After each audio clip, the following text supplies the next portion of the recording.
winning streak, the Bows have beaten up on Brigham Young University for 3 wins in the Cougars' first games outside of their Provo Fieldhouse. Last night, Billy Blanchett held the potent Cougar back to only 1 run to earn his second victory of the young season. And at a time when most teams are experiencing early season growing pains, these 2 squads are finishing up an important conference series.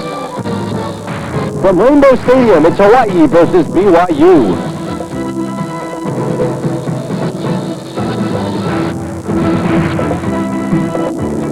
It comes down to one last game in the 4-game series, and the key word for BYU tonight may well be salvage. How you doing, everybody? I'm John Fink, along with Pal Eldridge, and Pal, BYU's looking to salvage 1 game out of this 4-game swing. It's a long flight back to Provo. You know, it sure is a long flight back, and BYU now must be thinking that there's something positive they can take away from this series with Hawaii. So far, they're 3 games behind in the WAC, and it could possibly be 4 after this game.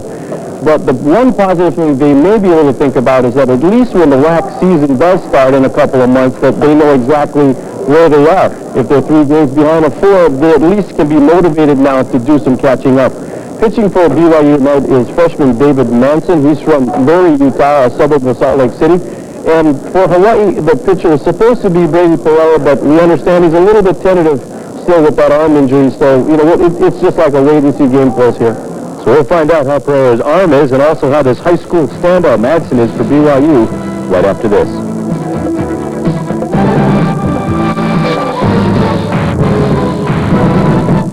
Most experts have one thing in common. They keep their eye on the ball. If you play tennis, racquetball, or baseball, what?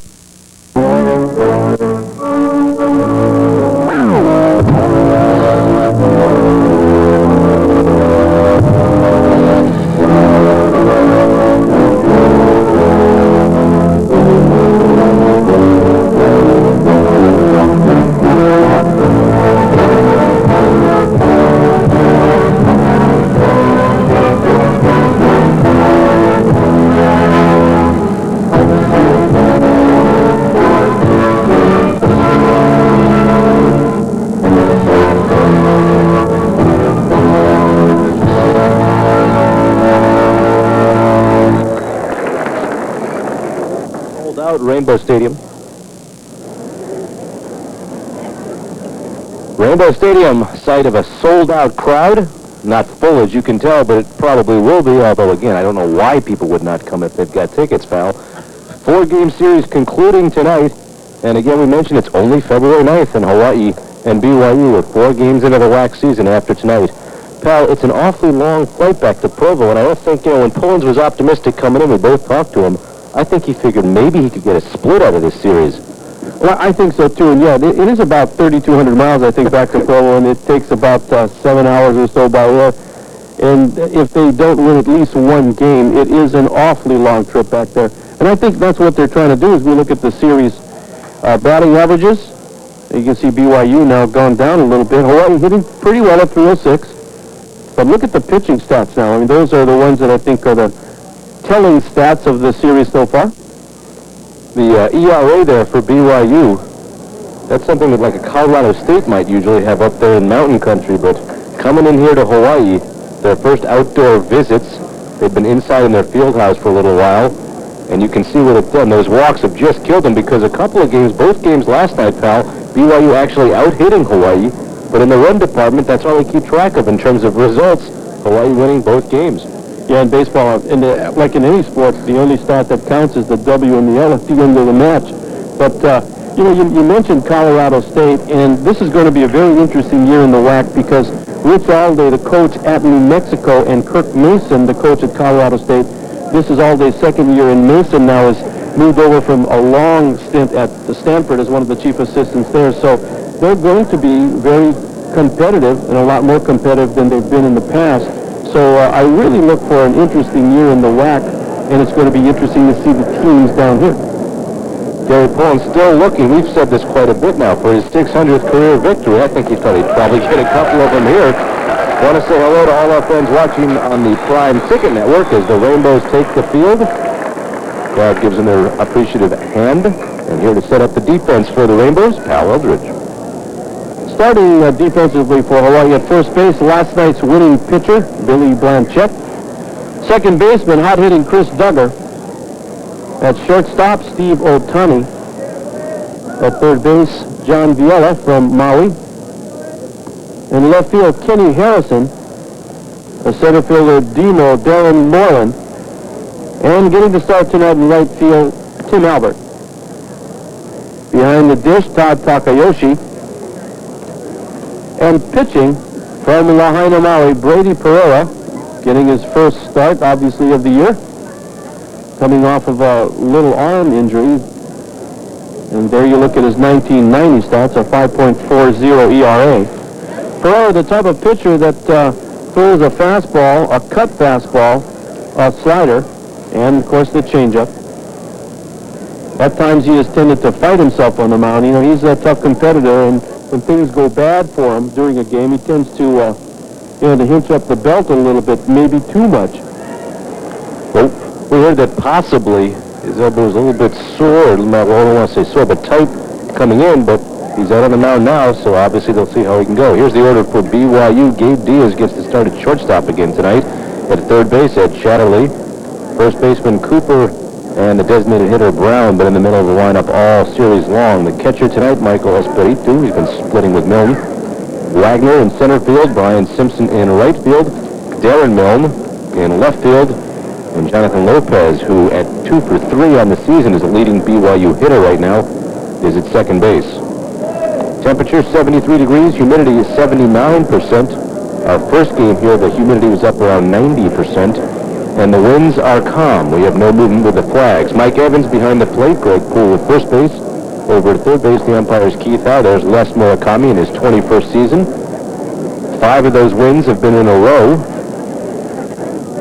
And there are the flags. So we're just about set to start. Pereira finishing his warm-up tosses. Boy, Hawaii in a real nice position here, pal.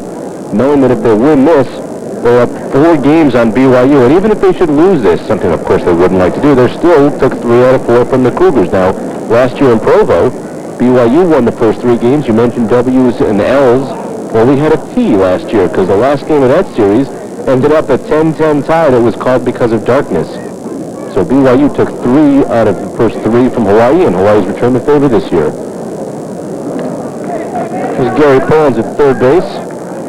You had a chance to talk to Gary a bit today.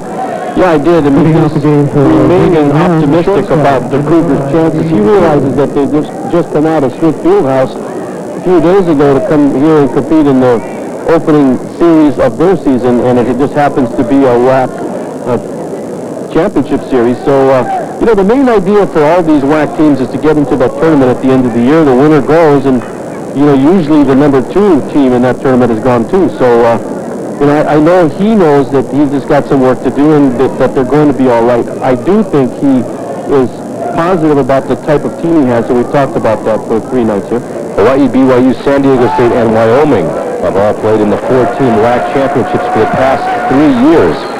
And as you mentioned, usually 2 of those teams go on to the NCAAs. Gabe Diaz, the batter, 5'6" transfer. Takes Pereira's first pitch for a strike. Squared around, looks like he might want to bunt. Swings and tips it strike 2. Probably need to pick our Midas touch inning right now. Why don't you reach in, pull one out. It is going to be the 4th inning tonight. So the 4th inning will be our Midas touch, the new Midas touch inning. So keep that in mind. Well, the first 2 pitches that Pereira has thrown has been that cut fastball. Now, he throws it off of his fastball, so there really is not a sign. You see a number 3 there, which usually means a slider. Down the inside corner, and Diaz, before the umpire even makes the signal, before Mike Evans even pulled that arm, Takayoshi's throwing the ball down to third. Diaz heading back to the dugout, and you see why. Well, Mike Evans, now the chief, has a delayed strike call. He'll yell out strike, and then he'll move his body and arms to indicate such. But Pereira throws the cut fastball off of the fastball, so Takayoshi, the catcher, really has no idea when it's going to be coming. Seems to me that if I was catching, I'd want to know that there's going to be a movement, some movement on the ball of the cut fastball variety. Diaz ended our game last night, lining out to second base in the last inning. And he comes up batting first tonight and takes strike 3. One out, and the batter, Ed Chatterley, the third baseman. So Chatterley facing Pereira. Foul tip, strike one. We're in the top of the first. We'll go 9 tonight, of course. Last night's doubleheader, these two scheduled 7-inning games, certainly helping Billy Blanchett out a bit. As Billy admitted he was getting tired in the 6th and 7th. Really gave some credit to his catcher, Todd Takayoshi, helping him out. Moving the ball around the strike zone. 2-1 pitch. Swung on, foul back up on the screen. Count evens at 2-2.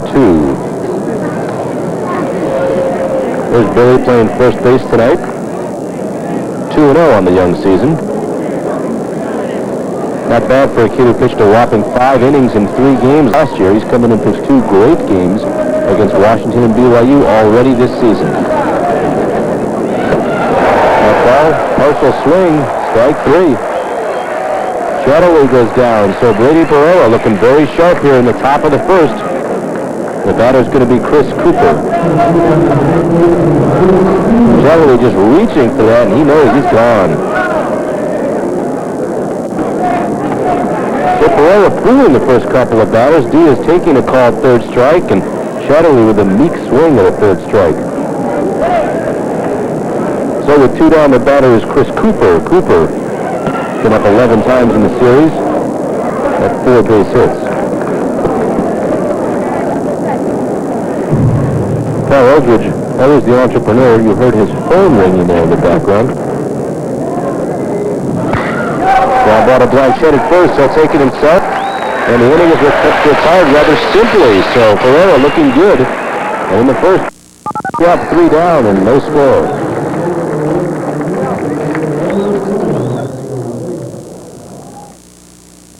Second baseman is Jonathan Lopez. Shortstop Gabe Diaz. Ed Chatterley will play third base. The left fielder is Darren Milne. Center fielder John Wagner. And in right field, Brian Simpson. The catcher tonight, Michael Espiritu. And pitching, freshman David Madsen of Flashy from Bury, Utah. Velocity in the 80s, low 80s, high 70s. Pretty good curveball and good control. Drafted by the Dodgers. And for Hawaii, leading off, Tim Albert getting the nod in right field tonight. The ever-rotating right field position. Billy Blanchett at first base. Takayoshi behind the plate tonight, hitting .474. Harrison in left. Chris Duggar moves down from second position to fifth position, but don't be deceived. The young man leads the team in total bases and is hitting .500. Darren Moreland in center. Levon Largus, the designated hitter. Johnny Viella at third, and Steve Otani rounding it out, batting ninth. Again, for those of you, Randy Vollmer, shortstop, still out with a pulled hamstring. And Vollmer sitting there with a nice chapeau and undoubtedly dying to be in there. And with Duggar hitting as well as he is, and Otani making some brilliant defensive plays last night, it's a nice question for Wes Murakami as to who gets the nod up the middle all season long, or at least early in the season when Vollmer gets healthy. I want to remind everyone at the end of tonight's game, Al and I are going to select the GTE Hawaiian Tel Most Valuable Rainbow. The University of Hawaii's General Scholarship Fund will receive a cash award in the name of that player from Hawaiian Tel. 1-0 pitch for Madsen. On the corner, strike 1. So David Madsen, the freshman, being called on to salvage the series. BYU losing the first 3.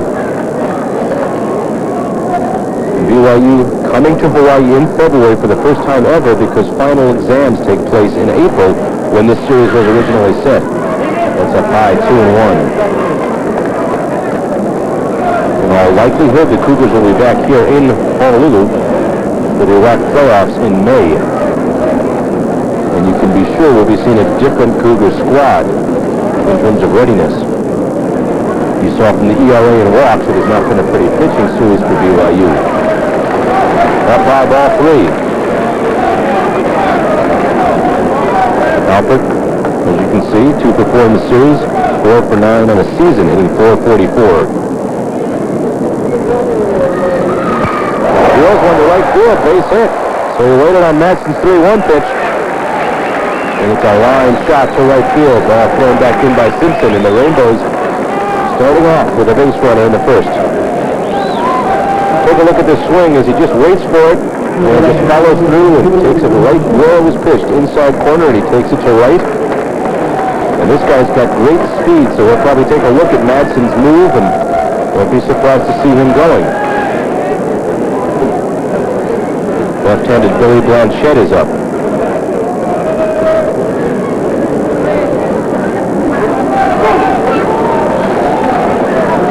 Blanchette line drive over second base. Lopez can't get to it into center field.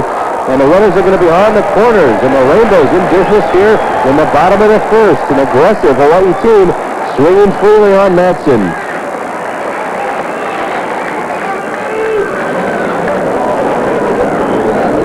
Now Blanchette wasting no time. The first pitch right down the pipe, and he puts it right back up the pipe.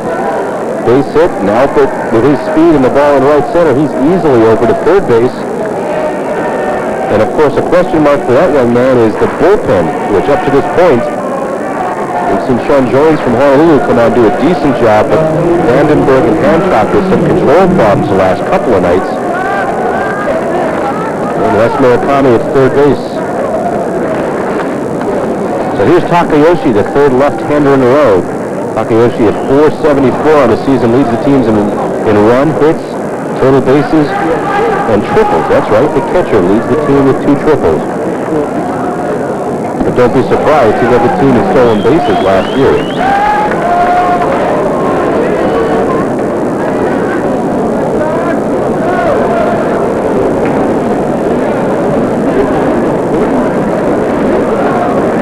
Runners on the corner, infield back, so a ground ball will, in all probability, get Albert home. He's got good speed, and they'll probably go for the double play. Down low, 2-0.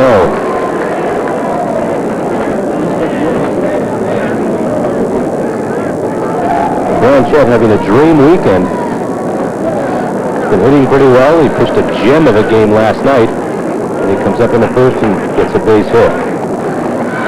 Takayoshi takes outside ball 3. Gets down to see if he's got a green light.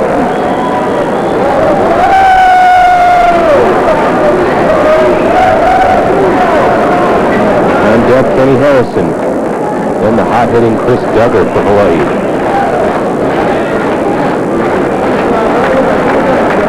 Three-0 pitch from Madsen. Up high and outside, ball 4, sacks are full of bows.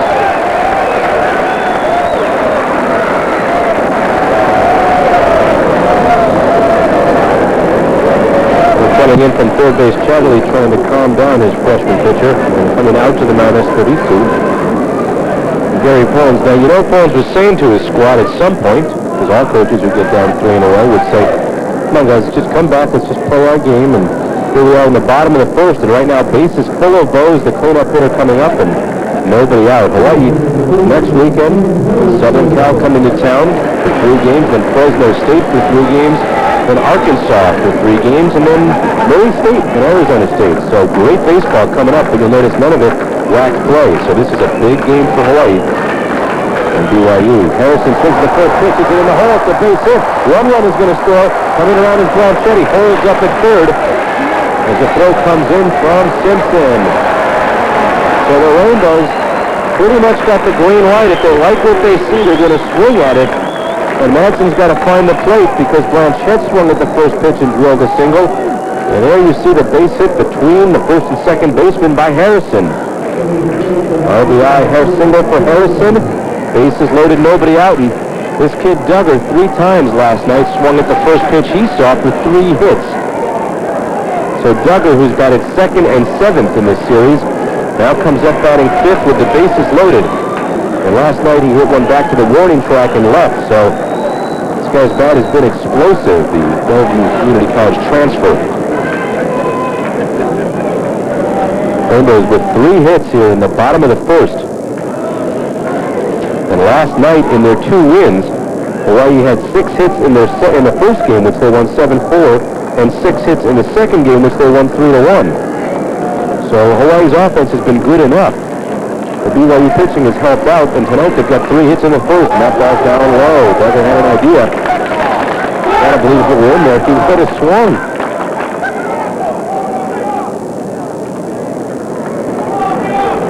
Duggar, 2 doubles on the season to lead the team. He's hitting .500.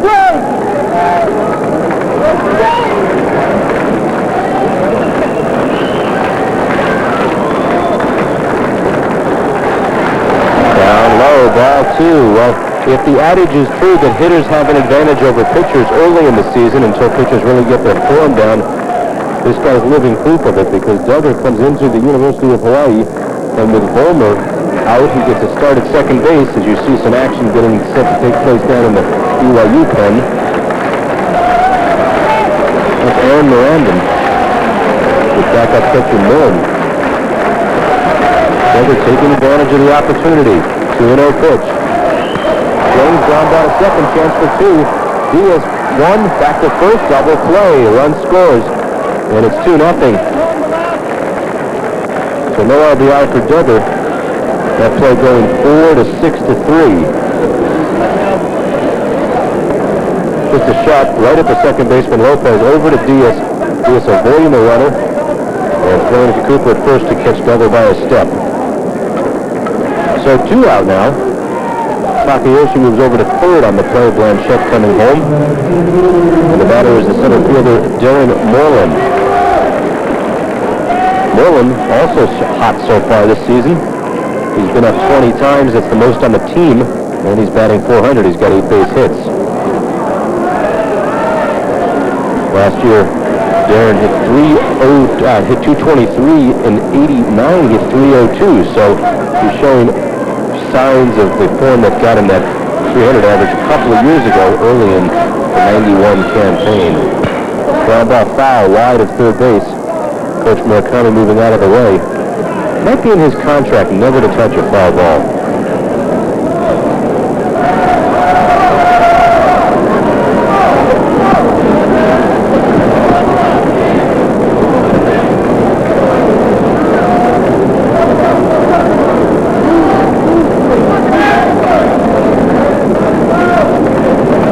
Balls, 2 strikes, 2 outs, bottom of the first inning. Way outside, and Espiritu keeps it in play. Would have been a freebie, and we've seen a bunch of those wild pitches across BYU, pass balls.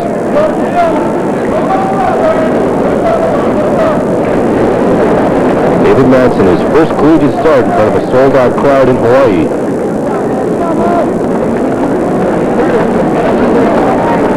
1 ball, 2 strikes.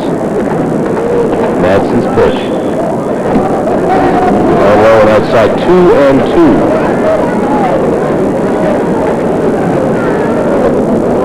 We've mentioned how strange this series has been at times. Opening night, catcher Milne went out to the mound to talk to the pitcher, didn't call a timeout. Takayoshi stole home. Nobody was there. 2-2 pitch. Swung on and missed, strike 3, so Madsen gets out of it. Damage could have been worse, as the Rainbows had bases loaded, nobody out, and it 1-0. They end up with 2 runs on 3 hits, and after 1, it's Hawaii 2, BYU nothing. Not with his knee, and also he has a little spike in the ankle. You saw it out open, he got kind of clobbered between his third baseman on a play where he couldn't get out of the way in time. And there's Levon Belo-Largusa, who's going to be DHing for Hawaii tonight. And DHing right now, Brent Brown at the plate for BYU. Largusa, you will be seen at some point, we expect, on the mound for Hawaii. Of course, the ace of the staff last year, freshman sensation. But not until that elbow's ready. And boy, what a blessing it would be for Coach Les Murakami if he could take 4 from BYU without having to go to his ace. Of course, Billy Blanchette right now could end up being the UH ace. Ground ball coming off the mound, bare-handing at Pereira, wheels and fires. Nice play by Brady. Slow roller, probably figured if I take it in my glove, I can't get it out in time. And he looks like a gem here. Old glove, old hand. Good throw to first, easy, plenty of time to get Brown, and Brown's been smacking the ball early in the series. Hawaii's kind of quieted him down now. Last night he struck out, grounded out to the mound. He really has not hit as well as he did when he first started the series. Here's Espiritu, one of the two catchers we've seen in the series. Playing more than the other catcher who's in the bullpen. BYU not warming anyone up right now.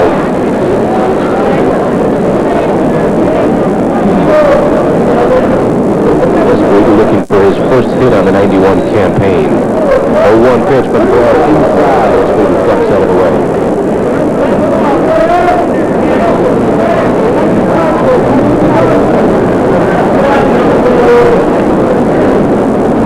Top of inning number 2, Rainbow Stadium. Glad you could join us. Up high, 2-1. Hisago Delicatessen and Catering has always been well known for its outstanding catering services. But you should also know that Hisago has delicious bentos and box lunches fresh every day. Stop by Hisago Delicatessen and Catering, 2239 South King Street.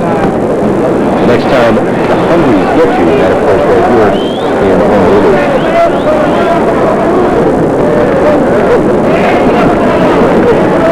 3 balls, 1 strike. Espiritu on deck. John Wagner, center fielder. And it's outside ball 4. One of the things that was so effective last night about Billy Blanchette, as opposed to most of the pitches we've seen this season, and for the most part, a lot of pitchers seem to just take a lot of time. Batters can get set in the box, get comfortable. Billy Blanchette was not quick pitching by any stretch of the imagination, but he was pitching a quick game. And with his off-speed and change of speeds, he really had BYU fooled most of the night, and the players just couldn't seem to get comfortable. And if you look at the results, a complete 7-inning, 6-hitter, pretty effective job. 3-hitter, excuse me. Ball 1. Wagner, the batter, checking down the coach and box to see what Gary Burns would like him to do.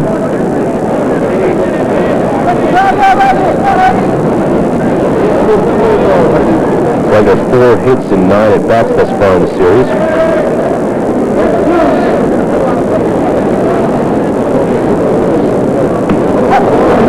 Drag on the inside corner, 1-1.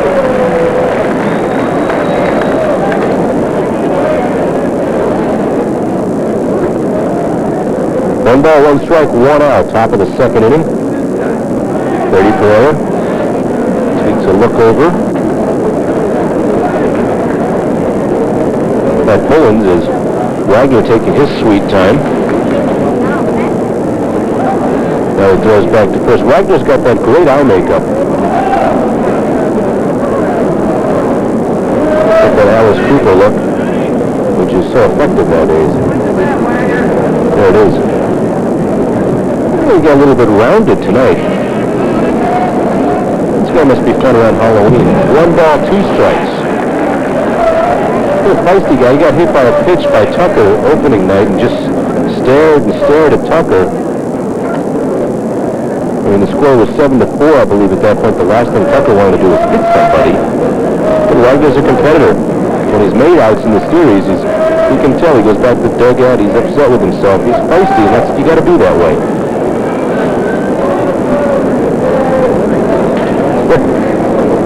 Talking to his bat.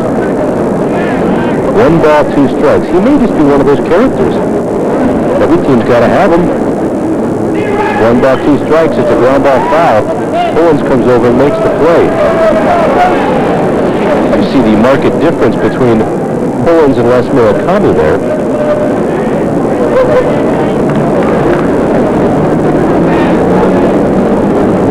And Les taking his hat off, congratulating Pullins on this. But you see, Les has that nice padding there now.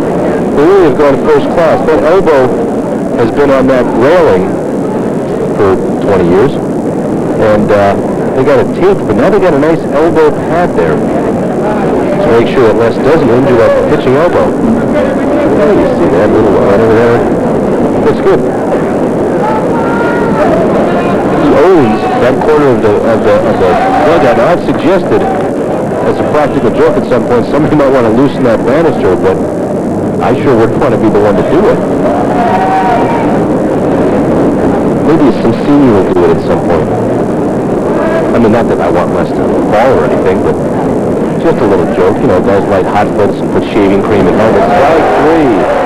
Wagner not looking good on that swing and runs out of the batter's box. 2 down. So Barella comes back and gets Wagner after walking Espiritu. And it brings up Brian Simpson. Simpson, 250, 2 hits and 8 at-bats thus far in the series. In the right field again tonight.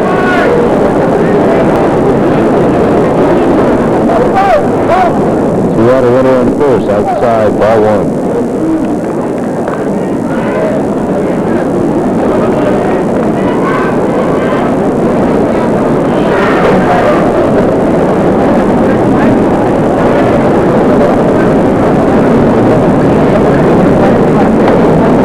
Inside, ball 2.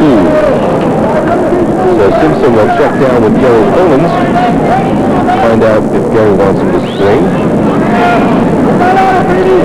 Or take, depending on where the pitch is, of course. Is taken all the way, 2 and 1.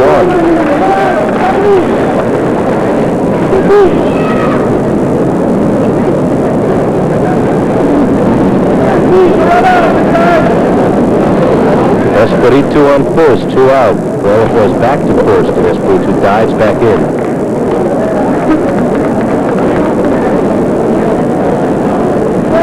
An unusual 4-game set in that we have seen very little wind here at Rainbow Stadium. Hit to center field. Marlin is back there. He camps under it and makes the routine catch. And at the end of 1.5, it's Hawaii's 2. BYU nothing.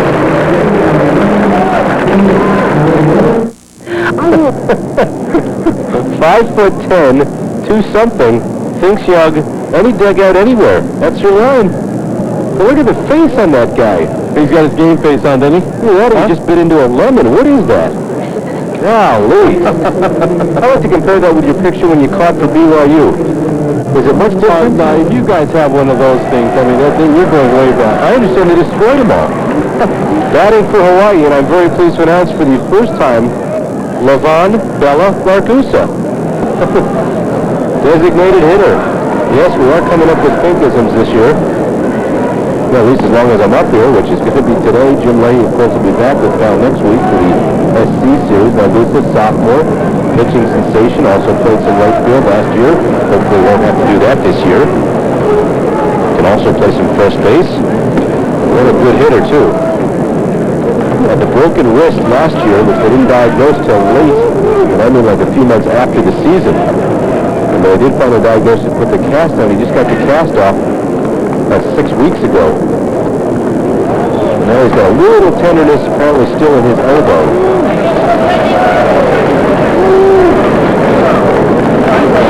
He may not have to swing at this at bat. 3 balls and no strikes.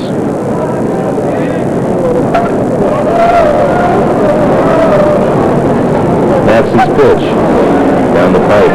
1 ball, or 3 balls, 1 strike.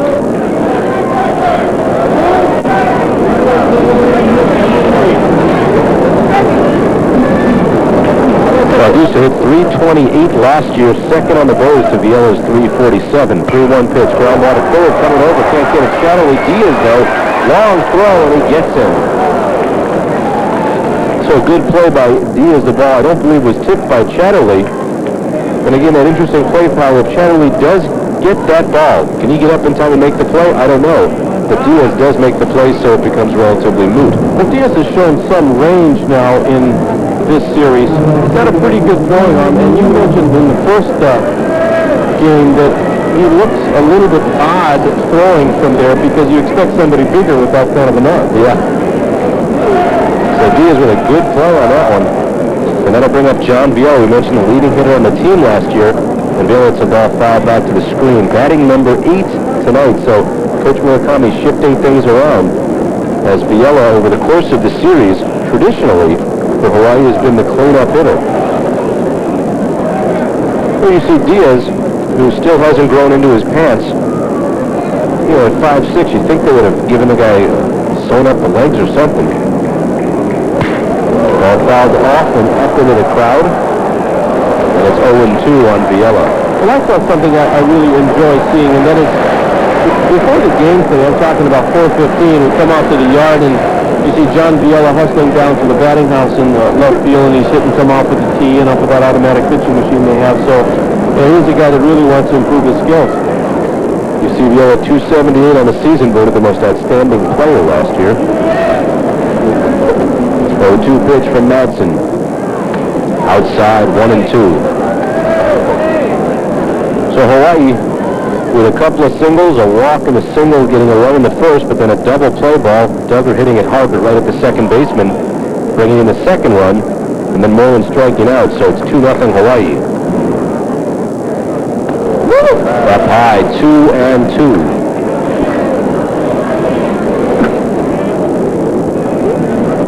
Coach Les.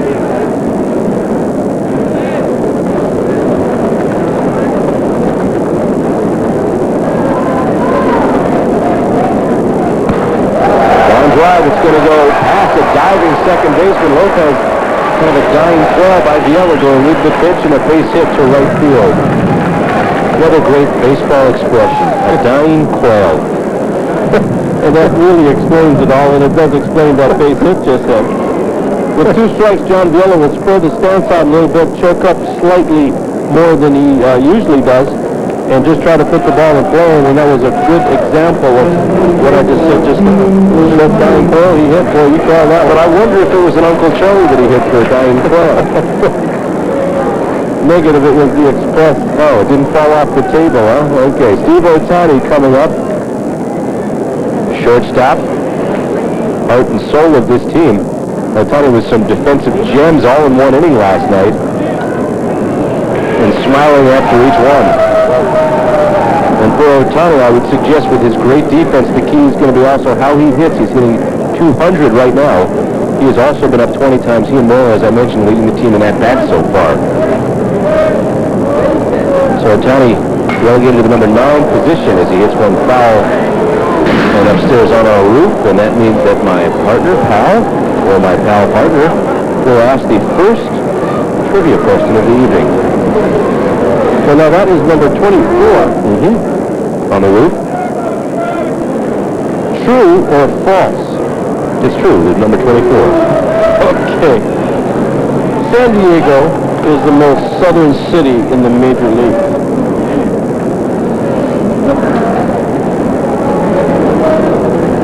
Interesting question. I'm going to say false. You're correct. Well, this is for no points here, but do you know which team is? I'm just trying to think if it's Arlington, Texas, Houston, Texas, or Atlanta. It must be Houston. Houston. Okay. Good call, partner. Okay. And of course, it may be Miami next year if they get a team. That's correct. Or Orlando, or St. Petersburg, or one of those Florida cities. I don't see how they can deny Buffalo, but they probably will. So it's a nice yard. There's a nice yard, and they draw over 1 million people in minor league baseball. You would think. Of course, that is that New York area where they're overwhelmed with teams. But Buffalo will tell you they just happen to be part of the state of New York. They're nowhere near New York City. Thrown by Ohtani and booted by Diaz. That's going to allow the runner Biella to get over to third base. So last night, Howes came in on a top time at shortstop. We've seen Diaz, a couple of mistakes. There's an error for Diaz. His second error of the series. Howes also made an error last night when he came in and started shortstop. So potential inning-ending double play. You've now got first and third and just one out. We're back to the top of the order.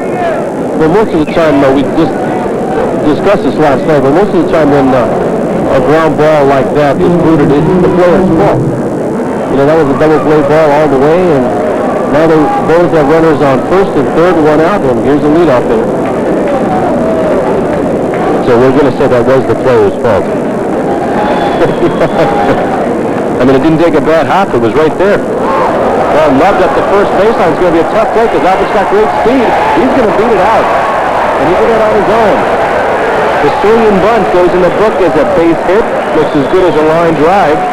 Kind of. And now the bases are loaded. So one of the strangest ways to get a base hit with guys at first and third and not bring anybody home. The old swinging bunt, and Alpert kind of even hesitating as the ball stays fair. Madsen gets over, picks it up, can't get him. Don't even know if he'd have picked it up barehanded now if he would have had a play. I don't think so. Alpert can't run. He's got a big swing, thereby getting out of the box slower. So when you see Albert on first base like he is now, and say there's a double hit right here, that's when you really can notice his running speed. Here's Billy Blanchett. Blanchett took the first pitch from Madsen last time and drilled it up center fieldway.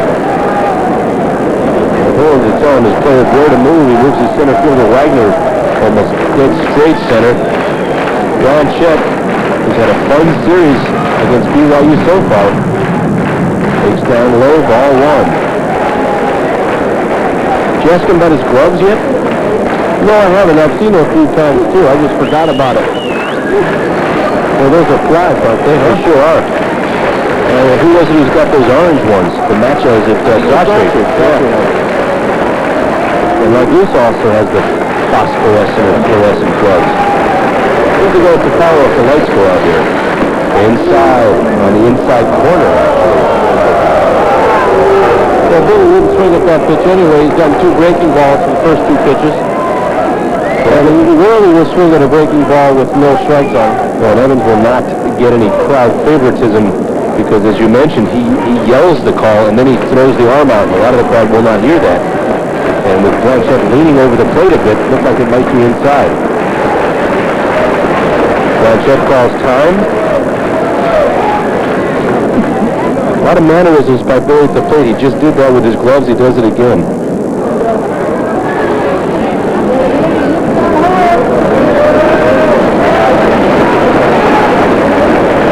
ball, 1 strike, and 1 out. Bases loaded. We're in the bottom of the second. Inside gets by the catcher. Coming home is going to be Viella. The play, he slides in easily. The other 2 runners advance.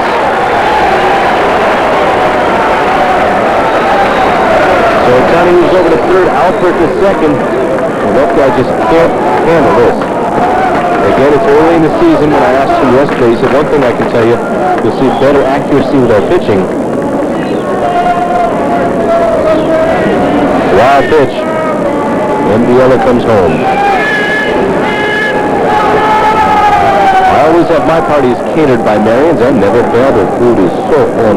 My guests consistently make extra plates to take home, leaving none for me, which kind of bugs me, but no wonder Marion's is Hawaii's favorite caterer. Try them and you'll find out why there's no food for you, because your guests will take it. Little bags, they put it in their pocket. 2-1 pitch. First he looks back at second. Diaz comes over to cover. Alpert not going anywhere. They don't want him to stray too far. And as you mentioned, Kyle, on a base hit now by Blanchett, we may just see Alpert's speed as he may try to come home. Yeah, he can run and he can throw it. His hitting is a little bit inconsistent at this point of the year, but that's something he'll work on. Pitch to Blanchett. Down low, ball 3. Well, this would be the pitch.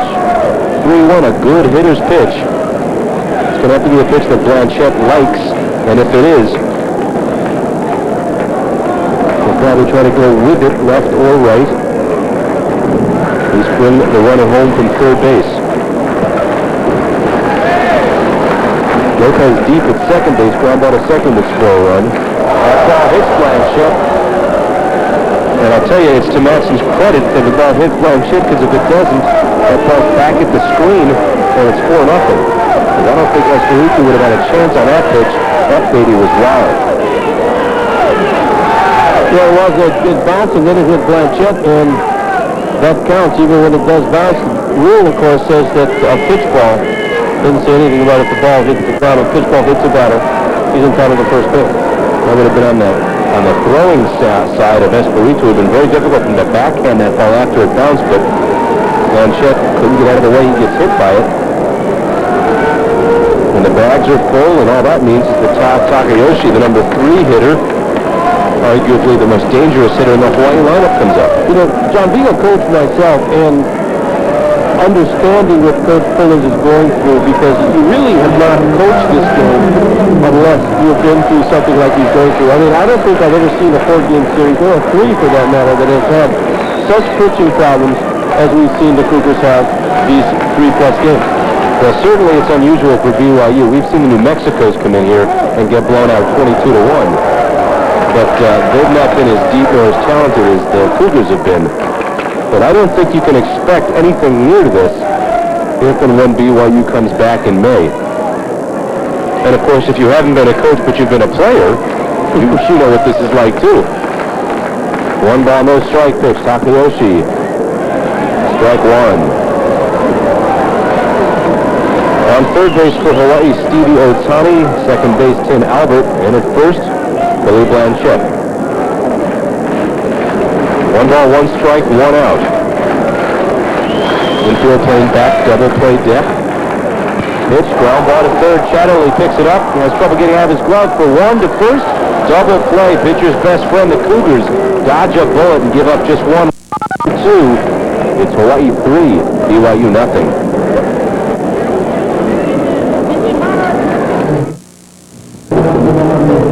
Looks up toward the heavens, or at least up toward the bleachers. Brady Ferrer is going to face the left fielder, Darren Milne. Milne, who played all 3 outfield positions last year for BYU. Seen some action in this series. And right now in the season, he's 1 for 4, hitting .250. Hit .286 last year in limited action. Played in about 1/3 of the Cougar games. Up high, ball 1.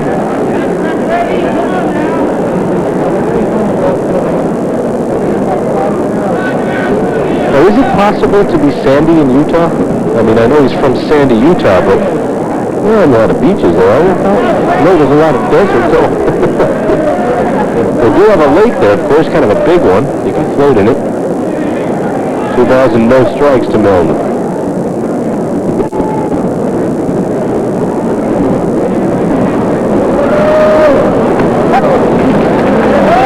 Strike 1, 2-1.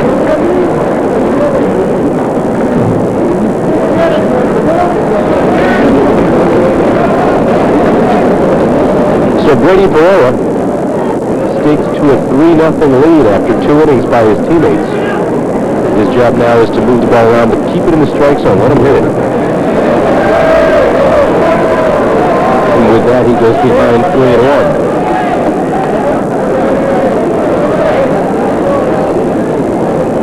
You wonder how long they're going to allow Brady Pereira to go tonight. Seeing as how he just got off with this tenderness in his arm. Ball 4, so the second walk issued by Pereira. The leadoff batter, Milne, goes to first, brings up Jonathan Lopez.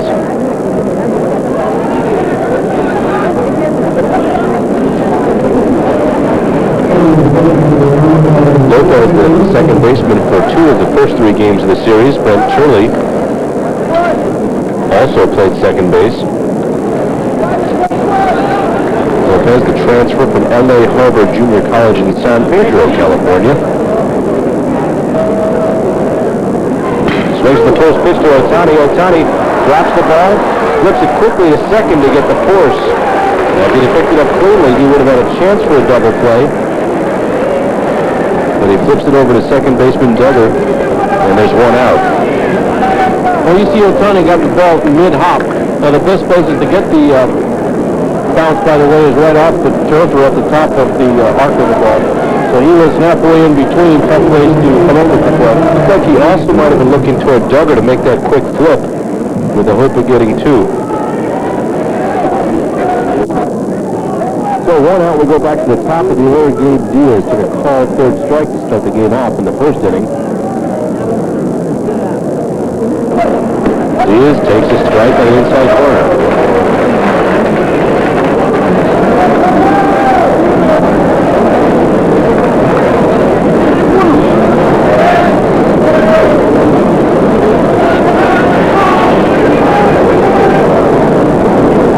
A 1 pitch inside, 1-1.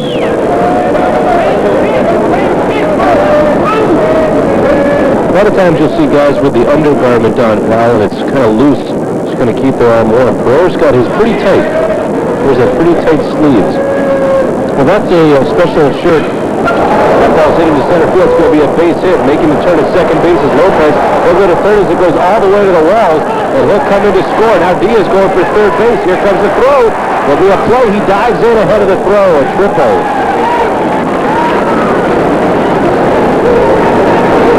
So Diaz with a solid line drive gets to the wall. And BYU is on the board. It is now 3-1 Hawaii. Slicing away from Darren Mullen. Lopez coming in to score, and Diaz diving into third. Well, the pitch is a good pitch. You see how he has to reach down for it. He goes over second base, but the center fielder Mullen takes the wrong angle on it. He kind of takes the curve route out of it rather than try to meet the ball and to cut it off. Maybe holding Diaz to a double and not a triple.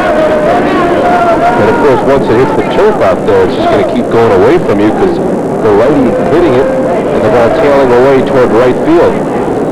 So now the batter is Chatterley, and with one out, he's got a chance to bring BYU to within 1 run.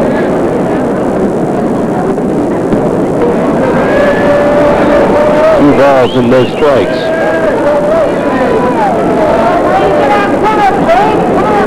Number 20, Greg Newland is warming up for Hawaii in the pen, left-hander. Now you mentioned Brady Pereira's sleeves. That's a shirt. It's called a Clutch Co shirt, and it's made out of lycra. So it is a clinging shirt to the arm, and you've seen professional baseball players with it in the football club. 3 balls, no strikes to Chatterley. Pitch one down the heart of the plate, 3-1. And now Chatterley looks over to Coach Pullins. Gary will tell him hit or swing. Or take. And he takes, and he should have hit or swing. It's strike 2. Thought that was inside, started making that move to first base. Umpires keep that with a passion. And now Chatterley looks back and shakes his head. There's nothing other than umpires say, right? You make the call like that. Well, I don't know where that was, but unless it was low, because it was certainly over the plate. Well, Chatterley's job now is to put the ball in play somewhere. Hawaii will concede the run by playing their infield back. And of course, Pereira must put it in play first, and he walks him. So Chris Cooper, the first baseman, comes up, and the first call for Otani will come out to the mound to have a talk with Brady Pereira. So Pereira gives up his first hit of the game, and it's a big one, a triple by Gabe Diaz, and splits that with a walk to Milne, and then Lopez gets out on a fielder's choice, and Chatterley walks, and now Otani walks out to the mound. Time Supermarket wants to remind high school and youth baseball coaches tomorrow, February 10th, Professor of Sport and Exercise Science Dr. Coop Jerome will hold 2 clinics right here at Rainbow Stadium. For more information, call 595-7789. Now at 8:30 tomorrow morning, registration will get underway. And then from 9 to noon, high school coaches will learn everything they always want to know about sport and exercise. And then at 12:30, registration, and then youth coaches from 1 to 4 will go. $25 if you pre-register. And then on the 16th and 17th next week, Hawaii Kai Kids Clinic for players. February 24th, Kahala Kids Clinic, April 28th for the moms. So Cooper Inn and Times Supermarket bringing you some clinics. Here's Cooper. Strike 1. On third base, we mentioned Gabe Diaz, who tripled, and on first base, Ed Chatterley, who just walked. Well, tomorrow from 9 to 10:30, Coop will focus on the hitting aspect of the game, and from 10:30 to noon about pitching. So I really recommend this clinic. Coop's an outstanding baseball person and researcher in the field. He's worked with BYU this year. BYU with a new philosophy, not necessarily new, but new for BYU, in terms of letting their pitchers just throw a little bit every day. Yeah, they have. Just tossing it around. 1 ball, 1 strike. Pereira guns it back to first. Chatterley's in. There are people out there that are saying, look what it's got. Yeah. Right? I mean, we're thinking it too. I mean, but it's supposed to be a great training method for pitchers. Long line and miss. The changeup. Cooper gets nothing but air. Now, do you know where that philosophy comes from? Tom House, the pitching coach of the Texas Rangers, as well as Coop, and they've been doing research in the area. And the theory being that like everyday regular players always throw warm-up toss and stuff, pitchers should be doing that too? Part of the theory is, and I'm not going to say much more about it because I really don't know, but the one thing I do know about it is, the more you throw, the stronger your arm gets, right? Unless you throw too hard, in which case you hurt your arm. Correct. That's correct. But it would seem to me to make some sense just to keep it loose, to just throw a little bit every day. I've always heard that if a guy overthrows and he throws too much and he hurts his arm, he won't be able to comb his hair in the morning or something. But maybe this is something that we'll work and catch on. 23, Cooper going after a bad pitch and a big out there. Now they are 2 down. Now any kind of an out will end the inning and keep Hawaii up by 2. But to do that, Pereira's going to have to get Brent Brown, who grounded out meekly in the first inning. They're making a good barehanded pickup and gunning down Brown. He was the first out of the second inning. We were in the third. John Fink and Pal Eldridge from Rainbow Stadium closing out the Hawaii BYU series.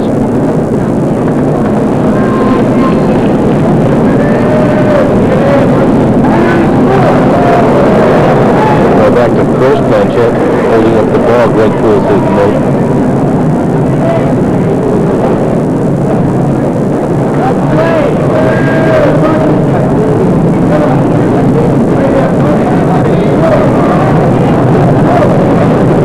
First pitch to Brown. Side corner, strike 1.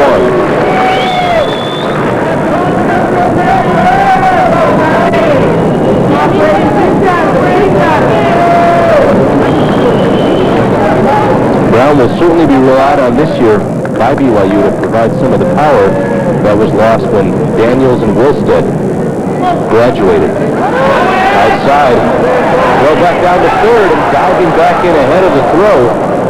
Keep signaling Diaz is safe. Owens comes over and says, way to get back. Stealing second base, unchallenged Chatterley. And Pal, interesting, Takayoshi with that pick, if he had gone a little bit earlier to third base, he might have had Diaz leading. No, you're right there, but I'm not sure that was a fake. I think he just mixed his rhythm up and he could not get the ball out.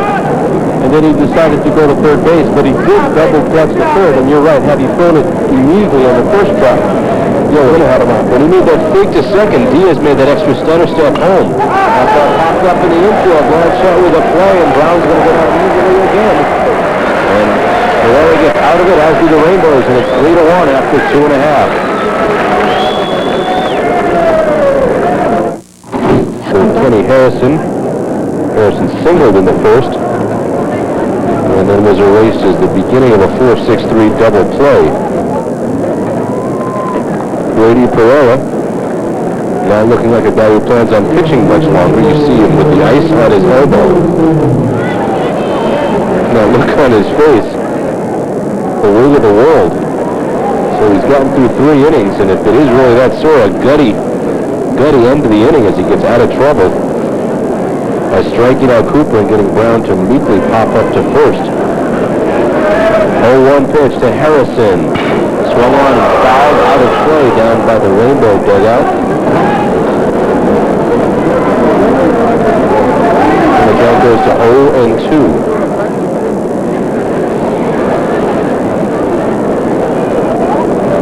No action right now in the Rainbow bullpen.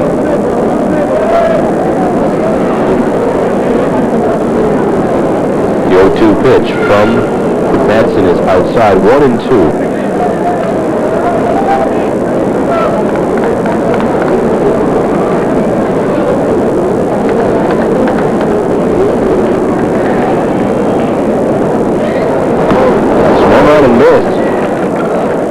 Second strikeout for Madsen. 1 down. So Madsen settling down a bit. Kenny was behind that pitch. I was just watching him. I did not catch what type of pitch it was. But just watching his hitting actions, he was behind it. It's a good pitch. Whatever it was. I think all is good if it's a strike, right? How to bring up Chris Cloak and Duggar.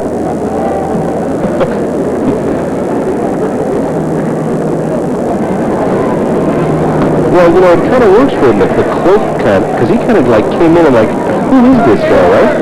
Well, here he's leading the team in hitting, diving into first place to beat out a single the other day, and just wrapping the ball. Even when he hit the double play, he hit it hard. And he's even in the count now, 1-1. So Duggar finding himself a home at second base for the time being. There will be a different team coming in next week, that's for sure. USC comes to town. They've been playing ball. This will not be their first trip outdoors. USC always a challenge.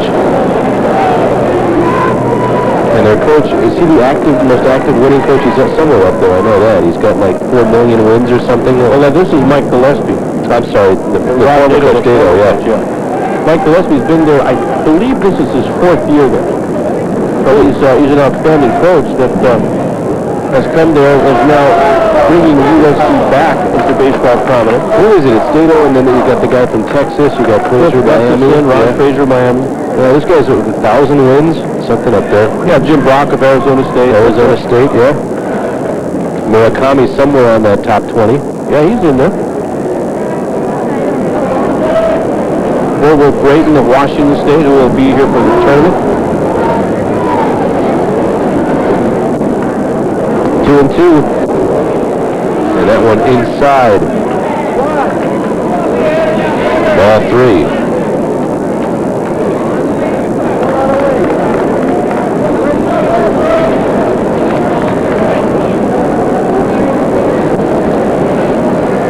Three balls, 2 strikes. Yeah, Fraser Gustafson, Al Ogletree of Texas Pan American, and you said Bobo Brayton and Bill Wilhelm from Clemson. Those guys all with over 1,100 victories. Well, now by Duggar to deep shortstop, there's Diaz. Diaz with a powerful arm throws it into the dugout. Well, you know, I don't mean to say it was inevitable, but with him playing so deep and having to put so much into that throw foul, it might have been just a matter of time. Look at how far back he goes, and that thing takes off like a rocket. And there's Duggar, not showing the best form going into first. No, he could have hurt himself there. Now, I think Coach Bullis is coming out wondering where that ball hit. Now, if it hit the darker blue portion of the wall, which is the wall, the part facing the field, of course, that, you know, then the ball would be in play. Now, had the ball gone into the dugout by our first base camera, I thought it might have hit the bottom of the camera stand. That might be what the umpire was calling, but you're right about that. If it hit the dark part and bounced out, that's still in play, and the runner would not be automatically given second base. Coach Murakami with 742 victories now does rank in the top 20. Now we're going to tell him to go back to first? Yeah, because it did not hit a dead ball earlier. Well, guess what? Well, you know, the umpire changed the call. Well, they originally didn't say anything, and then one guy said for them to be here, you'd be at first base, and then they said second base, and now they're correcting it. Well, it's a correctable error. Absolutely. Now, you know, getting back to that play by Diaz, what Diaz did is he went to his right, squared off with the ball, and came from almost a flat standstill position to try to make that throw. Now, what you're supposed to do on that is try to round the ball to come through it and gain some momentum toward first base, which will give you a little quicker throw, and I might add a stronger one.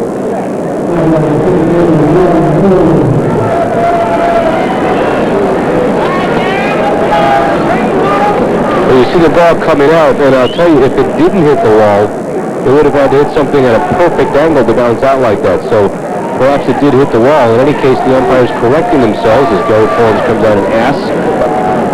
Maybe it hit the top portion of the dugout, which I've never seen before. That it may be considered a live ball if it hits and goes back in. Duggar now at first base with 1 out. The batter is Moeller, who struck out to end the first inning.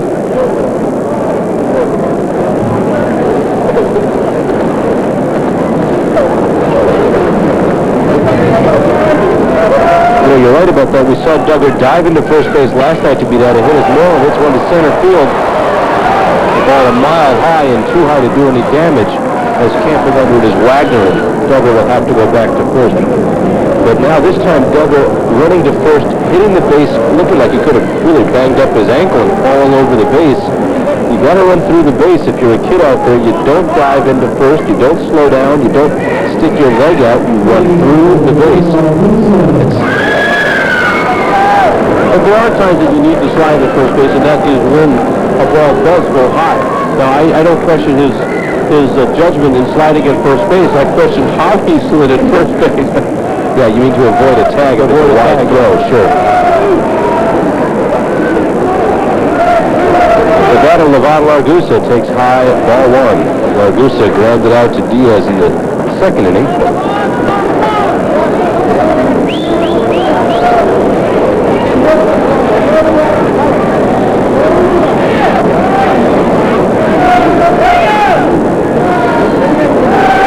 Largusa takes on the corner, strike one. This catcher, this young catcher, Michael Espiritu, he's from Monterey, California. And he's very highly thought of catcher. When you see him receive the ball, he's a decent receiver. And he's got a pretty good forearm, and he's a take charge kind of guy. So, you know, we're going to be able to see him for another few years. Largusa ground ball to second. Lopez comes over, picks it up, throws to first cleanly, and that'll do it for the Rainbows. So, no runs, no hits, an error, and a man left. And after three, it's still Hawaii 3, BYU 1. It's sold out. Pretty good crowd tonight also. I know it sounds like a contradiction, but there are some empty seats here. And yes, Brady Pereira is still on the mound for Hawaii. We saw last inning he was in the dugout with something on his arm. It might not have been ice. It was certainly a towel wrapping something. Could have been something just to keep him warm. Could have been something to keep his arm warm, exactly, because if it were ice, it would have tightened his arm up. And the batter is Michael Espiritu, who walked in the second inning. I wonder how long they're going to let Brady Pereira go. I mean, I don't think he's thrown very much in the last few weeks. Well, the first three games of the series, Hawaii, as that ball hit the center field, Moreland comes on hard, and he gets a shoestring catch out of it. So Moore, a little bit of a late start, but when he comes on hard, he gets there and makes the catch for the out. Times Supermarket and Coca-Cola want to recognize people who volunteer their time to kids in sports. Now, if you know someone who's a most valuable volunteer, go to any Times Supermarket in Hawaii for an official entry blank. Then watch KHNL Sports to see if your volunteers won a weekly prize. And, of course, all entries get a chance to win our grand prize, a trip for Florida, Disney World in Florida. So enter at Times now. Nice catch by Moreland. Yeah, he has to come a long way for that, and he shoestrings it. And he makes it look easy. He does have a tendency to look rather placid on those. I mean, he made 2 errors the first weekend on balls that just got under his glove. Relatively routine, basic type ground balls that he just kind of casualed into big errors. But really, a good philosophy of defense is to make the routine play. And let the big play take care of itself. Now, it sounds very basic, and it is. But that's right. Make the routine play. And also to make the routine play look routine.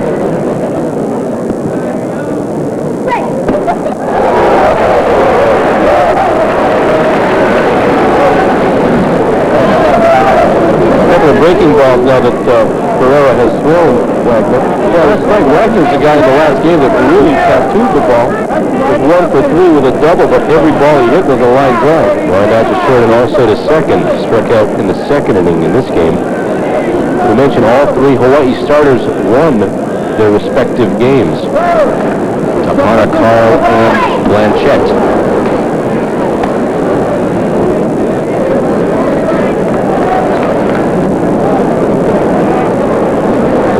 One ball and 2 strikes. Wagner steps out.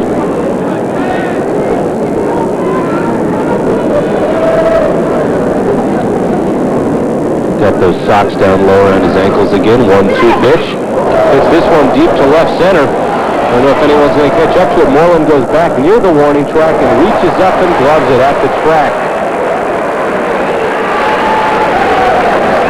So Moreland and Harrison going back. There's Harrison.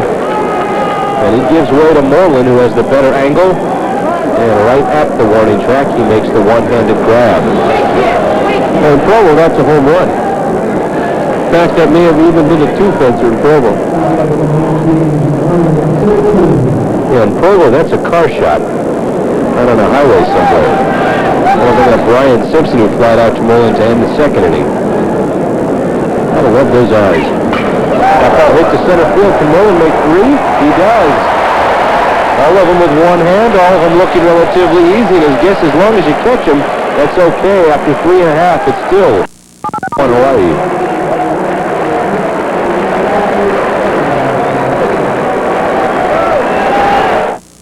This tenth inning this year being done a little bit differently, Mr. Eldridge. Of course, we will select 4 winners, and those 4 people will automatically win. So if you will start us off here by announcing our first winner, we'll tell them what they get. The first winner is Yamotsu Yake of Furunene Avenue in Kahului.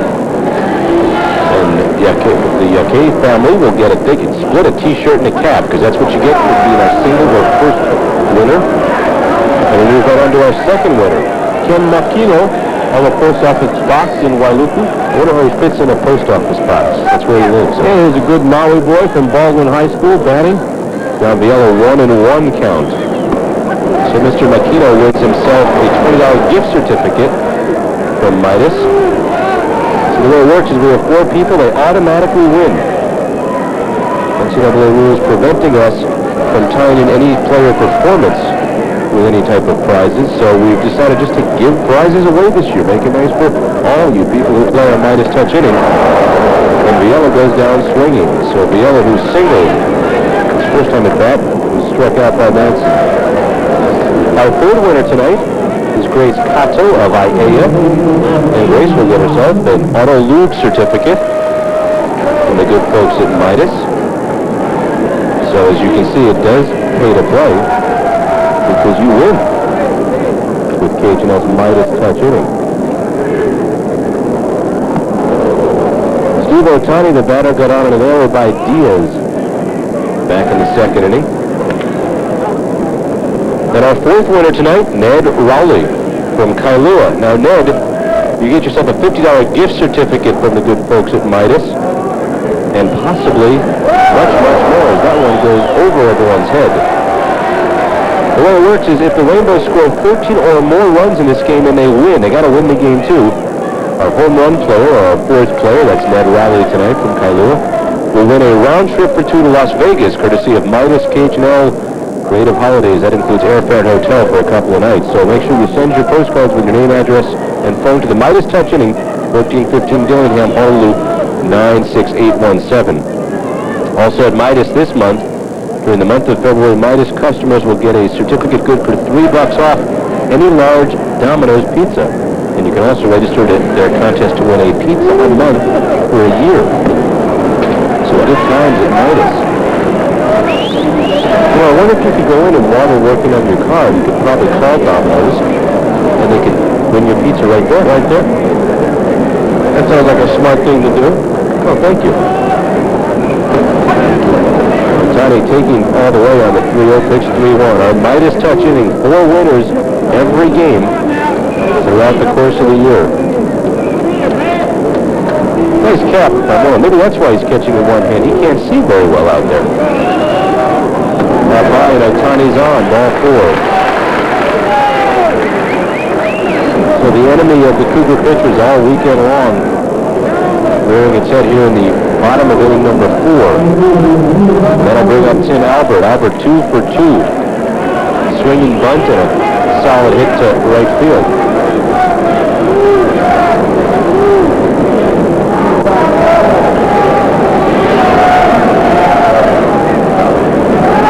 Go back to first, Otani back.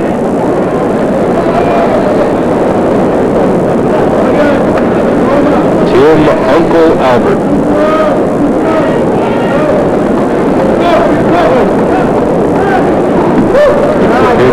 Outside, ball 1. Yeah, that's 25 walks now that Cougar pitching has given to the Rainbow. And that's what that is. That's a gift. Giving. Well, one reason why he hasn't had to pile up the hits in this series is they've been given a lot of free bases. And on top of that, we've seen a bunch of wild pitches at inappropriate times. We've seen at least 4 or 5 runs come home in the last couple of days on wild pitches. And of course, Takayoshi stealing home on a wild play. What a mental error. Albert this time goes to left field, but moving over and then coming back and misplaying the ball is Millen. A little too casual, goes all the way to the right. Otani coming around third, but here comes Albert. What speed he's got as he comes in standing up at third base. And they're going to give him a hit on that all the way. A triple for Albert on a ball which admittedly was horribly misplayed by Milne. I don't know, it just kind of curved away. Well, it was a lefty hitting it, and it tails away, pal. That ball is right down the middle. Albert takes a big swing at it, and it's a routine play right at Milne. He just kind of misjudged it. No hesitation on the scorer's part. He gives him the triple. Well, it was a beautiful thing to see Albert run around the bases. I mean, he can fly once he gets going. Big loping legs going around the bases. He was standing up easily at third base. So another run for Hawaii on a misplayed ball. That brings up Billy Blanchette. Now the Cougars will play their infield in a little bit. Halfway depth.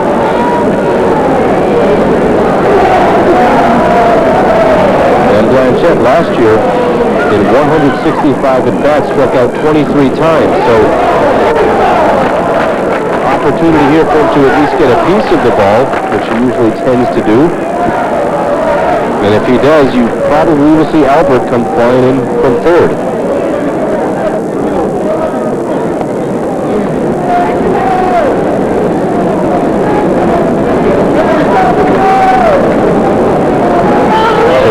Back up with the scoreboard seats 4-1 as pitching coach Bob Noel come out to settle down his youngster. That ball was well hit by Albert, but certainly a playable ball. And you see warming up once again in the bullpen, Aaron Merendon. 4 runs, 6 hits for Hawaii. 1 run, 1 hit, and 2 Gabe Diaz errors for BYU. And taking his time out there on the mound is Bob Noel. And maybe, just maybe, want Merendon to get really loose out there in the pen. We have not seen Merendon.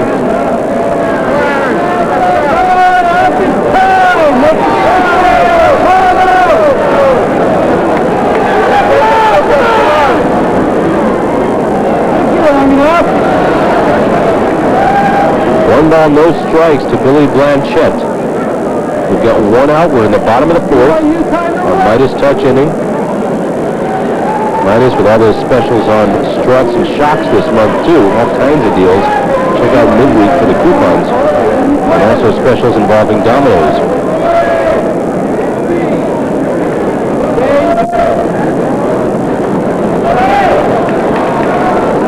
1-0 pitch to Blanchette. Swings and fouls one back and out of play up in the seats. And fans running for their lives from that one. I mean, one fan just got up and ran back 6 rows and almost tripped up the steps to get out of the way. Could have gotten hurt worse running, and if maybe she stayed there and tried to make the play. But she obviously from the Les Murakami school of foul balls, which says don't touch it. Blanchette now 1 ball, 1 strike.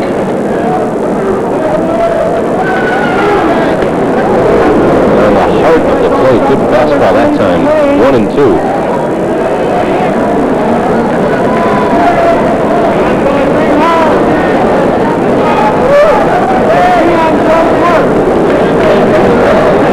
Blanchette singled and was hit by a pitch, and the hit by a pitch turned out to be a blessing in disguise for Madsen because the bags were full, or there were runners at second and third at that time, and if it hadn't hit Blanchette, a run would have probably come in and really fouls this one off.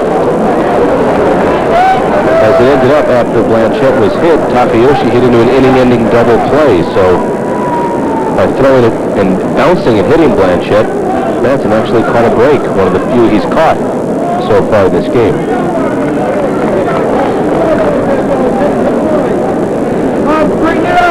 That remains 1-2 to Billy B.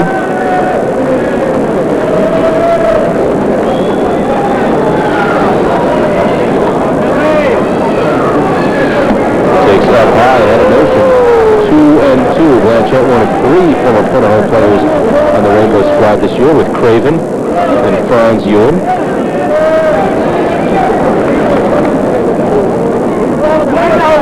And Blanchette and Craven also former Pepperdine players. So no doubt there'll be some people watching on Prime Ticket tonight that are familiar with Billy and Scott Craven. Well, they both went to Twitter. They both went to California. They both came back to UH. I wonder if they double date when they both go out. Well, they'll probably get married the same day too, right? Well, they'll be best friends. Yeah. Well, Billy has himself a good at-bat right now. He's taking some pitches. He's worked the count full. 3-2 pitch.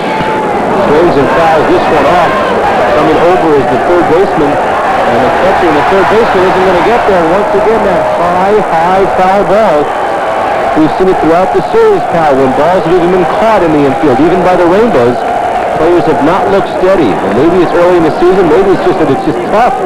No, it's just awfully tough in that particular area. There was no wind tonight, that's for sure. But coming over, Shadowly couldn't make her play. Well, we've seen professional players, AAA players, not able to come up with a pop fly. We've seen All-American third basemen and catchers. Well, in the last 7 seasons, we've been televising here at that one area. Rarely gets stuck there by opposing teams. Well, it must be the lights then, because it's not the high sky at night. But even in the daytime, we were seeing guys just having tough times behind second base, behind first base. But as you mentioned, that foul ground there between home and third, very tough. And now Blanchett hits one deep to right center field. Going back on it is Simpson-Wagner, and Wagner makes the catch.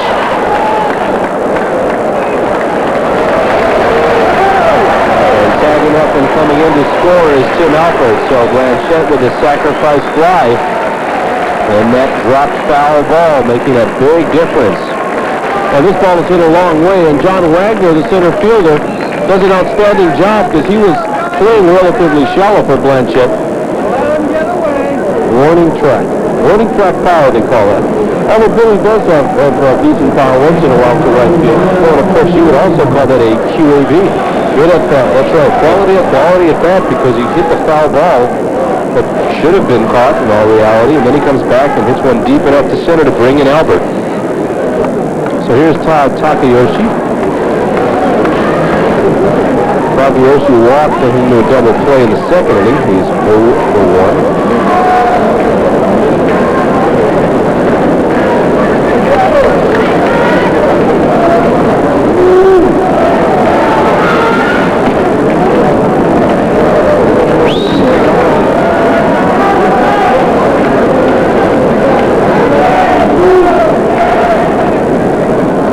Rainbows extending their lead to 5-1.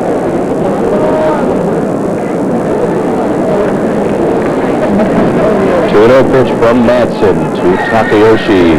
High ball. No, in there. Well, I'm not going to guess again on Evans. You could go crazy trying to figure that out.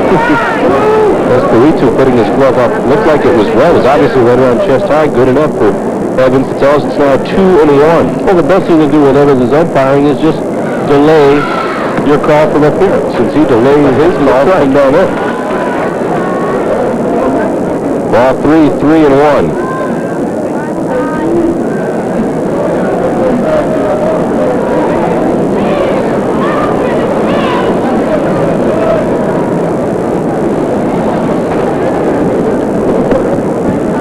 Pitch to Takayoshi.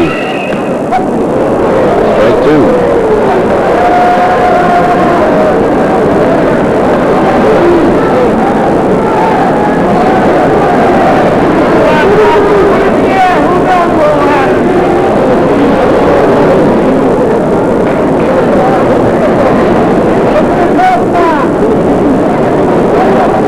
Pitch to Ty, up high. I know that one was.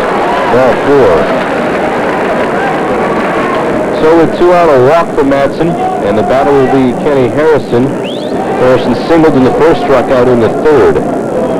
Madsen still chomping at his gum.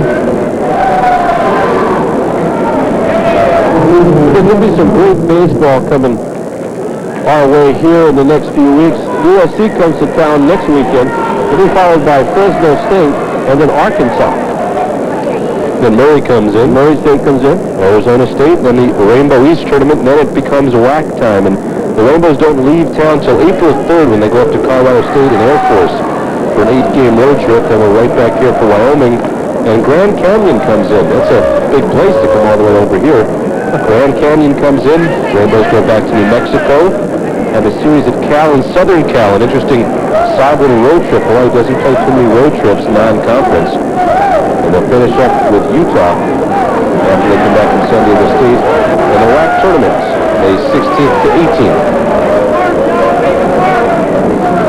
Coming out. It's always a fun night. The food is good. The ushers are nice. The seats are great. Bring your small TVs. You don't want to miss this opportunity. Pitch to Harrison. Low ball one.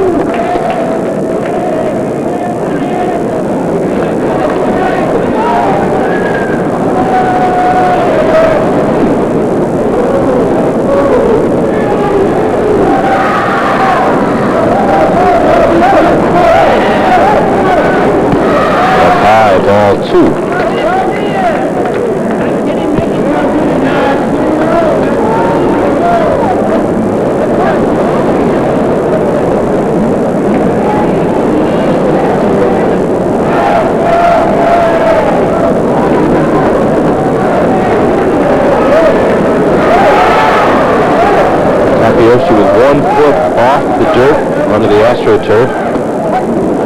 Strike one, says Mike Evans. 2-1.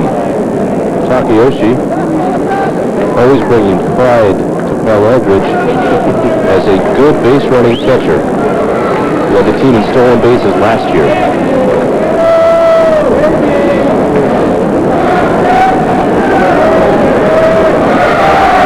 Manson's pitch. Inside bounces away. It'll be easy for Takayoshi to go to second on this one. It's the second wild pitch for Madsen. But Takayoshi is already 4 for 5 in stolen bases. And he's best at stealing third. So he's on second base right now, which all of the great runners have always said is an easier base to steal than second. Because it's closer, right?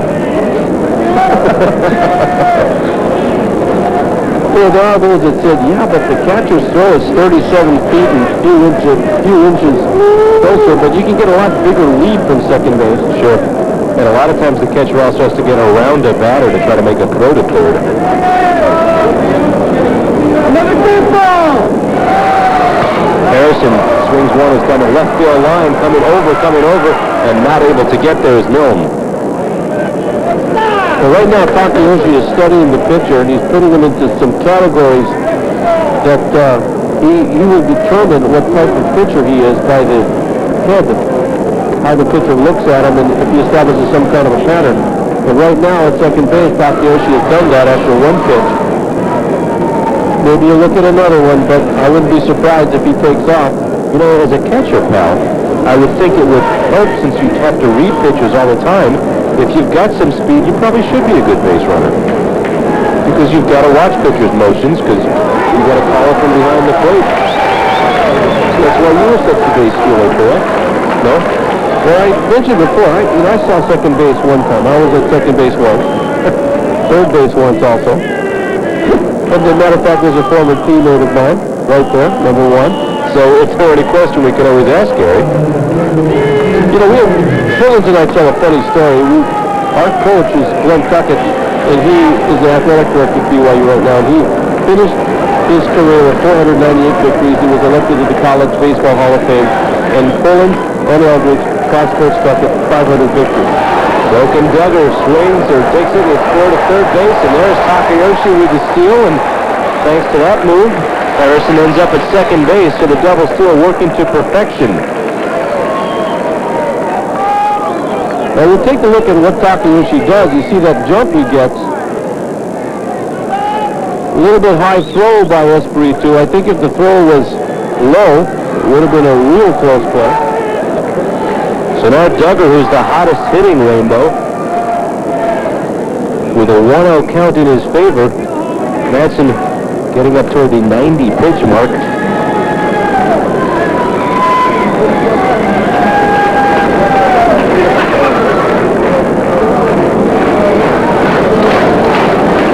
That one gets by the catcher.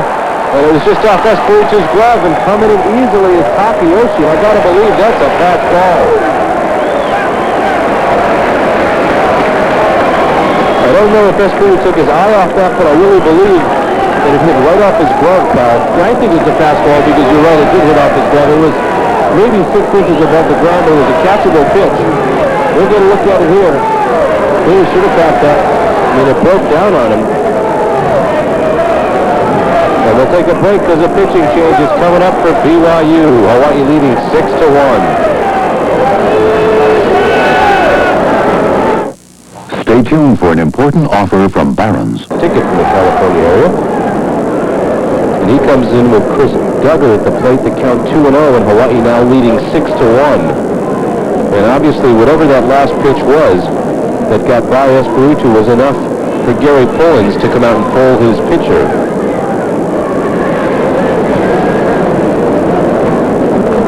We saw the ball tip off of Espiritu's glove, and the irony there, pal, is that if Espiritu holds on to that pitch, you got to wonder if Pullins comes running out to the mound and makes the change with 2 out in the 4th. That high ball 3. And Milonian has been out in the bullpen for about 2 innings now. He started and then he stopped. He started up again.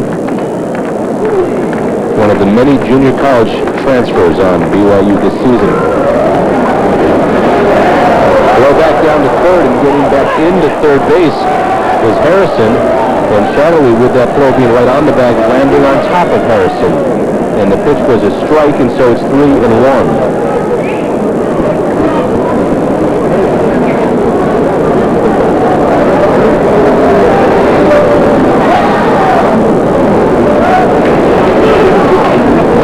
Pitch hit meekly down the third baseline past the coaching box. The ever-stoic Coach Murakami lets it go by. And we talked about the difference in coaching philosophy earlier, pal. Pullins and 85% of the coaches go after the ball, and Coach Murakami's got better things to do. Well, it may not be in his job description in his contract. He will not go after foul ball. He sprained a finger once and said that's the last time I ever do that. They go to first base, and umpire Greg Poole says, yeah, he went around, and striking out is Chris Duggar to end the inning for the Rainbows. But they do pick up 3 more runs. As you see, yeah, he went around. It's 6-1 Hawaii after 4. If you want to play better, Run, 1 hit for BYU, and they've committed 2 errors. The starting pitcher is Brady Pereira. He's now beginning his 5th inning of work. Darren Milne, the left fielder, batting in the 8th spot for BYU, will be the first batter to face Pereira. And that's slider. 1 ball. Well, if Pereira can hang on here in the 5th, and if Hawaii can hang on to win, Hawaii's 4 starters would then have won all 4 games of this series, and that's premature. But Pereira, who didn't even suit up last week with a tender arm, and there was some questions then. Of course, we saw him earlier in the dugout with his arm wrapped. Has only given up 1 hit. Well, he's up to 57 now, 57 pitches. So I'm sure the Rainbow coaching staff is watching him closely. He could be one of the mainstays of the pitching staff this year, and they don't want to injure him too early in the season. Pereira goes 3-0. Coach Rob Nomura is running out to the bullpen, which usually means there's going to be some activity. So is Scott Craven going out there along with Tyler Shep. He's done running. Ronnie, I ain't going to take Nomura. Well, Greg Nealon, the lefty, is up. He'll be taking some tosses. Remember, at the end of tonight's game, Pal and I are going to select the GTE Hawaiian Tel Most Valuable Rainbow. Hawaiian Tel will present $100 to the General Scholarship Fund of the UH in the name of that player who went beyond the call.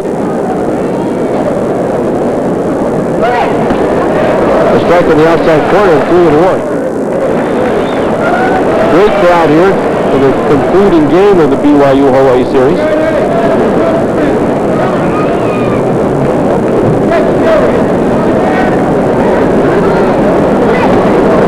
High ball, fourth walk given up by Brady. course, tomorrow will be one of our rare Sundays off. But some of us will be coming back to Rainbow Stadium early in the morning for the clinic by Dr. Coop Durin. Yeah, speak for yourself. I got a birthday party I'm in charge of. So, Whose birthday? my son. Hey, how old is he?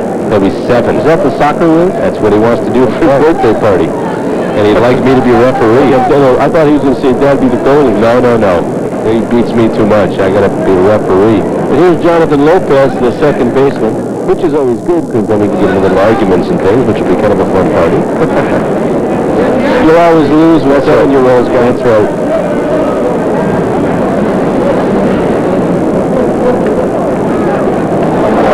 Breaking ball in the dirt gets by Takayoshi. Mill advances to second base.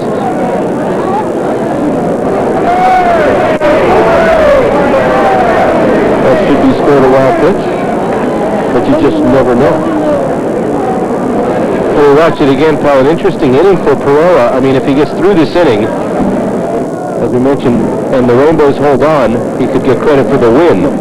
And he's struggling a bit now, but with Hawaii leading 6-1, you wouldn't suggest, well, he should throw batting practice, but if he just gets it in the vicinity of the strike zone and lets the chips fall where they may.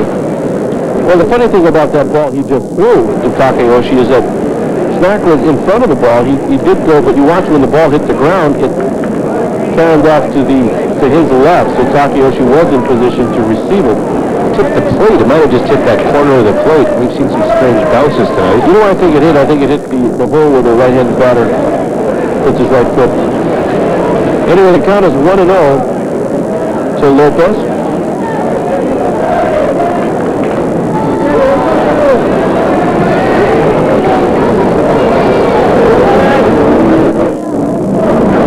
Greg Nealon in the bullpen for Hawaii begins to heat it up a little more. Swing and a miss. Good pitch by Pereira. It's 1-1.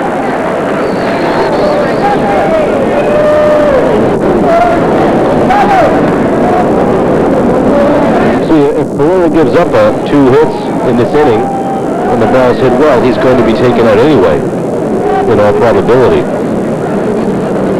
So I'm sure when he's being told to just get it in there, and they hit it, they hit it. And if they miss it, they miss it. In that case, they missed it, huh? 1-2. 6-1 goes, top of the 5th. Yeah, and that's the point. If it were 2-1, I wouldn't be saying that he...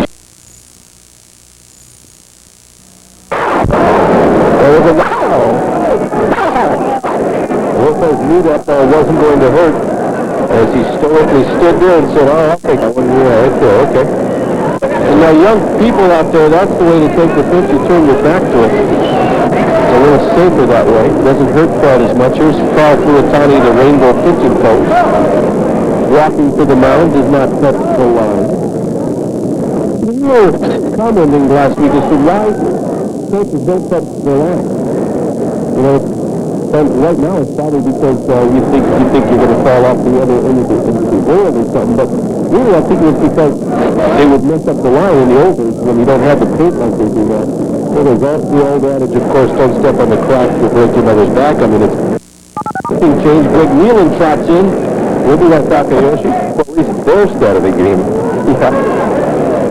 And I'm going to wonder out loud just who occupies the room up there. It's going to be interesting to find out who does. The pitcher is Greg Nealon, the junior from Moorpark. And there you see his statistics.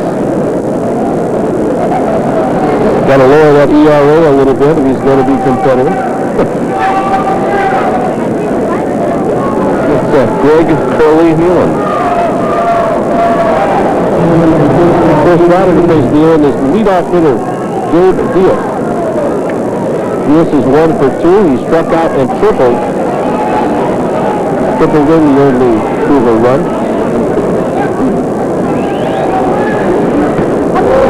Nealon, the pitcher, throws mid to high 70s. Got a good third ball. And generally speaking, his control is one of his better assets. Yeah, he lost. Hawaii's only lost this year. He came in relief and was tagged with the loss. But last year, you mentioned about his ERA earlier this year, 3.39 ERA last year, which is good. It's a good ERA. He's 5-2 in 15 games. 8-5 in his career overall at UH. Well, that pitch, Diaz squared around the bunt. Now, there's no way that he's going to put the ball down. It was a fake bunt. Like that. And I say there's no way, and he does it anyway. And both runners will advance down 5 runs. Yeah. Well, you know, I'm looking at percentages here. He's 5 runs down. There's 1 out. I can't see why, but then again, I'm up here, they're down there, right? Now there's 1 out. We asked last night in the 6th inning of a 7-inning game why they were bunting at 3-0. Well, tonight, maybe in the 5th inning, figuring that if they can drive these 2 runs home, it becomes 6-3. And Diaz, we have seen about 50% of the time he's come to the plate has shown us bunt. And this time, taking your cue, he does lay one down. Good play by Viella to throw him out. And batter's Ed Chatterley, the third baseman, 0 for 1 with a strikeout and a walk. Fastball by Nealon. In there for a strike.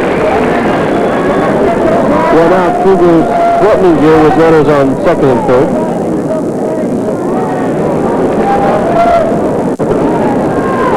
Rainbow outfield playing straight away, so is the infield.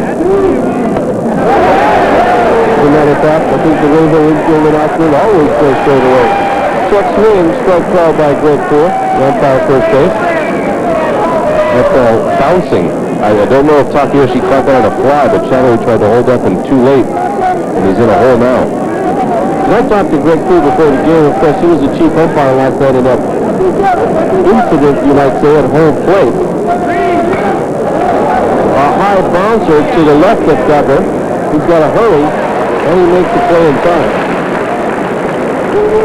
And on the play, Nealon comes in to score the Cougars' second run. And Lopez advances to third base. But last night, with Ryan Hancock of BYU throwing, there was a mix-up in the signals. The catcher, Espiritu, called the curveball. Hancock throws a fastball, and the catcher, Espiritu, couldn't come up in it with the glove and hit Greg Poole, the umpire, at first base there. It was Chief. He hit it right in the face mask at the chin. And he didn't think it was anything deliberate. This was last night. And here it is last night. The ball goes right by Espiritu, and Greg Poole goes down. Now watch this. This is a great call here. He shakes his head, calls a strike. Down his tongue there, as you saw. And he said his jaw was sore for a while. He said it was till about the middle of the next game when he was umpiring first base before he really felt at home again. There you see him still spitting teeth out. Well, he's a policeman. He's a tough guy. The count is 1-1 to Chris Cooper. The lock by Smith. But anyway, the reason I'm bringing this up is because somebody had called him today and said that to them it looked like it was a deliberate thing. And I was just flabbergasted. I said, absolutely not. They had a runner on scoring. Well, don't forget why they might have said that. Because you're the guy who said in the old days, if you were mad at an umpire, you might try to do something like that. And I said, well, that doesn't make sense, Greg, because you didn't do anything to deserve that. Well, he said, I didn't either. Cooper nails one in the right field. Albert goes back. It hits the wall. So does Albert. Albert goes down. Darren Norman fields the ball. Cooper ends up at second base, and now some concern as the ball trickles away. For Tim Albert in right field. His shoe, second time we've seen that, his shoe is caught. Wayne Daughtry got his shoe caught last year there. Well, this is interesting now because the ball's at the bottom of the fence. Oh, a little bit up, and there you see him there. He gets it wedged in, and I can't get out. So the concern, rightly so, because if he'd have pulled hard, he might have pulled some, but he's all right. He's laughing. And Greg Poole goes, hey, that's nothing. I got hit in the face last night. So a double and a glove hit ball by Cooper. And suddenly it's 6-3 Hawaii. And there's your sacrifice bunt coming back and bringing in 2 runs eventually. Well, what do I know? I don't know. And here's Big Brent Brown, the DH. Albert's okay in right field. Well, Albert got back there, Pat. I mean, he was close enough to the wall to get his shoe caught, and that ball hit about 2 or 3 feet up on the wall. And if he'd have had his glove and his timing right, he might have made a good catch on that. Well, you can see by the replay that Albert also knew that the wall was there, because he just kind of jumped toward it. You know, he didn't really know where the ball was. Boy, that ball was hit hard. Third ball, left the outside corner, 0-1. 6-3 now, Hawaii. That was just a second hit by BYU. This guy Brown started things off in the first game opening night for BYU, hitting one just about back there to that wall and right, but he was thrown out trying to stretch it into a triple. And he's certainly quieted down since then. Well, all I know is that if I was standing in that third base coaching box and called a sacrifice bunt 5 runs down and it was successful, the next two guys for me would have struck out.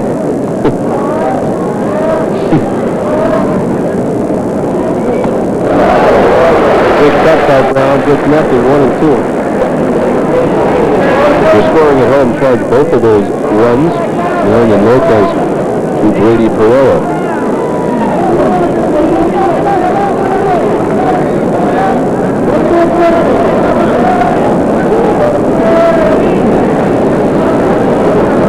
So Brown gets ready. 1-2. Ground ball foul. Now, see, I understand a little bit. If it's the 5th inning, you got plenty of time left. A hearty order coming up. Diaz, a good bunter. We've seen him square a bunt a few times. You figure maybe we get a couple of runners over and they end up scoring, which they do.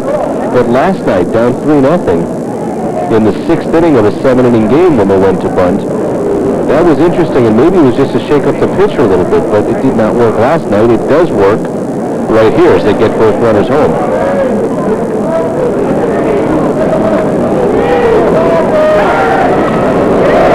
I know what Fred Fuller is thinking about. I mean, this is the new look BYU team that we've talked about. And talking to Fred Fuller today, I said, you know, Fuller, I've watched every team that you've had since you've coached there since 1977, and I have never seen a BYU team, one, not quite as big as the other physically, but two, be able to run as well and put the ball in play as well. I mean, usually they come looking for the long ball and big innings, but maybe that's what he's doing. So he's playing with what he has. Brown strikes out. That's the 5th strikeout overall. Fourth strikeout, excuse me, in the first by Newland. But BYU scores 2 runs on one base hit, and they leave him there. Score 6-3 Hawaii.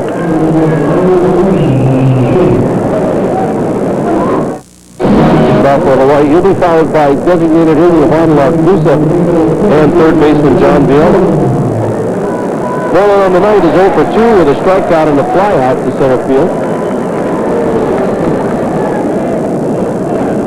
Moreland's a young fella that has, he has some ability in this game. He's got a pretty good throwing arm. He feels the ball well and his position well in center field, and he can run. Breaking ball in there for a strike. The pitcher is Aaron Miranda. He took over from David Melton. Melton with 3 2/3 innings. Have you noticed anything different over the last year or so? I mean, in '89, Moreland hit 302. Last year, hitting just 223. And this year, he's off to a decent start. Well, he changed his swing. He was working on it in the summer of '89 and then the beginning of last year in the fall. But it takes a while for you to be consistent with the swing, and I think he was kind of confused and not really being consistent. And this year, he is. Ball is up. Moreland fouls it back. It's 1-2. Well, with his prolonged slump last year, he found himself being used more and more as a defensive replacement as the season wore on. Which was obviously tough, having hit 302 in '89, but he had a good summer with the Anchorage Bucks of the Alaska League. Well, in the past, he used to drive that back elbow down, lowering his back shoulder. That means he had a mean uppercut. And you can see by that swing, although he struck out, that the shoulders are relatively level, which is what you want for your swing. You want to come down to the ball in the swing. Strikeout number 5. Moreland back to the dugout. He was second on the team last year in strikeouts. And that pleased about that one. Where are they from? Well, the Rainbow's about half of them. From right here in Hawaii. The breakdown, you can see 6 of them from California, 3 from Washington, 2 from Florida. Tyler Sheff from Idaho, and 1 from Oregon, that being Jaron Moreland, who just struck out. Well, also that they should have Craig Tucker. That should be 2 from Oregon because he's from Klamath Falls. So somebody in the media guide, didn't have that correct. But there's two. Klamath Falls is in Oregon, right? Klamath Falls is, these are 90 bows. This is 1990 bows. We're in the 91 bows. We'll have that for you later. This fact brought to you by our friends at Budweiser. We'd like to remind you to know when to say when.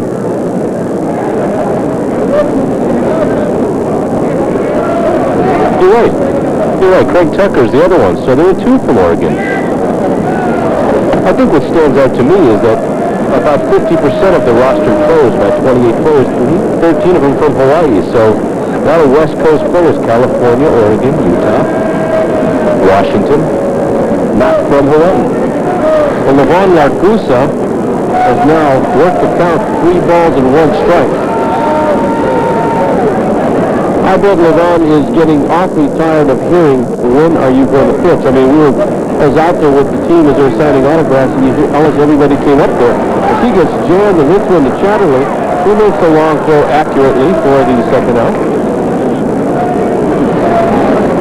I mean, really, here's a guy that's the media darling. I mean, everyone wants to talk to him, and the kid can pitch. And every day, people ask him that. So he's out there, and all these kids come by and say, when are you going to pitch? When are you going to pitch? Or how's everyone else come by? Well, the good news again for Coach Murakami, 4 starters coming in, and of course, Pereira will not get the win now. He did not go the necessary 5 innings, but he gets good performances out of 4 other starters, which looks good, especially in a conference matchup against BYU. And here's John Viola. He takes a breaking ball for a strike. Viola Concerto.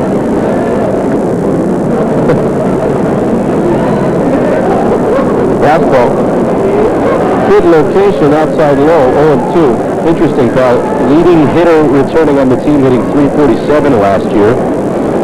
Normally the cleanup hitter. Things must be going good when you can bat him 8th in your lineup. Oh, that John V is really struggling. He's not hitting the ball as hard as he can, or usually does. The Rainbows have been fortunate in this series that they have not had to use a lot of pitchers. One of the weaknesses that they will find, especially early in the year, is that your starting pitchers may not be able to go as long as you want them to go. And their bullpen has been relatively weak. I mean, you have Craig Tucker coming in. He throws a little bit of, with a little bit of velocity.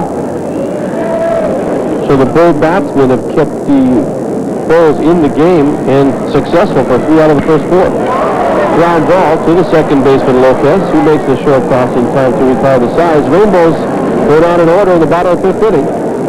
And the score remains Hawaii 6, BYU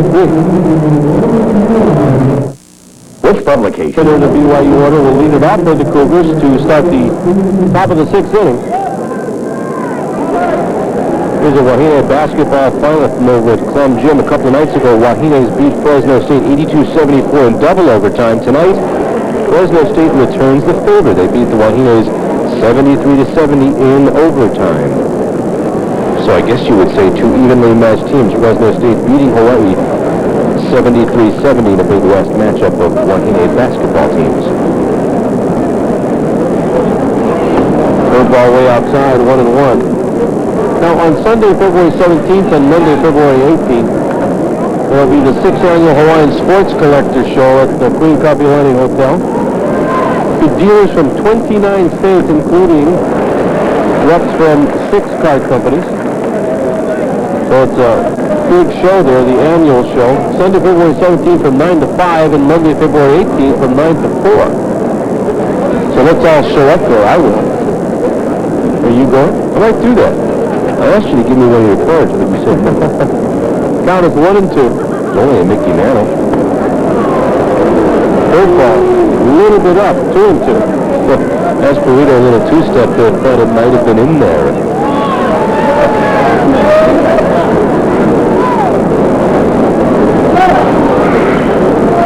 And Esperito gets jammed and nubs one in the air, foul for Blanchett.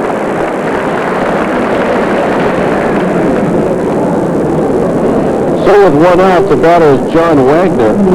I think if there's a proven that has really hit the ball hard in this series, it's been John Wagner. The last time, in the 4th inning, he hit one real deep to center field that Darren Moore made an outstanding catch on.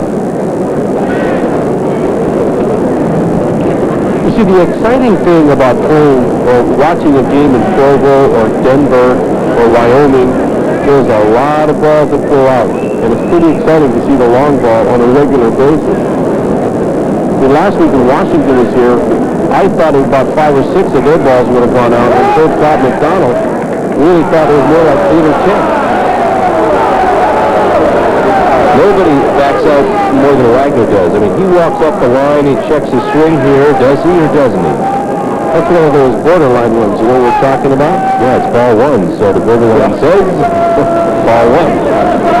Not much you can say about Poi, unless it's Haleiwa strain Poi. Quality, good tasting, nutritional, and experience are all words that describe Haleiwa strain Poi. Find out why it's Hawaii's favorite Poi. That's Haleiwa strain Poi. Hey, Wagner, I mean, when he backs out, he backs out. Remember how when you were younger and you were dating her, you'd say, "You ready to go, honey?" And she'd say, "Not yet, I gotta do my eyes." Well, that's how Wagner is when it gets time for the team bus. He doesn't say, "Honey," but he's gotta finish those eyes. And he really takes his time to do that, and then he backs out. Way out. I can imagine what it's like up in big country up there when it's sunny out and he plays with those eyes. And there's a strike, 3-1. And with that he backs out about 3 steps further.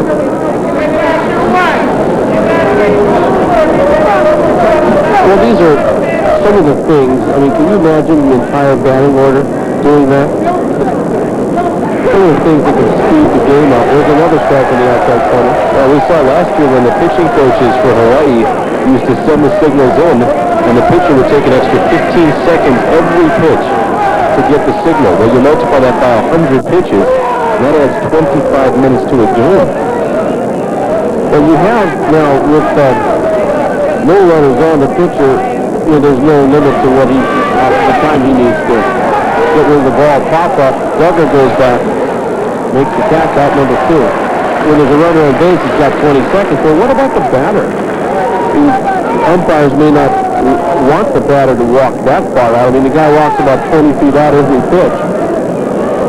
Then you can figure out how much he walks in the game. You know, maybe a mile or half mile or something like that, 100 yards. But he walked further out of the box than he did to get to first base that time, I think. That's his helmet. The 2 weak pop-ups by Nealon. The batter is Brian Simpson, who fouls one back to the net. 0-1. Well, the view really Barton's so sick. I think he is fun. I mean, he looks very intense. You know, that's something I've never tried in my life. I don't know if that'll work. Does it work? Oh, it's all right. Yeah, it does work. I mean, I know most of the guys in the KHNL softball team, you know, put those on. They wear wristbands and white shoes and stuff like that. I mean, you know, flashy guys. Well, I'd rather look good than play good, they always say.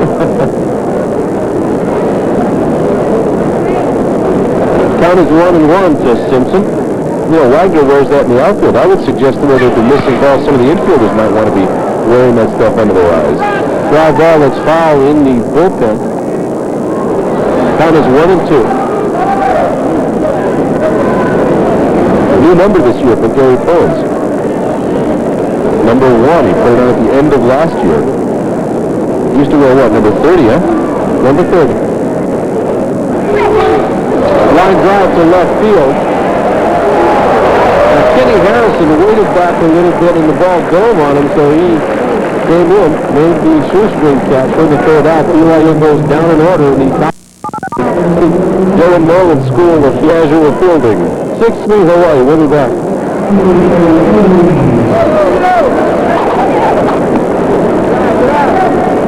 That's ball 1. Otani is 0 for 1. He walked, got on an error by the shortstop.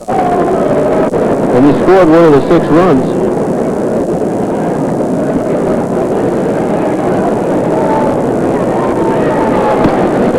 Just inside, ball 2. Now you see Mirandon drops down when he throws. You see some of that movement, especially tough on right-handed batters as it comes in toward their hands.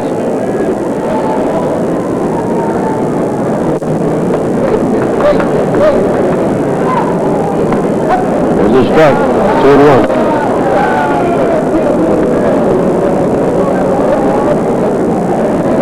When you look at this crowd, John, you think about college baseball around the country and how many programs draw 4,000 people, and it's close to 4,000 here tonight. The capacity is a little over 4,000 here. Well, Hawaii currently, I believe it's 7 seasons in a row with over 100,000. No other program in the country has drawn over 100,000 people that many years in a row. So you're right, there are very few programs who consistently do this type of a crowd. And Mississippi State's another one that's real successful too.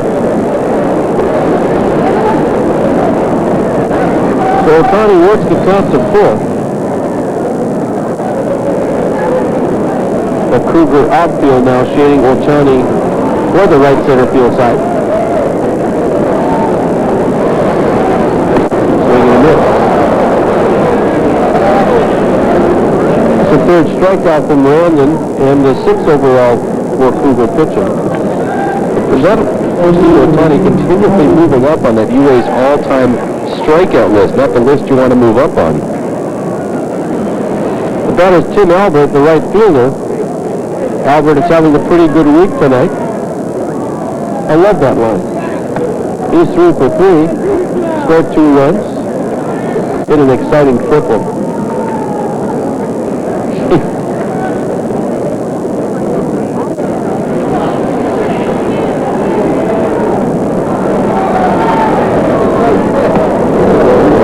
Missed that ball by about 4 inches, 1-1. He was thinking of over the fence on that one, that uppercut. The reason to swing down on the ball is you want to create backspin. Backspin will give you more drive when you hit, as opposed to trying to swing up, which will of course give you topspin. There's a high fly ball to left field. Milne settles in to make the catch for the second out. So it was Milne who was victimized by the ball tailing away, and Alford tripled last time. This time he gets under it and flies out to Milne for the second out of the 6th inning. Billy Blanchette will step in for a fourth at bat of the game. He is 1 for 1. He has singled and scored. He's been hit by a pitch. And he sacrificed fly deep to center field for an RBI in the 4th inning. Billy takes a strike on 1.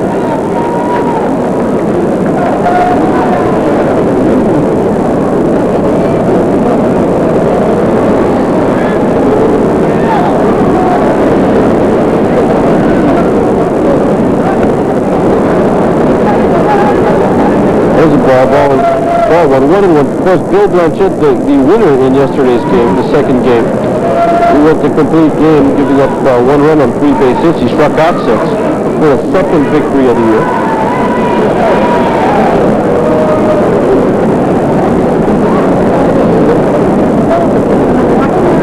That open stance.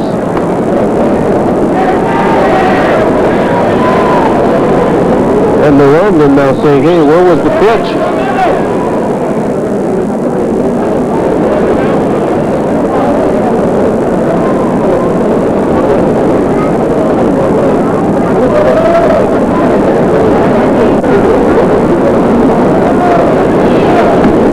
Just outside. 3-1 is a count to Blanchette.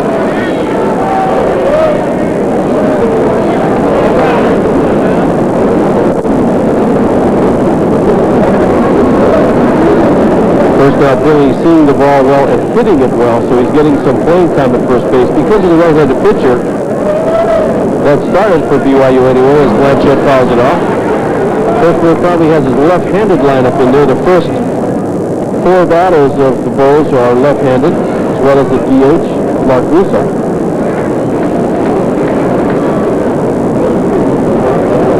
So the count is full. We're going to look at the starting pitcher, young David Madsen from Miller, Utah. And he's holding it back because he will DH this year quite a bit too. Ball 2. Or maybe he's going to hit somebody with it. That's the first base runner that Miranda has allowed. He's retired 6 rainbows in a row since coming on for Madsen. And that will bring up Todd Takayoshi, the catcher.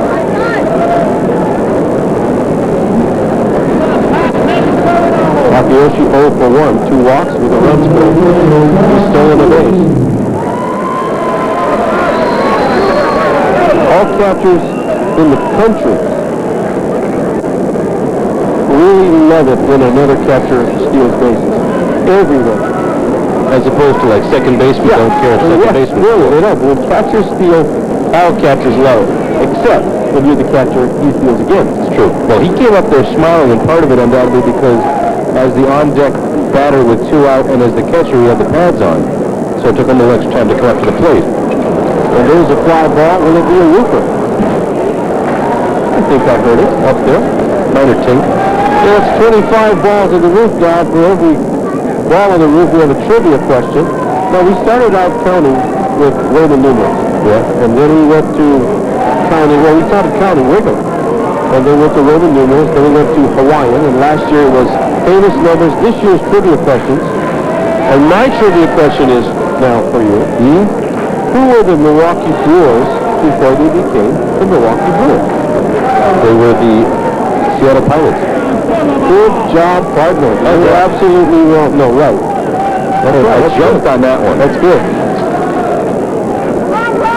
I feel good. I think I'm over 50% now for the weekend. Easily.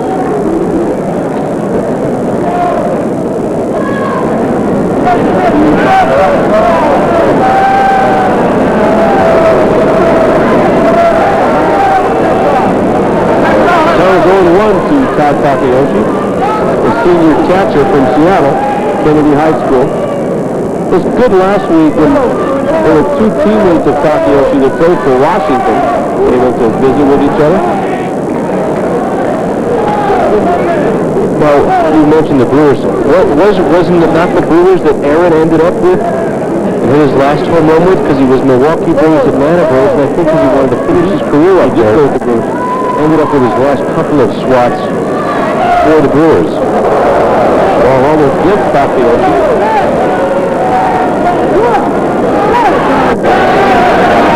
And the war of words right there. Takayoshi looks out at Miranda. Oh, that's close. Another way to get out of the way. You mentioned turning. That's a good way to get out of it, too. Any way you can when it comes like that. Ball ship, I think, is what that one was called. But Takayoshi was looking out toward the mound after that.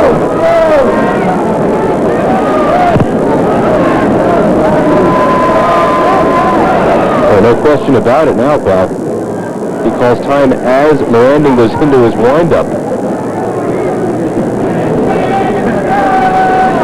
The count is 2 balls and 1 strike to Takayoshi.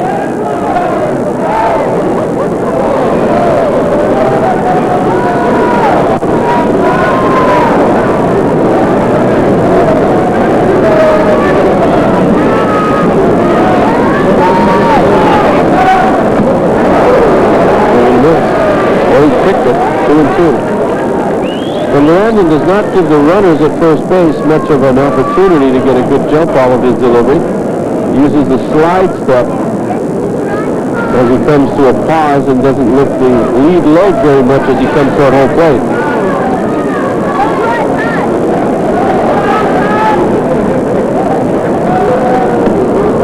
Ball 3.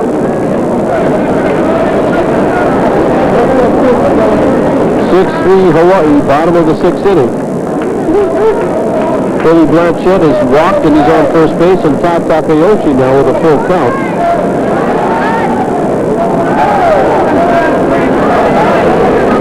Going in the miss. Takayoshi goes down, first strikeout by Miranda and 7th overall by the Cougars. So Hawaii comes up empty in the bottom of the 6th inning. They lead a man. The score remains 6-3. Boom. Hawaii is Baron Milne, the left fielder, who back base in the Cougar order. Will step in against Greg Nealon, the relief pitcher. Nealon now beginning his 3rd inning of work. He relieved the starter Brady Pereira. Pereira went 4+ innings. And there's a bunt attempt, hits the bat twice, foul ball. Pereira has given up 3 runs on the 1 hit. Well, a nice University of Hawaii athletic department saying they're going to hold a Support Our Troops night. That's Wednesday, February 13th, when the Rainbow basketball team plays Air Force at the Blaisdell Arena.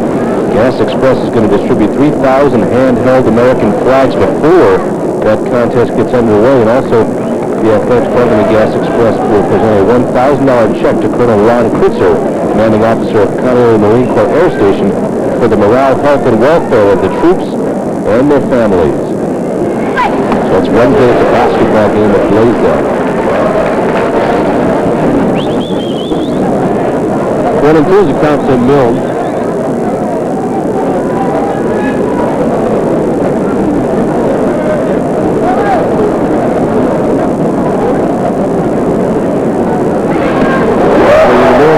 Gets a little curveball. Second strikeout for Nealon.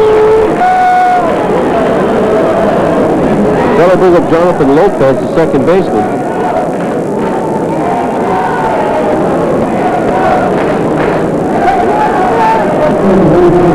Lopez has scored 2 of the 3 BYU runs. And the exchange leadoff has not officially appeared in the game as a batter. I'll take it back. Fielder's choice, that'll count as an at-bat. Years ago, like maybe 20, I don't know why I thought that fielder's choice was not considered an at-bat then.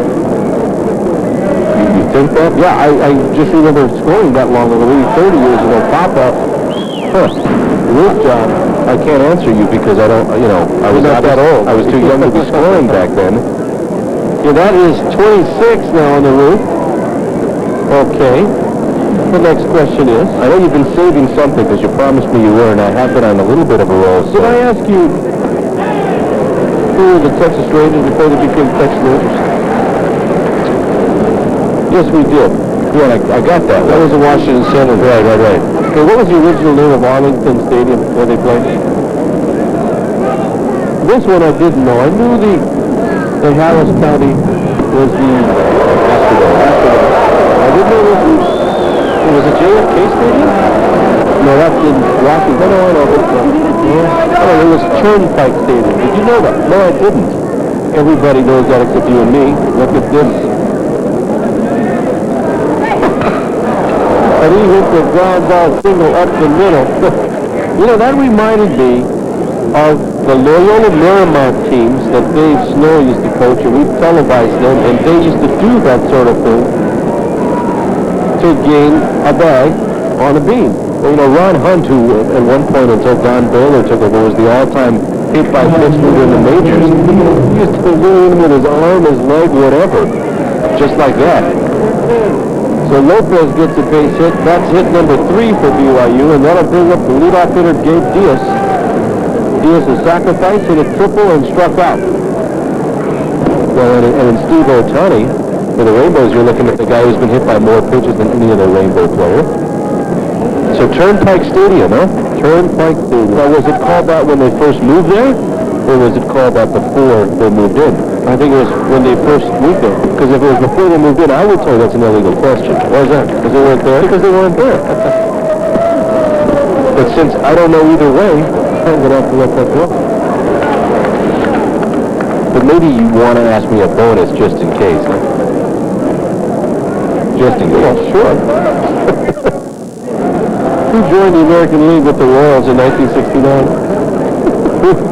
Who joined the American League with the Royals in '69? Well, golly, the Toronto Blue Jays. No, the Seattle Pilots. And left what, about 5, 6 years? Where did the Pilots play their home game? Pilot Field.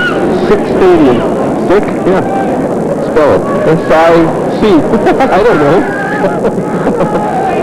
S-I-C-K? S-I-C. I don't know. Line drive to left center field. Harrison goes back, makes the catch. Good play by Kenny Harrison in left field.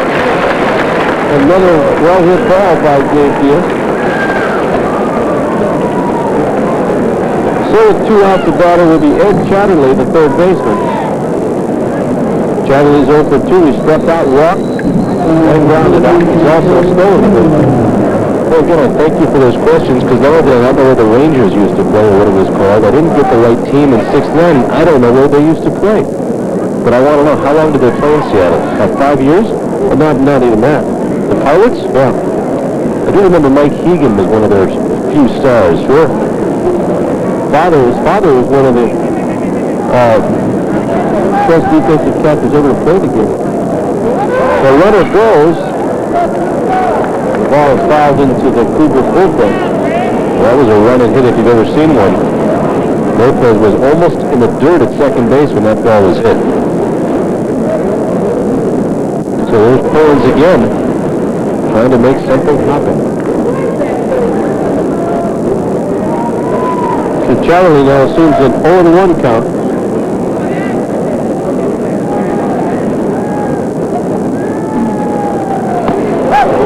Fastball in for a strike, 0-2.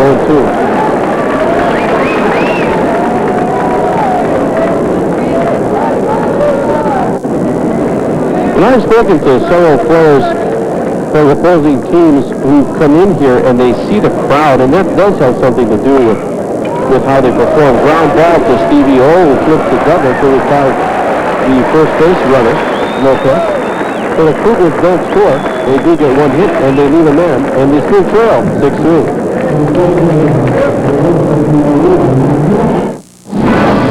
Will be the three scheduled hitters for Hawaii. The pitcher now is Aaron Mirandon. He's relieved David Matson after Matson went 3 2/3 innings. So the Bulls now looking to sweep the Cougars. Well, anytime Hawaii has an opportunity to beat BYU 4 times in a year in any sport, it is Celebration Day in Hawaii. And BYU, a big rival of Hawaii, of course, at least from the Hawaii fan standpoint. San Diego State certainly a natural rivalry, probably even a little bit more heated, if you will, over the years. But BYU, of course, has natural rivals all over the place. Utah is the rival. Pretty big one. No mistake about that. No matter what anybody says, Utah's a rival. And Hawaii beat BYU 15-7 in the first game. Then yesterday they split the doubleheader 7-4 and 3-1. And they're leading 6-3 as Kenny Harrison takes a curveball for a strike.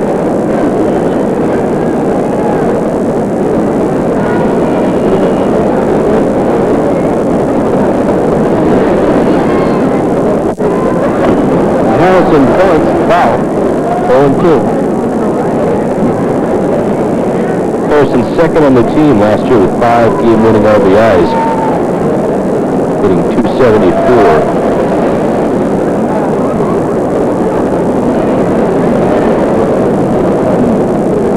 I think bunting is also one of the real under-taught, drag bunting, real under-taught skills of the game. In fact, I think sliding is probably the most under-taught skill of the game.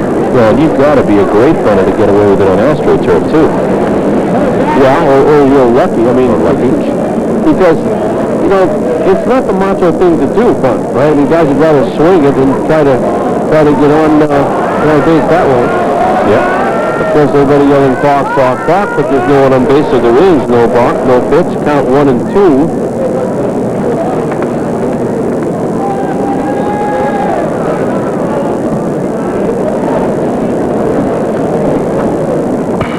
Ground ball in the hole. Good dive by the shortstop. And Diaz gets a piece of it, but it's going to be a base hit for Harrison. And that's the 7th hit for Hawaii in the first off of Aaron Mirandon.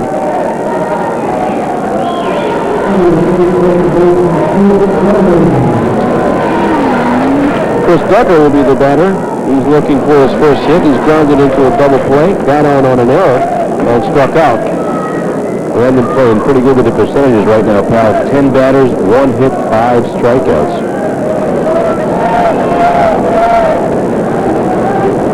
4 strikeouts. Now, do you need professional help?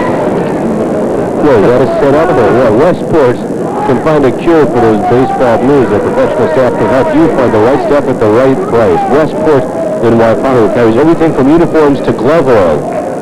Not for the uniform, but for your glove. And their personalized service gets by. Well, Duggar turns around to bunt, and the ball gets by. It's 3-2. Fastball was a scoring decision. But I do need professional help when it comes to athletic gear, and Westport is a professional that helps me. Absolutely. Their personalized service can guide you in the right direction. Avoid those baseball blues. Come down to Westport and Waipahu. It's worth the trip. And what you've got there is Mike Evans going, you know, last night a catcher let one get through like that, and it caught my partner in the flu. Yeah. You hold on to the ball, guy. In the face mask, anyway.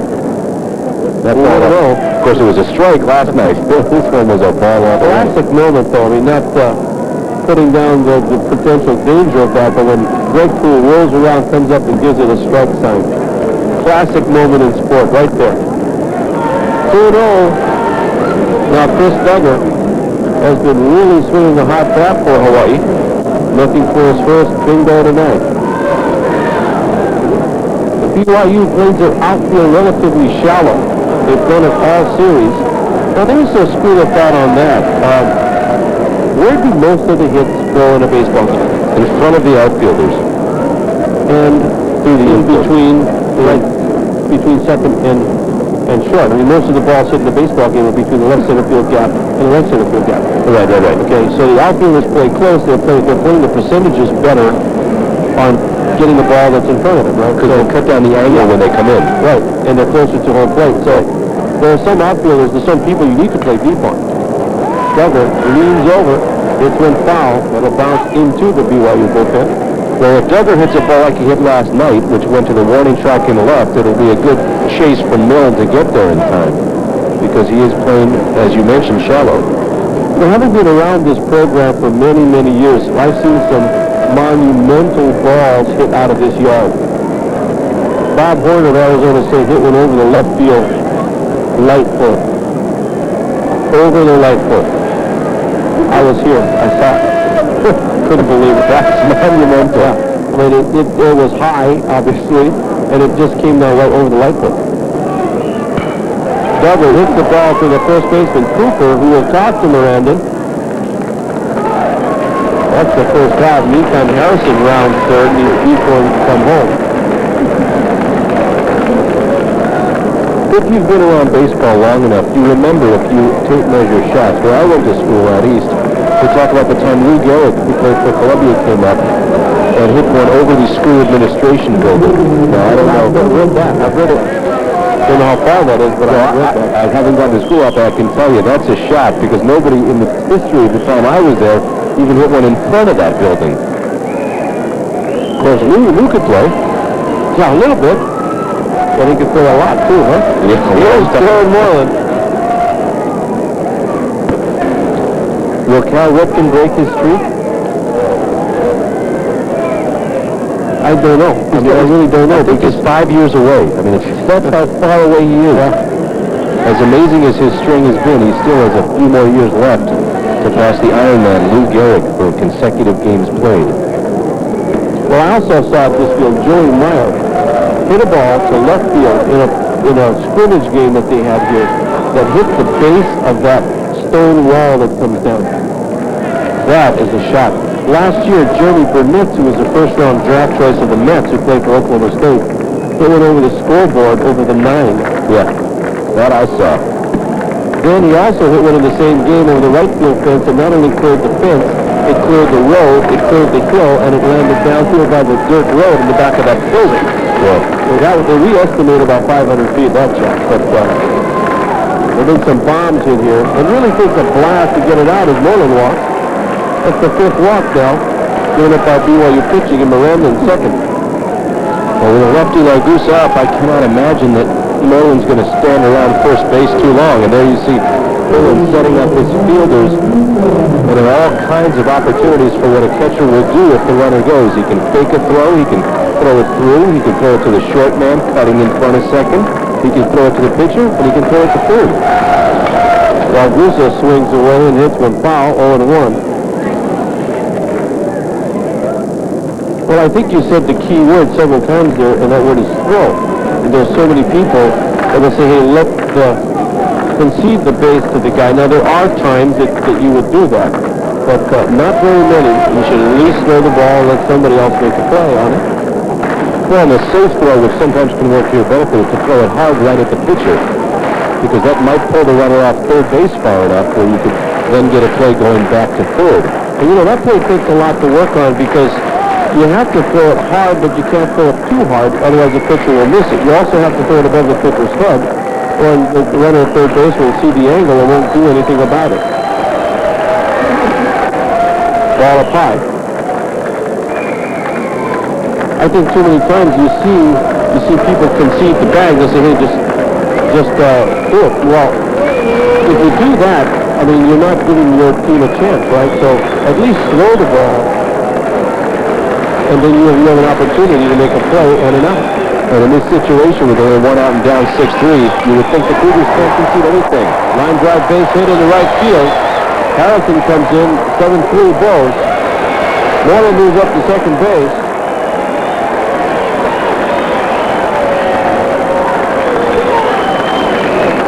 Moreland didn't have to go as Largusa just rips that offering into right field, and Simpson picks it up and throws it back in. Runners at first and second now.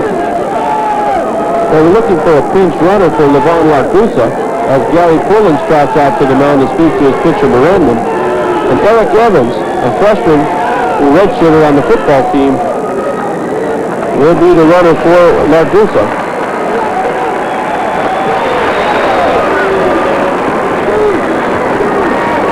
No chances being taken with Largusa expected to be, at some point, one of the aces of the Rainbow staff.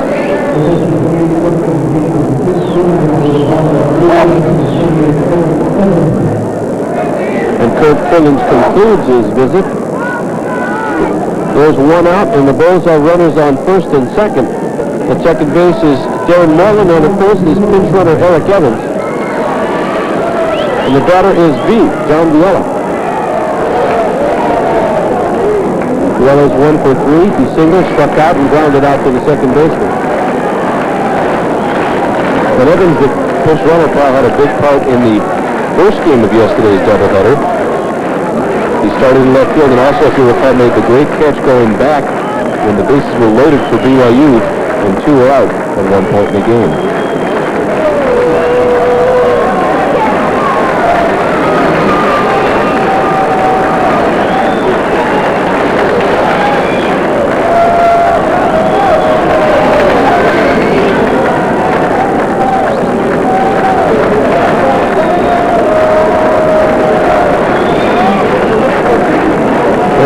Has begun.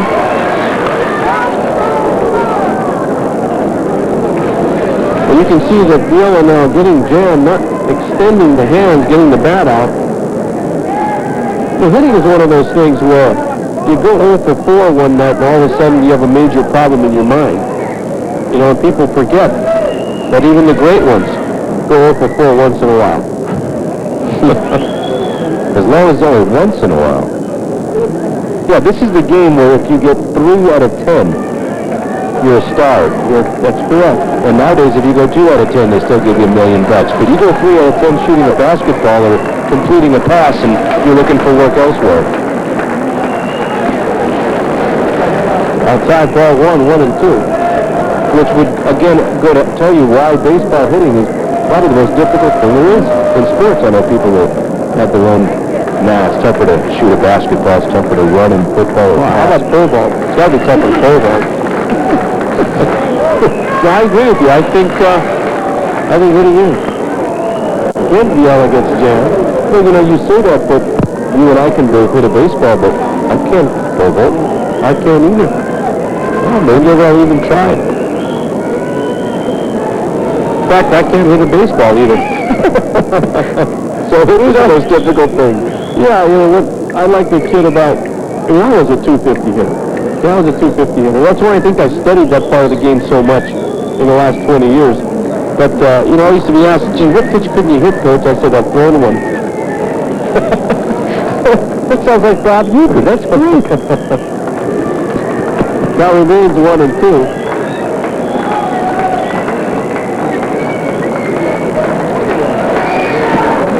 Lotto will outside, 2 and 2, a nice block by Espiritu. It's like Bob Uecker tells the story about the time he was in the prolonged batting slump when he was getting, the fans started getting on him, and there was one fan in particular that was really giving it to him about the 5th, 6th inning, said something about his family. About the 8th inning after he'd struck out, he said he was in a bad slump, like 1 for April. When he went back about the 8th inning, finally had it so long, he slugged her. The runners go. Biela nubs one to the first base side. Fielded by Cooper. Both runners will advance.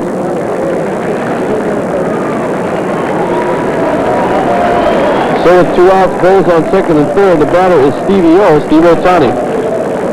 Well, you know, hitting 250, there have been some great catchers known for their defense who were not Pal Eldridge. I mean, I think of Clay Dalrymple, Gus Triandos, Choo-Choo Coleman, Jesse Gonder for the early Mets.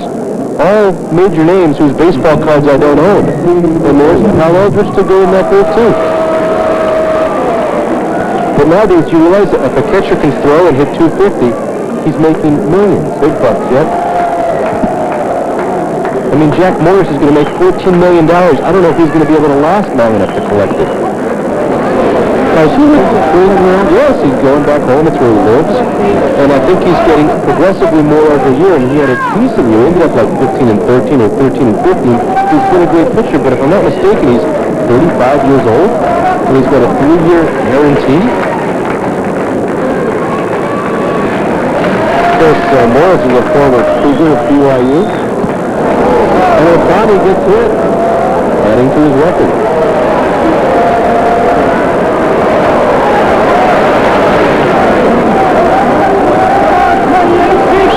So the bases are loaded. He just clips him in the elbow, tricep part of his left arm. Here's Tim Albert. He is 3 for 4.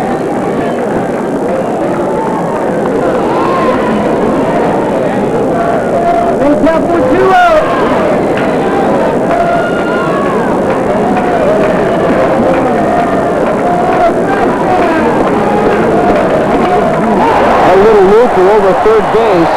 Moreland scores. Here comes Eric Evans.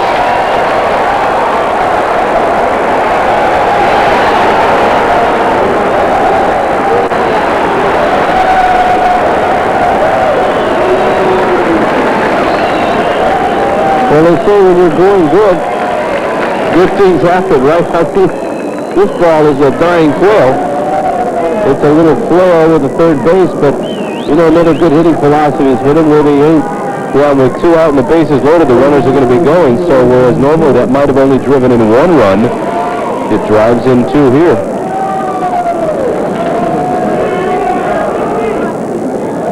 So the score is now 9-3.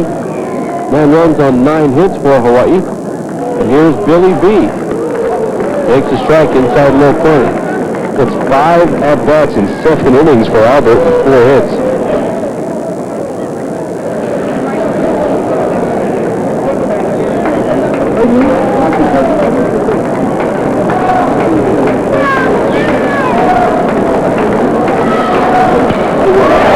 Drive left field. Will it be fair? Yes, it will. It'll go into the corner.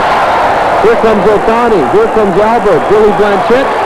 Stand-up double. And Albert just moping around. Beautiful to watch him run, and nice to watch Blanchett go the other way with a double.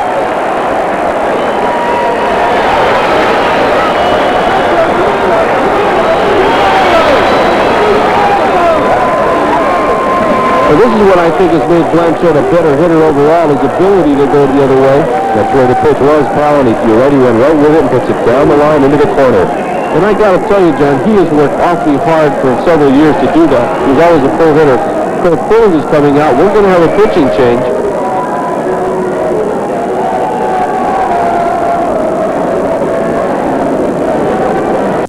This pitcher will be Hawaii's Sean Joynes.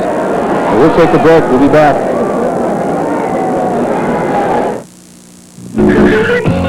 Sean Joynes from Mililani, courtesy of the Kamehameha Schools.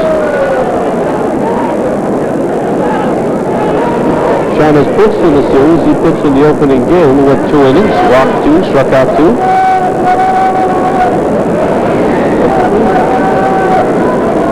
So an old nemesis of his, Billy Blanchett, has just singled off his teammate, Aaron Miranda, to score 2 more runs for the Bulls, and it's 11-3.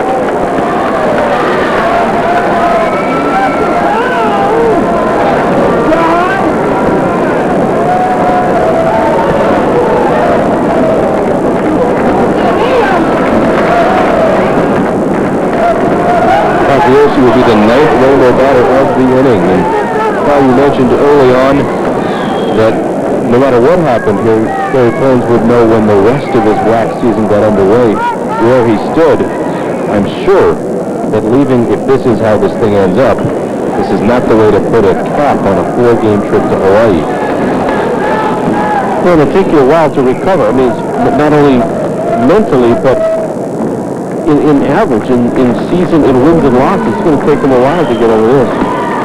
He told me that, what would be different if and when they do come back in May. He says, well, we'll come back with about 40, 45. He said 45 wins, which is, optimistic. I mean, they're 45 and 15 on a 60-game schedule. And he said, and obviously we'll be able to find the plate a little bit better because they were walking guys left and right. But keeping a stiff upper lip, which you got to do. This is only the first 4 games. Takayoshi takes a strike on the inside corner, 1-1. 11 runs, 10 hits for Hawaii. 3 runs, 3 hits, 2 errors for BYU. We're bottom of the 7th inning. Blanchett on second.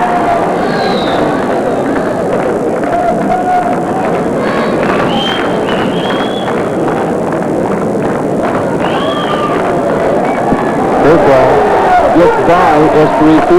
Blanchett will advance. Good throw over their head. Nice block, or nice backup by Darren Mill, the left fielder. Also, the ball's flying all over the field on that one. That's on the road. Down in the dirt. Espiritu gets it. So almost every throw this young catcher has made has been a high throw. Well, it was after he bobbled it once that Blanchett really decided to take off, and Espiritu thinking he might have a chance to get him.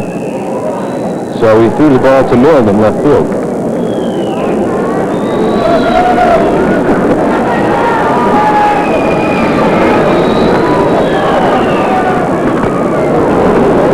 That pitch was right down the middle, and you know that Takayoshi would sure like to have that one back.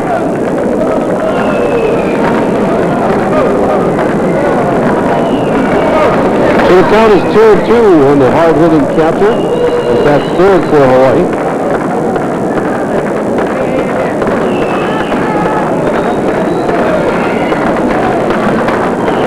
Changeup, 3-2.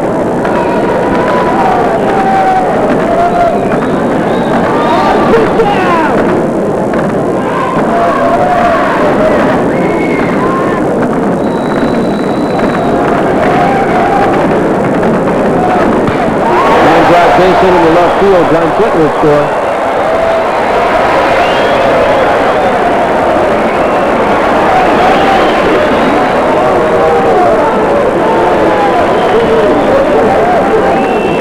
This is another thing that has made Takayoshi a good hitter. He's able to go the other way.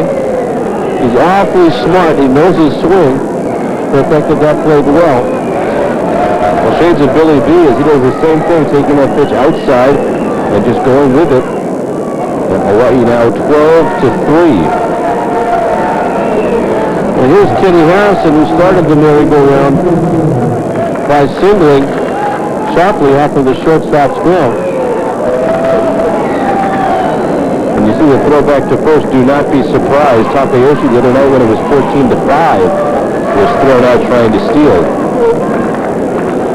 So he may just to see what he can do and shake up Jones a little bit. Get a good lead here.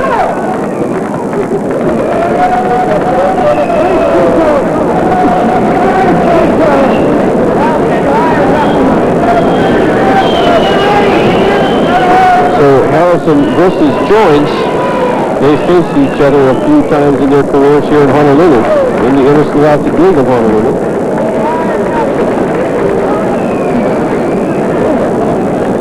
High school baseball right around the corner.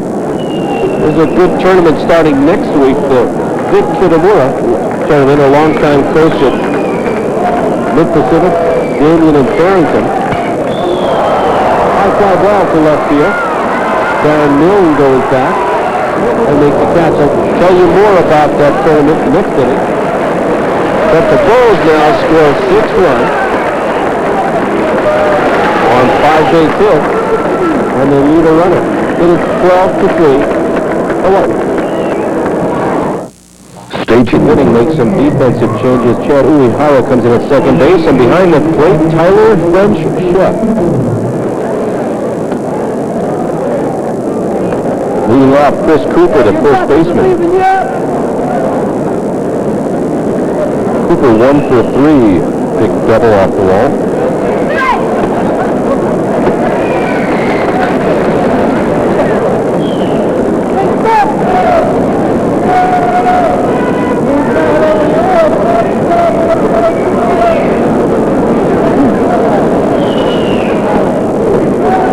Greg Nealon working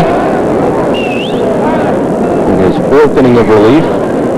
Stands to be the winner in this game in all probability. It's a scorer's decision, but unless BYU starts racking up the runs here, Brady Burrow going 4.0 innings. Strike two, outside corner, 1 and 2.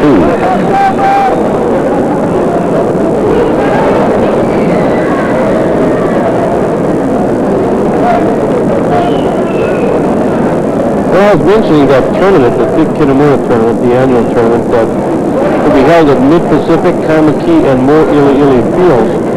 It'll be in the paper for the actual schedule.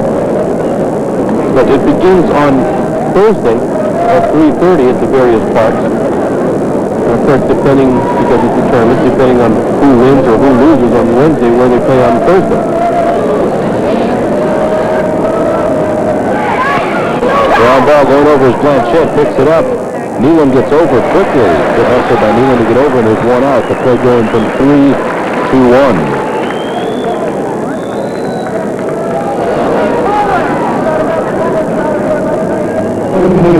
Why is it that every time I ask people about the best Hawaiian food, they always bring up the name Haile's? Well, the reason is simple. They've all tried other places, but Haile's beats them all. For the real thing, depend on Haile's Hawaiian food.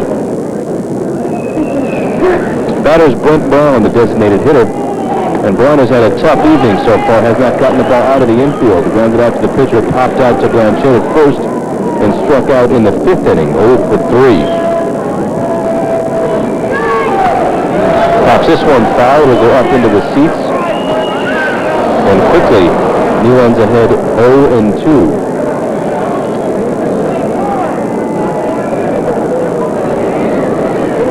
Of these sold-out Rainbow faithful.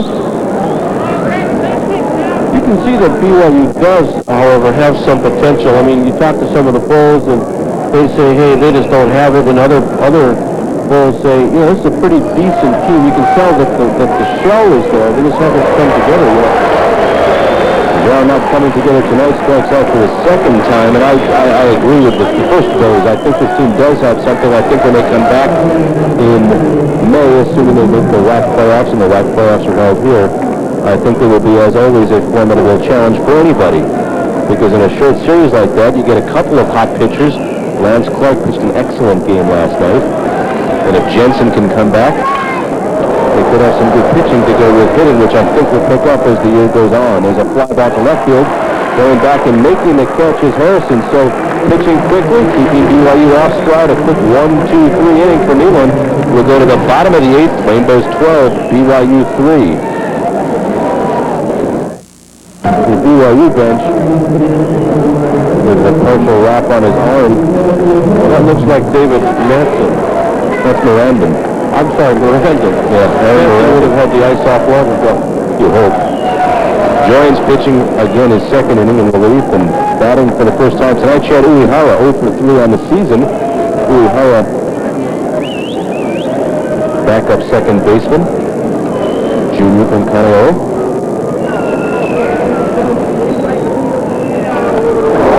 And that hits him. And they're going to say it hit him on the hand and he'll get first base. Question whether it might have hit the bat. The answer is no. And he's got kind of exciting gloves too.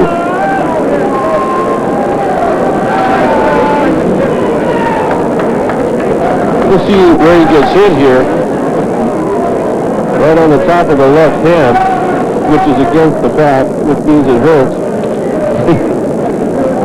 What a pinch hitter now, John.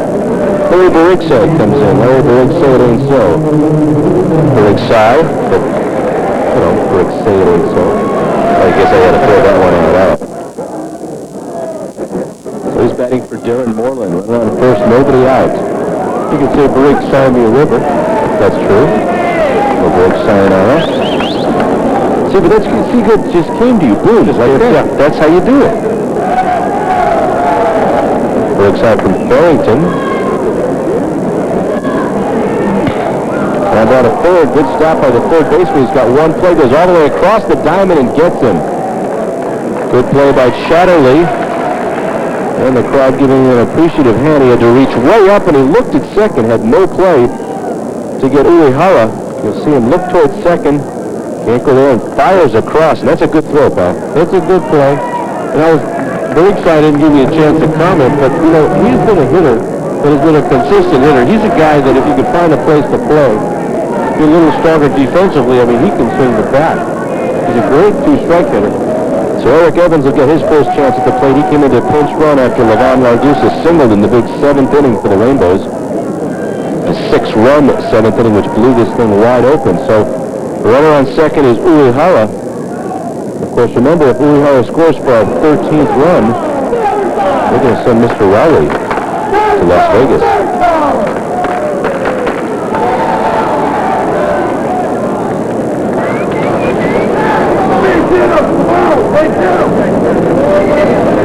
One ball, one strike, one out.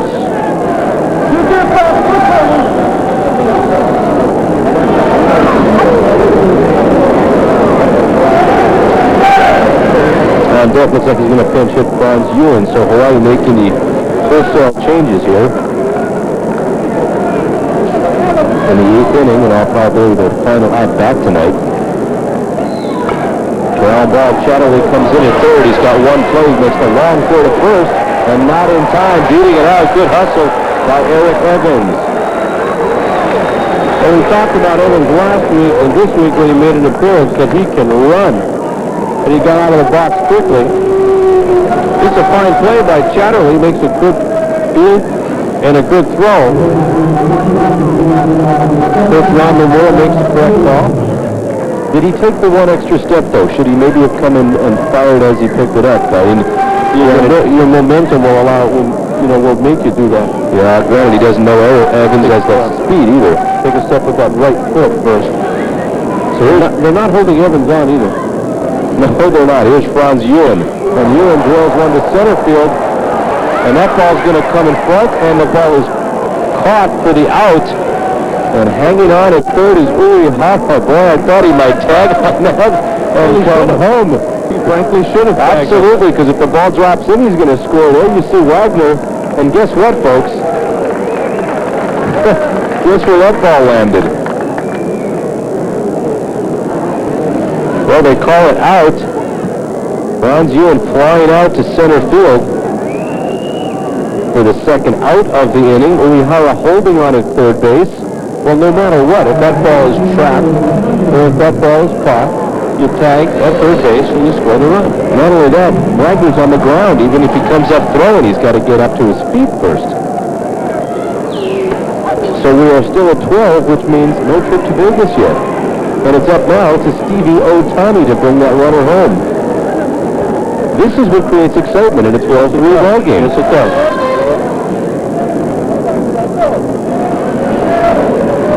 The 0-1 pitch from Jones. Strike two.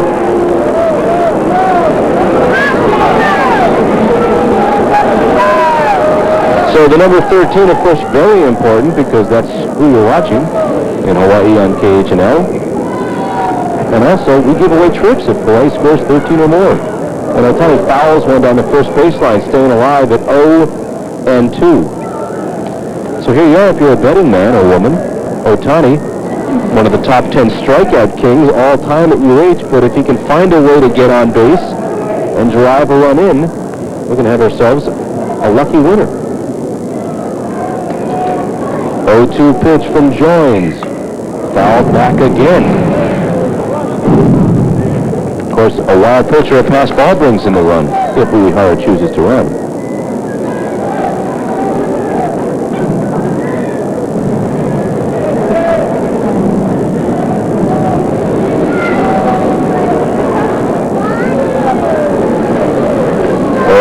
Pitch from Jones. Ground ball to short. Diaz picks it up, makes the short throw to second in time to get out of the inning. And Hawaii comes up.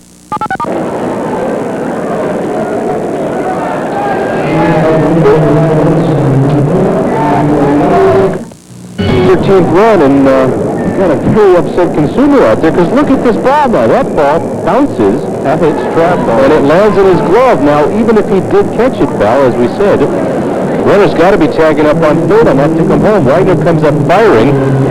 A good throw, but good speed. Probably would have beaten it out to no avail.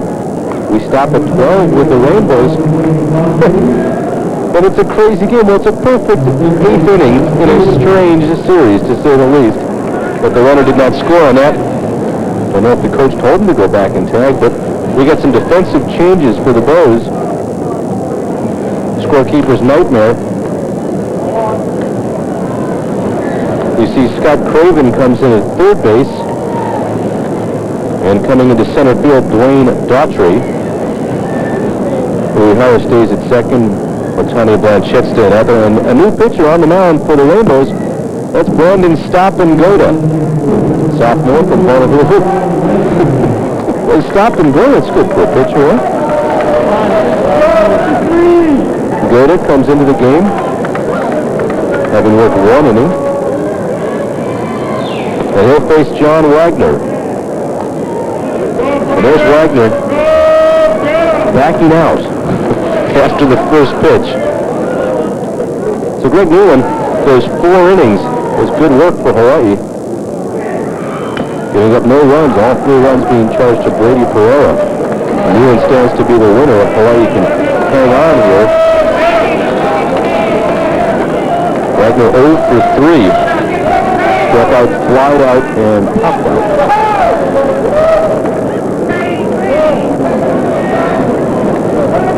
So the question tonight for Hawaii, who would be the starting pitcher? Could Brady Pereira go? He goes 4. But also for Hawaii, the question that was answered, the bats coming out in force tonight. 12 hits for Hawaii and 12 runs.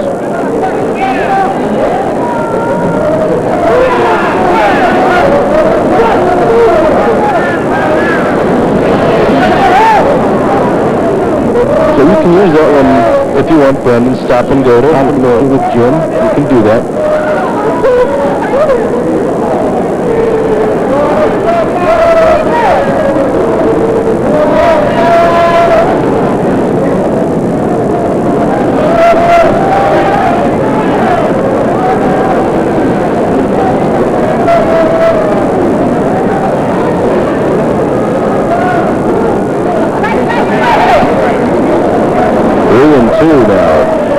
Out of Honolulu High School is noted for his control.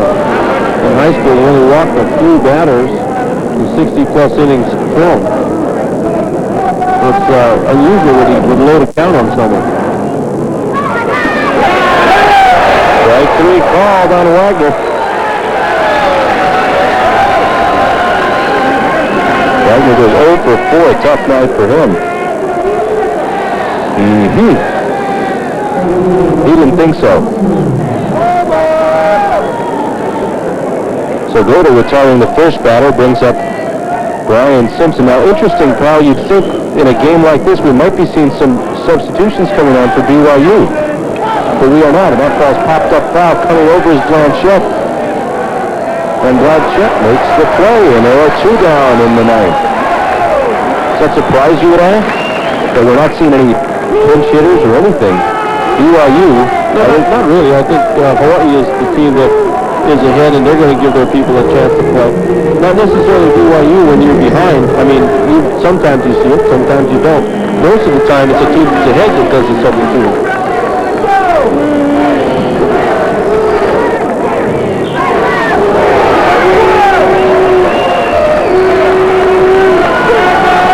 Darren Milne, the batter. Possibly the last hope for the Cougars. Goda just firing down there. 0-2. So it's been a good sign for Hawaii that when they've needed relief help, they've gotten it in this series. Craig Tucker getting the save last night as Hawaii won a 7-4 decision. Milan coming on doing a good job here tonight. And now Goda coming in and one pitch away from ending it for the Rainbows. And they're going to need that, as you mentioned, pal. Next week, USC comes to town for you Rainbow fans. Should be a great series, followed by Fresno State. And a lot of squads with some great histories. It's to Milne. Strike 3 called, and Milne can't believe it. And I'm sure the Cougars in general can't believe what they've seen here, as they go down meekly the final night 12-3. And our GTE Hawaiian Tel most valuable Rainbow for tonight's game is Timmy Albert. Tim Albert, 4 for 5 with 3 RBIs, 3 singles, and a triple. Hawaiian Tel pleased to contribute $100 to the General Scholarship Fund of the University of Hawaii. In the name of Tim Albert, GTE Hawaiian Tel, beyond the call. The final score of tonight's game, Hawaii 12 and BYU 3.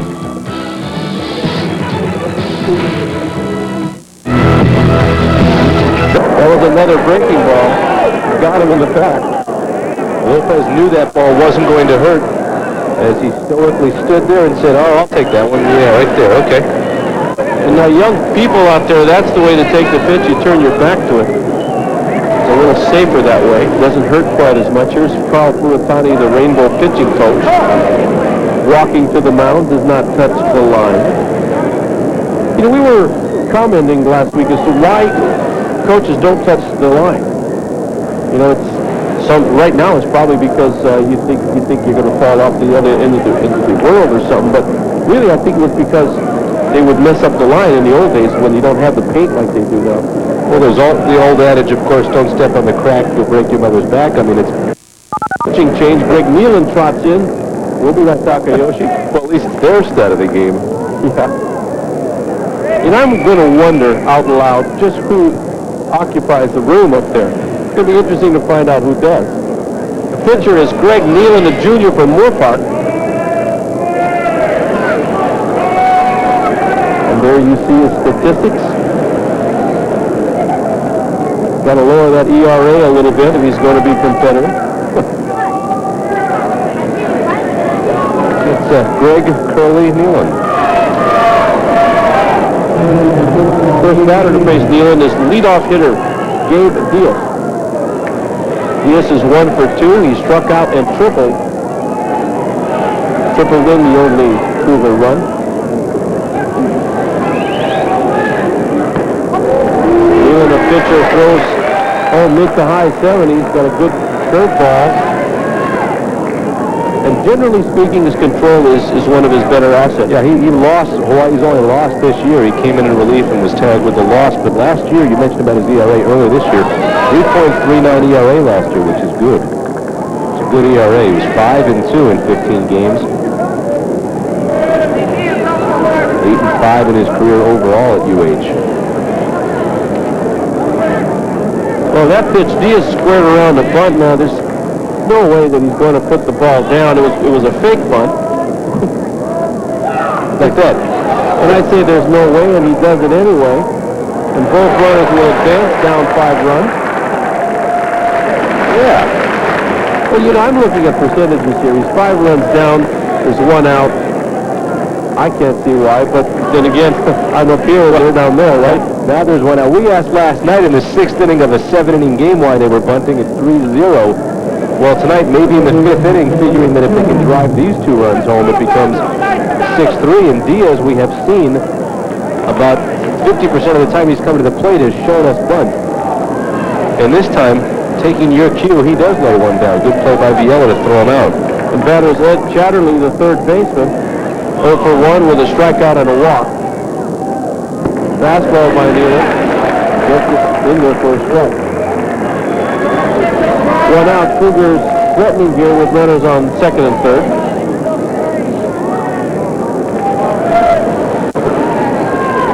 Rainbow outfield playing straight away. So is the infield. As a matter of fact, I think the Rainbow infield and outfield always play straight away. Check swing, strike call by Greg Poole, the umpire first base. That ball bouncing. I don't know if Takayoshi caught that on a fly, but Chatterley tried to hold up and too late. And he's in a hole now. I talked to Greg Poole before the game. Of course, he was the chief umpire last night in that incident, you might say, at home plate. A high bouncer to the left of Duggar. He's got to hurry, and he makes the play in time. And on the play, Millen comes in to score the Cougars' second run. And Lopez advances to third base. But last night, with Ryan Hancock of BYU throwing, there was a mix-up in the signals. The catcher, Espiritu, called a curveball. Hancock threw the fastball, and the catcher, Espiritu, couldn't come up with the glove and hit Greg Poole, the umpire at first base tonight, who was chief. He hit him right in the face mask at the chin. And he didn't think it was anything deliberate. This was last night, and here it is last night. The ball goes right by Espiritu, and Greg Poole goes down. Now watch this. This is a great call here. He shakes his head, calls a strike. Found his tongue there, as you saw. And he said his jaw was sore for a while. He said it was till about the middle of the next game when he was umpiring first base before he really felt at home again. There you see him still spitting teeth out. Well, he's a policeman. He's a tough fellow. Count is 1-1 to Chris Cooper. A lot by Snack. But anyway, the reason I'm bringing this up is because somebody had called him today and said that to them it looked like it was a deliberate thing. And I just was flabbergasted. I said, absolutely not. They had a runner on scoring position. But don't forget why they might have said that. Because you're the guy who said in the old days if you were mad at an umpire, you might try to do something like that. And I said, well, that doesn't make sense, Greg, because you didn't do anything to deserve that. He said, I didn't either. Cooper nails one in the right field. Albert goes back. It hits the wall. So does Albert. Albert goes down. Darren Moreland fields the ball. Cooper ends up at second base, and now some concern as the ball trickles away. For Tim Albert in right field. His shoe, second time we've seen that, his shoe is caught. William Daughtry got his shoe caught last year there. Well, this is interesting now because the ball hits the bottom of the fence. Well, a little bit up, and there you see him there. He gets it wedged in, and I can't get out. So the concern, rightly so, because if he'd have pulled hard, he might have pulled some, but he's all right. He's laughing, and Greg Poole goes head up, and I got hit in the face last night. So a double and a well-hit ball by Cooper, and suddenly it's 6-3 Hawaii. And there's your sacrifice bunt coming back and bringing in 2 runs eventually. Yeah, what do I know? I don't know. And here's big Brent Brown, the DH. Albert's okay in right field. Well, Albert got back there, pal. I mean, he was close enough to the wall to get his shoe caught, and that ball hit about 2 or 3 feet up on the wall. And if he'd have had his glove and his timing right, he might have made a good catch on that ball. Well, you can see by the replay that Albert also knew that the wall was there, because he just kind of jumped toward it. You know, he didn't really know where the ball was. Boy, that ball was hit hard. Third ball. Gets the outside corner, 0-1. 6-3 now, Hawaii. That was just a second hit by BYU. This guy Brown started things off in the first game, opening night for BYU, hitting one just about back there to that wall and right, but he was thrown out trying to stretch it into a triple. And he has certainly quieted down since then. Well, all I know is that if I was standing in that third base coaching box and called a sacrifice bunt 5 runs down and it was successful, the next 2 guys for me would have struck out.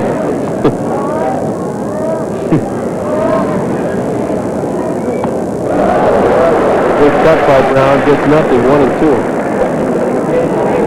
If you're scoring at home, charge both of those runs, Milne and Lopez, to Brady Pereira.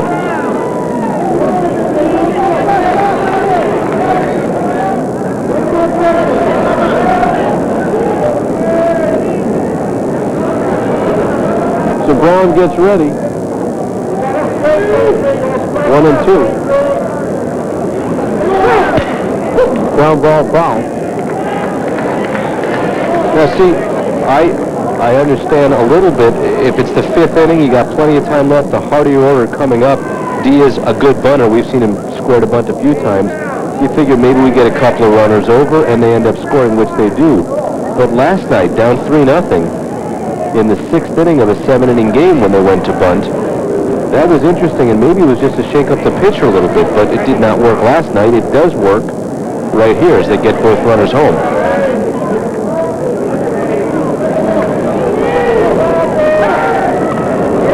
Well, I know what Coach Pullins is thinking about. I mean, this is a new look BYU team that we've talked about, and talking to Coach Pullins today, I said, you know, Pulley, I've watched every team that you've had since you've coached there since 1977, and I have never seen a BYU team, one, not quite as big as the other physically, and two, be able to run as well and put the ball in play as well. I mean, usually they come looking for the long ball and big innings, but maybe that's what he's doing. So he's playing with what he has. Brown striked out. That's the fifth strikeout overall. Fourth strikeout, excuse me, and the first by Newland. But BYU scored 2 runs on one base hit, and they leave him as scored 6-3 Hawaii.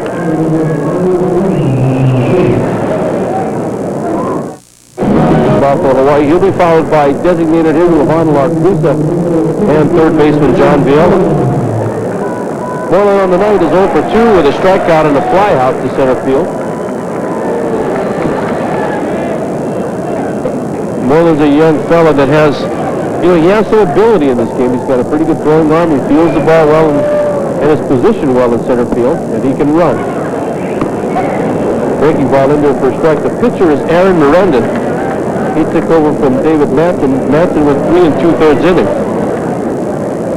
Have you noticed anything different over the last year or so? I mean, in '89, Moreland hit 302. Last year, hitting just 223. And this year, he's off to a decent start. Well, he changed his swing. He was working on it in the summer of '89 and then the beginning of last year in the fall. But it takes a while for you to be consistent with the swing, and I think he was kind of confused and not really being consistent, and this year he is. The ball is up. He's one and fouls it back. It's 1-2. Well, with his prolonged slump last year, he found himself being used more and more as a defensive replacement as the season wore on, which was obviously tough, having hit 302 in '89, but he had a good summer with the Anchorage Bucks of the Alaska League. Well, in the past, his swing used to drive that back elbow down, lowering his back shoulder. That means he had a mean uppercut. And you can see by that swing, although he struck out, that the shoulders are relatively level, which is what you want through your swing. You want to come down to the ball in the swing. Strikeout number 5. Moreland heads back to the dugout. He was second on the team last year in strikeouts. Not pleased about that one. Where are they from? Well, the Rainbow's about half of them from right here in Hawaii. The breakdown, you can see 6 of them from California, 3 from Washington, 2 from Florida, Tyler Sheff from Idaho, and 1 from Oregon, that being Darren Moreland, who just struck out. Well, also that, they should have Craig Tucker.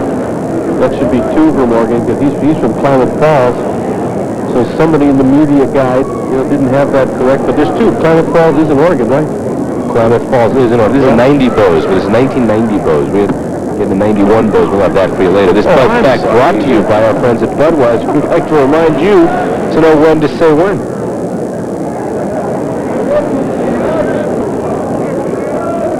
You're right. You're right. Craig Tucker's the other one. So there were 2 from Oregon. I think what stands out to me is that about 50% of the rostered players, about 28 players, 13 of them from Hawaii. So a lot of West Coast players, California, Oregon, Utah, Washington, not from Hawaii. Well, Levon Larkusa has now worked the count, 3 balls and 1 strike. I bet Levon is getting awfully tired of hearing, when are you going to pitch? I mean, I was out there with the team as they were signing autographs, and almost everybody came up there. If he gets jammed and hits one to Chatterley, he makes a long throw accurately for the second out. I mean, really, here's a guy that's the media darling. I mean, everyone wants to talk to him, and the kid can pitch. And every day, people ask him that. So he's out there, and all these kids come by and say, when are you going to pitch? When are you going to pitch? Or how's the adults come by? How they are, yeah.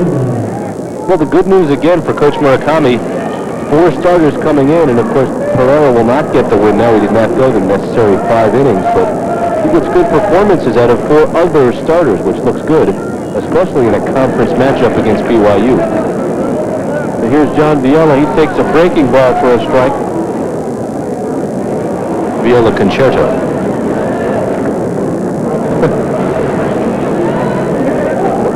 Fastball. Good location outside low, 0-2. Interesting, pal. Leading hitter returning on the team, hitting .347 last year. Normally the cleanup hitter. Things must be going good when you can bat him 8th in your lineup. Or that John V is really struggling. He's not hitting the ball as hard as he can, or usually does. The Rainbows have been fortunate in this series that they have not had to use a lot of pitchers. One of the weaknesses that they will find, especially early in the year, is that your starting pitchers may not be able to go as long as you want them to go. And their bullpen has been relatively weak. I mean, you have Craig Tucker coming in. He throws a little bit of, with a little bit of velocity. So the Bull batsmen have kept the Bulls in the game and successful for 3 out of the first 4. Ground ball to the second baseman Lopez, who makes the short toss in time to retire the sides. Rainbows go down in order in the bottom of the 5th inning. And the score remains Hawaii 6, BYU 3. Which publication? The BYU order will lead it off for the Cougars to start the top of the 6th inning. Here's a Wahine basketball final from over at Clum Gym. A couple of nights ago, Wahine's beat Fresno State 82-74 in double overtime. Tonight, Fresno State returns the favor. They beat the Wahines 73-70 in overtime. So I guess you would say 2 evenly matched teams. Fresno State beating Hawaii 73-70 in a Big West matchup of Wahine basketball teams. Third ball way outside, 1-1. Now on Sunday, February 17th and Monday, February 18th, there will be the 6th annual Hawaiian Sports Collectors Show at the Queen Kapiolani Hotel. With dealers from 29 states, including reps from 6 card companies. So it's a big show there, the annual show. Sunday, February 17th from 9 to 5, and Monday, February 18th from 9 to 4. So let's all show up there. I will. Are you going? I might do that. I asked you to give me one of your cards, but you said no. Count is 1 and 2. It's only a Mickey Mantle. Third ball, a little bit up, 2 and 2. Esperito, a little 2-step there, thought it might have been in there.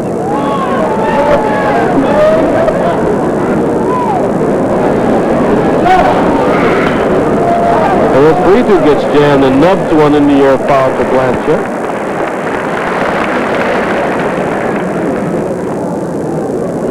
So with 1 out, the batter is John Wagner. I think if there's a Cougar that has really hit the ball hard in this series, it's been John Wagner. The last time, in the 4th inning, he hit one real deep to center field that Darren Morley made an outstanding catch on. You see, the exciting thing about playing or watching a game in Provo or Denver or Wyoming, there's a lot of balls that go out, and it's pretty exciting to see the long ball on a regular basis. See, last week when Washington was here, I thought about 5 or 6 of their balls would have gone out, and Coach Bob McDonald really thought it was more like 8 or 10. Nobody backs out more than Wagner does. I mean, he walks up the line, he checks his swing here. Does he or doesn't he?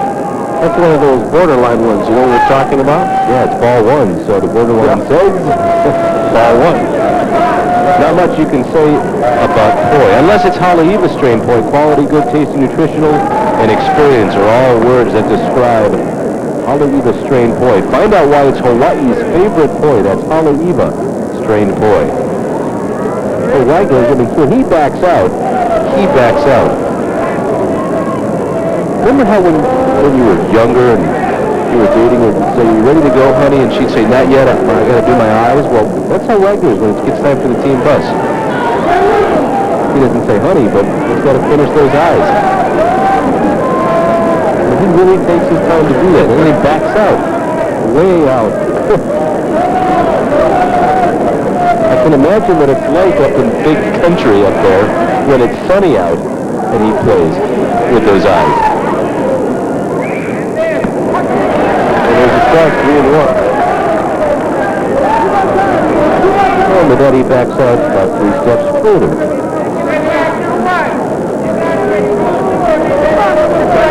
Well, these are some of the things. I mean, can you imagine the entire batting order doing that? Some of the things that can speed the game up. There's another strike in the outside corner. Well, we saw last year when the pitching coaches for Hawaii used to send the signals in, and the pitcher would take an extra 15 seconds every pitch to get the signal. Well, you multiply that by 100 pitches, that adds 25 minutes to a game.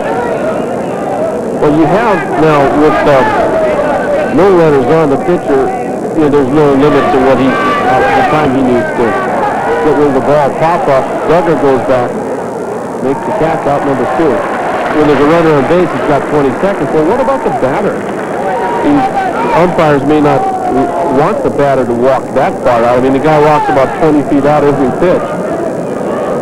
Then you can figure out how much he walks in the game. You know, maybe a mile or half mile or something like that, 100 yards. Well, he walked further out of the box than he did to get to first base that time, I think. Puts his helmet. Well, 2 weak pop-ups by Nealon. The batter is Brian Simpson, who fouls one back to the net. 0-1. Well, he really darkens those things. I think he has fun. I mean, he looks very intense. You know, that's something I've never tried in my life. I don't know if that'll work. Does it work this way? Oh, it's all right. Yeah, it does work. I mean, I know most of the guys in the KHNL softball team, you know, put those on. Absolutely. They wear wristbands and white shoes and stuff like that. I mean, you know, flashy guys. Well, I'd rather look good than play good, they always say. Count is 1-1 to Simpson. You know, Wagner wears that in the outfield. I would suggest the way they've been missing balls, some of the infielders might want to be wearing that stuff under their eyes. Fly ball that's foul in the bullpen. Count is 1-2. A new number this year for Gary Pullins. Number 1. He put it on at the end of last year. He used to wear what? Number 30, huh? Number 30. Line drive to left field. Kenny Harrison waited back a little bit and the ball dove on him, so he came in, made the shoestring catch for the third out. BYU goes down in order in the top. Darren Moreland School of Casual Fielding. 6-3 Hawaii. We'll be back.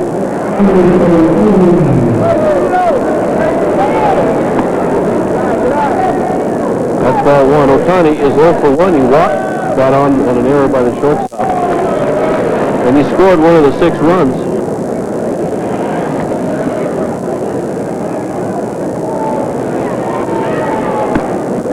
Just inside, ball 2.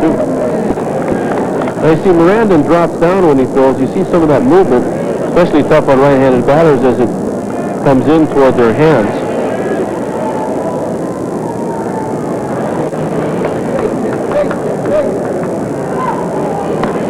There's a strike, 2-1.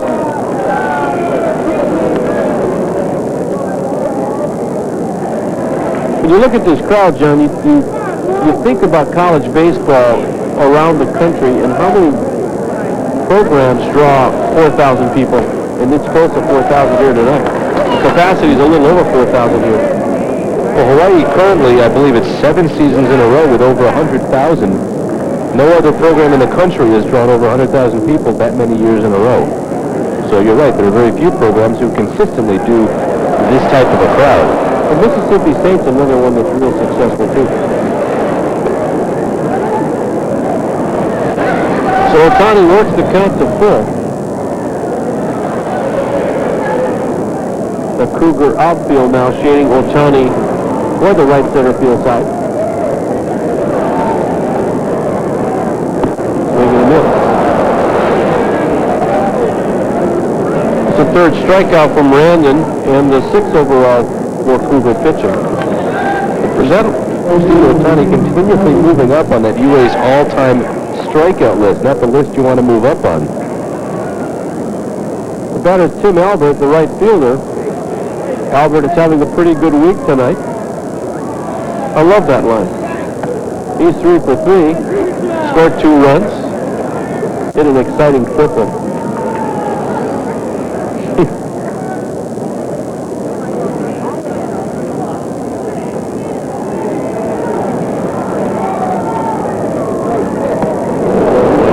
Missed that ball by about 4 inches, 1-1. He was thinking of over the fence on that one, that uppercut. You know, the reason to swing down on the ball is you want to create backspin. Backspin will give you more drive when you hit, as opposed to trying to swing up, which will, of course, give you topspin.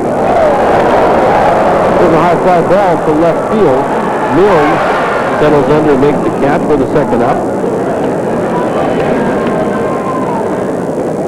So it was Mills who was victimized by the ball tailing away, and Alpert tripled last time.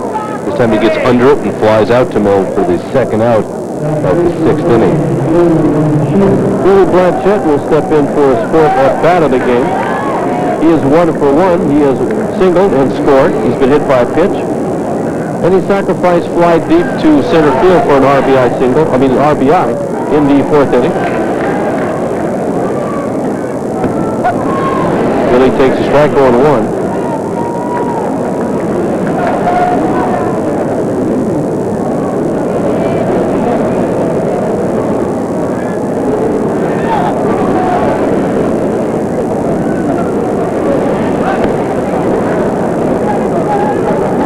There's a ball 1-1. Of course, Bill Blanchette, the winner in yesterday's game, the second game, he went the complete game, giving up 1 run on 3 base hits. He struck out 6 for a second victory of the year.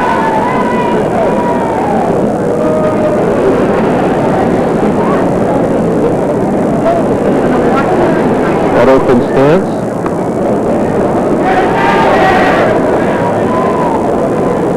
And Miranda now saying, hey, where was the pitch?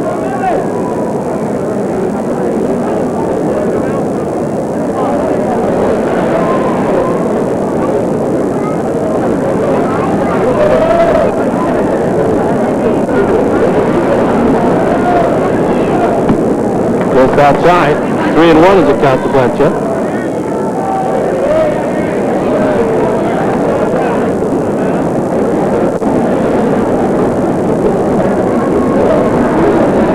Now Billy seeing the ball well and hitting it well, so he's getting some playing time at first base because of the right-handed pitcher.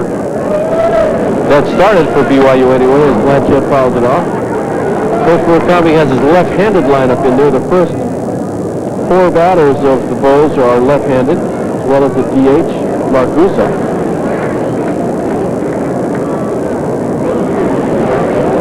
So the count is full. We're going to look at the starting pitcher, young David Madsen from Murray, Utah.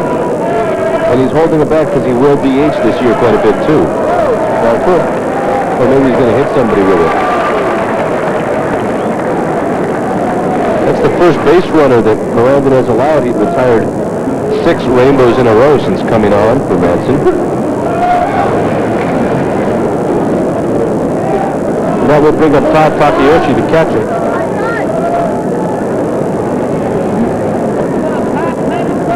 Takeyoshi 0 for 1, 2 walks with a run scored. He's stolen a base. All catchers in the country really love it when another catcher steals bases. Everywhere.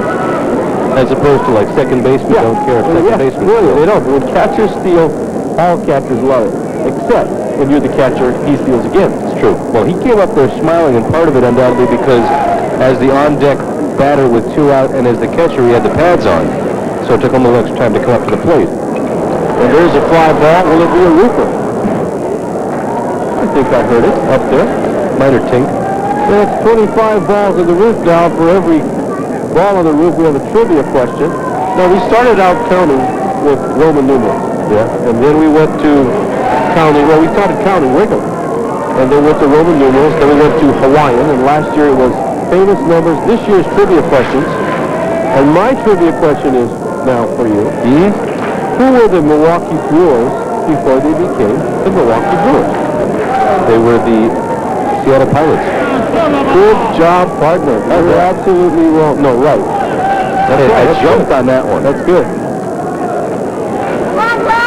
I feel good. I think I'm over 50% now for the weekend. Easily.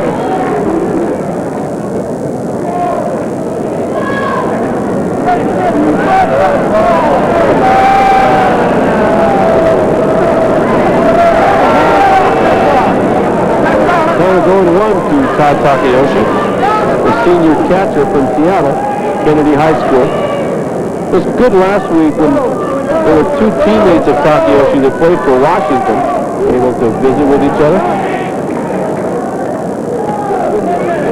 Now, you mentioned the Brewers. Wasn't it not the Brewers that Aaron ended up with and hit his last home run with? Because he was Milwaukee Braves, Atlanta Braves, and I think because he wanted to finish his career up there. With the Brewers. Ended up with his last couple of swats for the Brewers. Well, almost gets Takayoshi.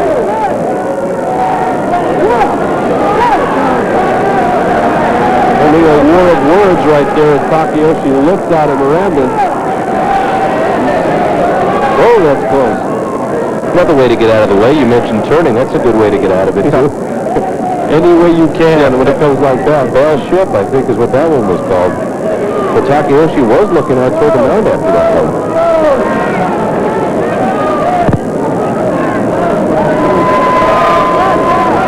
Oh, no question about it now, pal. He calls time as Miranda goes into his windup. So the count is 2 balls and 1 strike to Takayoshi.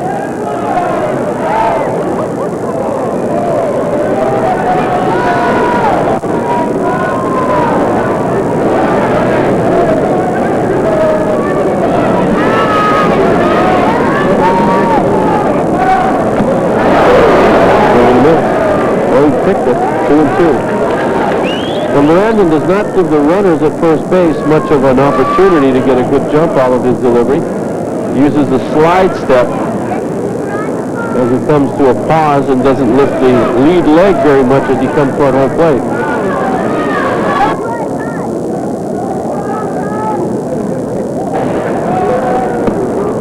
Ball 3.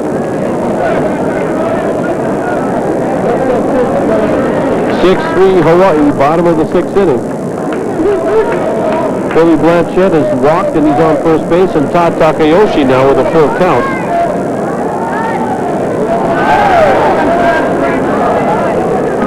Swing and a miss. Takayoshi goes down, first strikeout by Miranda and 7th overall by the Cougars. So Hawaii comes up empty in the bottom of the 6th inning. They leave a man. The score remains 6-3. Boom. Hawaii is Darren Mill, the left fielder, who bats 8th in the Cougar order. Will step in against Greg Nealon, the relief pitcher. Nealon now beginning his 3rd inning of work. He relieved the starter Brady Pereira. Pereira went 4+ innings. And there's a bunt attempt, hits the bat twice, foul down. Pereira has given up 3 runs on the 1 hit. Want to announce University of Hawaii Athletic Department saying they're going to hold a Support Our Troops night. That's Wednesday, February 13th, when the Rainbow basketball team plays Air Force at the Blaisdell Arena. Gas Express is going to distribute 3,000 handheld American flags before that contest gets underway. And also, the Athletic Department of Gas Express will present a $1,000 check to Colonel Ron Kritzer, commanding officer of Kaneohe Marine Corps Air Station, for the morale, health, and welfare of the troops and their families. That's Wednesday at the basketball game at Blaisdell. 1-2 is the count to Mill.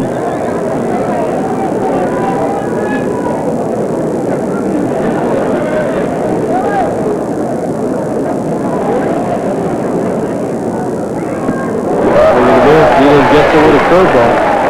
2nd strikeout for Nealon. That'll bring up Jonathan Lopez, the 2nd baseman.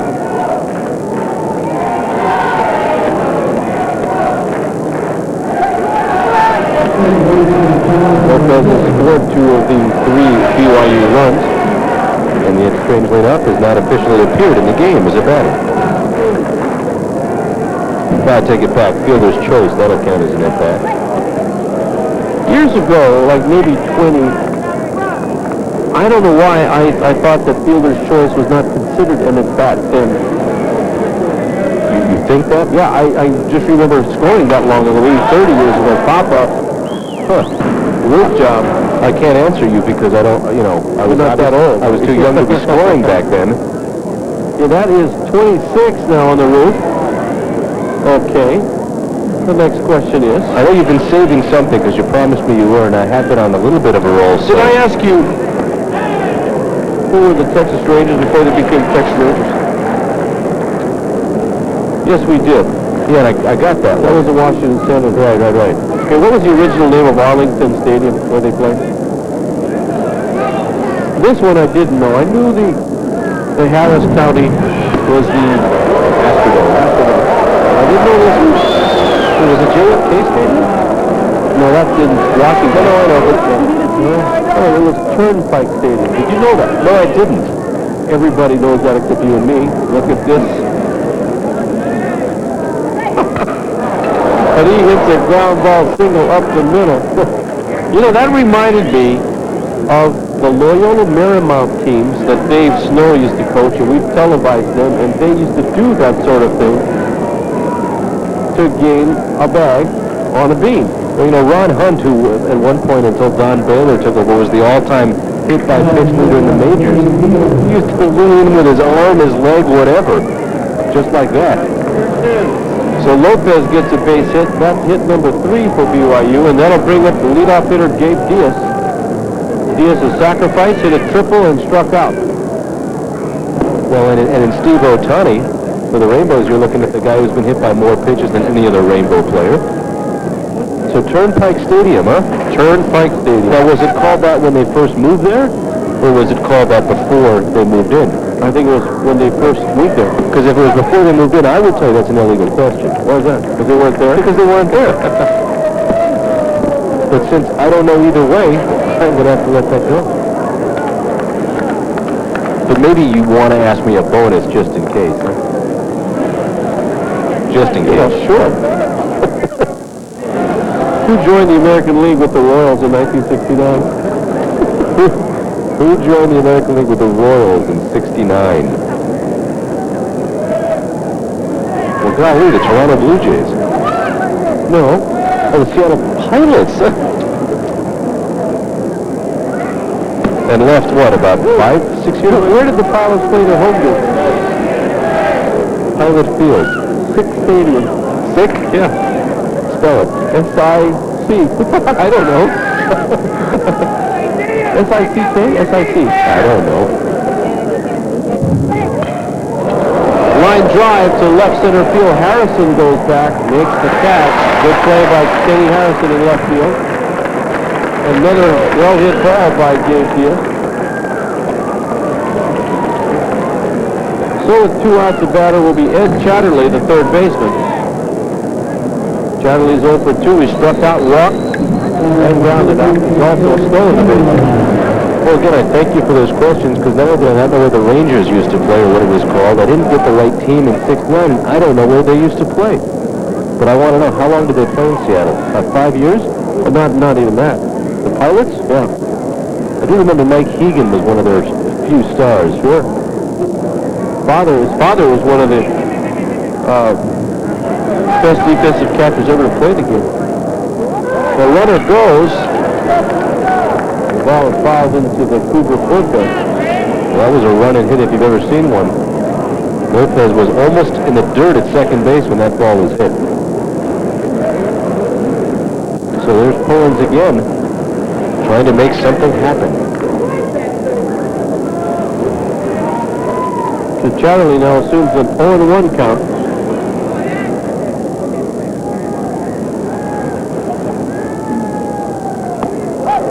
Fastball in for a strike, 0-2.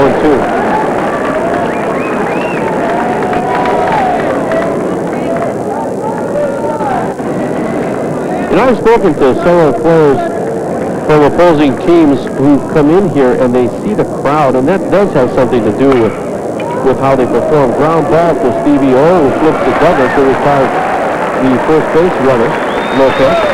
So the Cougars don't score. They do get 1 hit, and they leave a man, and they still trail 6-3.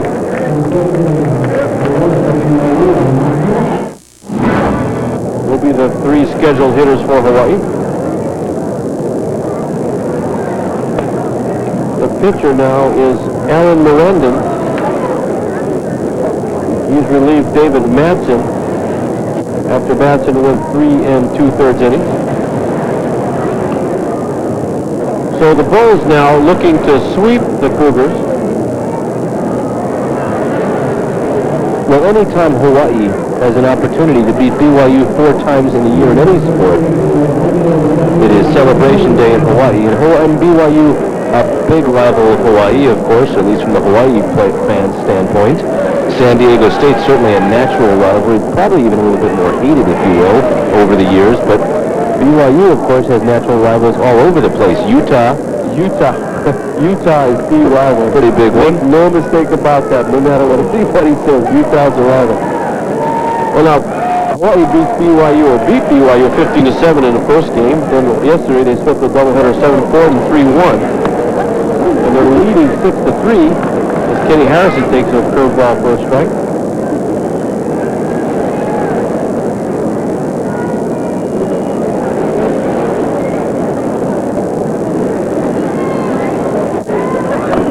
Harrison bunts, foul.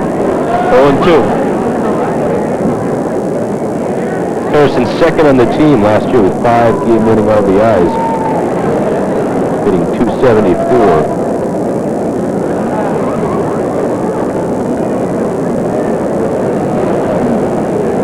I think bunting is also one of the real under-taught, drag bunting, real under-taught skills of the game. Like I think sliding is probably the most under-taught skill of the game. Well, you've got to be a great punter to get away with it on AstroTurf, too. Yeah, or you're lucky. Lucky. Because, it's not the macho thing to do, bunt, right? Guys would rather swing it and try to get on base that way. Yeah. Of course, everybody yelling balk, balk, balk, but there's no one on base, so there is no balk, no pitch. Count 1 and 2.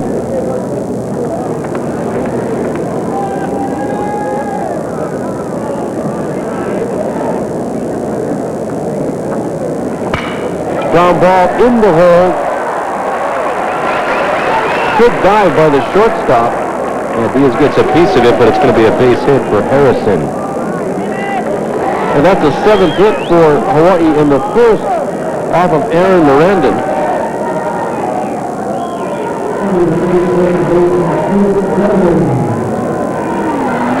Chris Duggar will be the batter. He's looking for his first hit. He's grounded into a double play, got on an error, and struck out. Brandon playing pretty good with the percentages right now, pal. 10 batters, 1 hit, 5 strikeouts.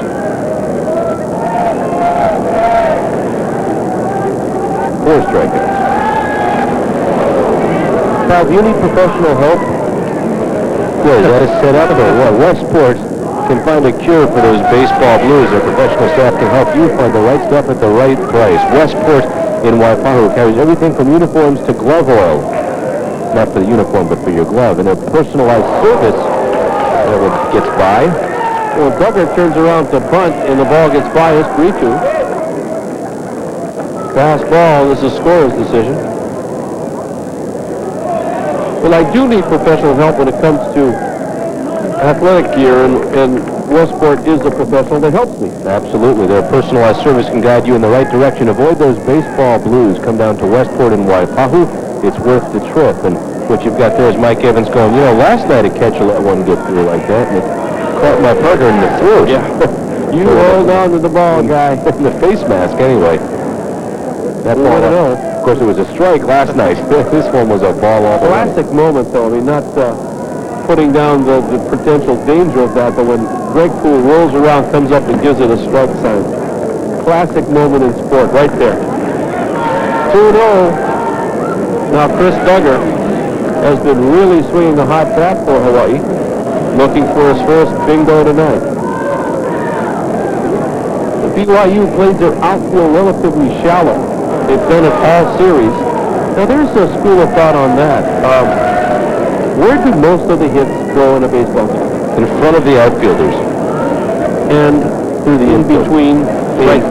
between second and short. Most of the balls hit in the baseball game are between the left center field gap and the right center field gap. Right. Okay, so the outfielders play close. They're playing the percentages better on getting a ball that's in front of them, right? Because they cut down the angle when they come in. Right, and they're closer to home plate. So there are some outfielders, there's some people you need to play deep on. Duggar leans over, hits one foul. That'll bounce into the BYU bullpen. Well, if Duggar hits a ball like he hit last night, which went to the warning track in the left, it'll be a good chase for Milne to get there in time. Because he is playing, as you mentioned, shallow. Having been around this program for many, many years, I've seen some monumental balls hit out of this yard. Bob Horner of Arizona State hit one over the left field light pole. Over the light pole. I was here. I saw it. Couldn't believe it. That's monumental. Yeah. I mean, it was high, obviously, and it just came down right over the light pole. Duggar hits the ball to the first baseman, Cooper, who will toss to Miranda. That's the first out. Meantime, Harrison rounds third, and he's going to come home. If you've been around baseball long enough, you remember a few tape measure shots. Where I went to school out east, we talk about the time Lou Gehrig, who played for Columbia, came up and hit one over the school administration building. Well, I don't know. I've read that. I've read it. I don't know how far that is, but I haven't gone to school up there. I can tell you that's a shot because nobody in the history of the time I was there even hit one in front of that building. Of course, Lou could play. Yeah, a little bit. And he could play a lot, too, huh? Yeah. Here's Darren Moreland. Will Cal Ripken break his streak? I don't know. I mean, I really don't know Because 5 years away. I mean, that's how far away he is. Yeah. As amazing as his string has been, he still has a few more years left to pass the Ironman, Lou Gehrig, for consecutive games played. Well, I also saw at this field Joey Meyer hit a ball to left field in a scrimmage game that they had here that hit the base of that stone wall that comes down. That is a shot. Last year, Jeremy Burnett, who was the first-round draft choice of the Mets, who played for Oklahoma State, hit one over the scoreboard over the 9. Yeah, that I saw. Then he also hit one in the same game over the right field fence, and not only cleared the fence, it cleared the road, it cleared the hill, and it landed down here by the dirt road in the back of that building. Good. We estimate about 500 feet that shot, but there have been some bombs hit here. It really takes a blast to get it out as Moreland walks.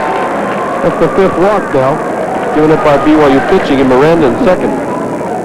Well, with a lefty like Goose up, I cannot imagine that Moreland's going to stand around first base too long. And there you see Pullen setting up his fielders, and there are all kinds of opportunities for what a catcher will do if the runner goes. He can fake a throw, he can throw it through, he can throw it to the short man cutting in front of second, he can throw it to the pitcher, and he can throw it to third.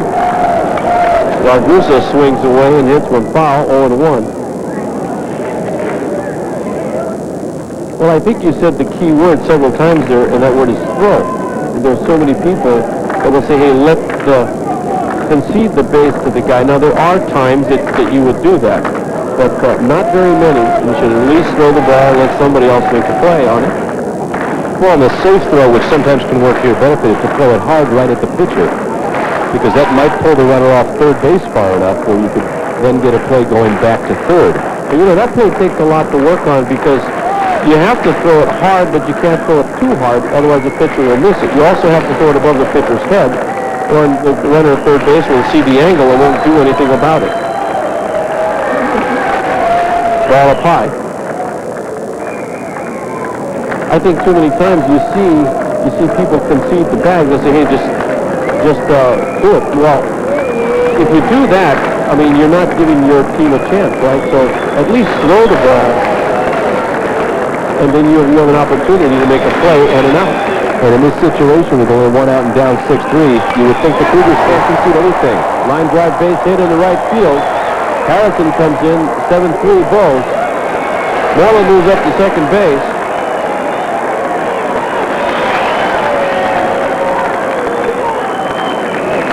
The Moreland didn't have to go as Largusa just ripped that offering into right field, and Simpson picks it up and throws it back in. Runners at first and second now.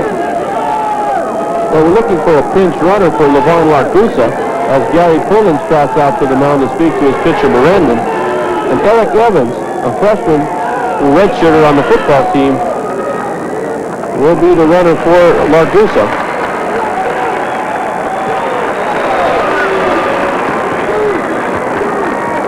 No chances being taken with Largusa expected to be, at some point, one of the aces of the Rainbow staff.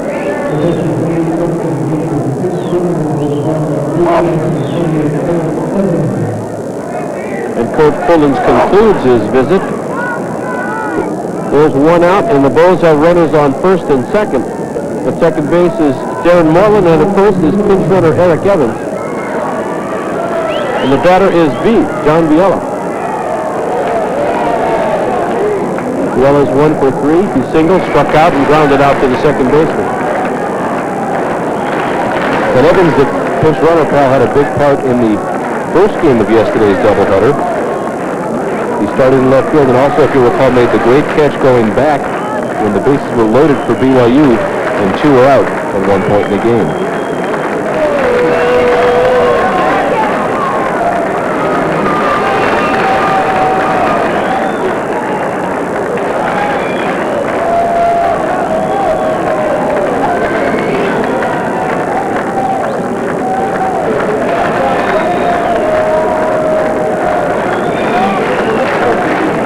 And the clapping has begun.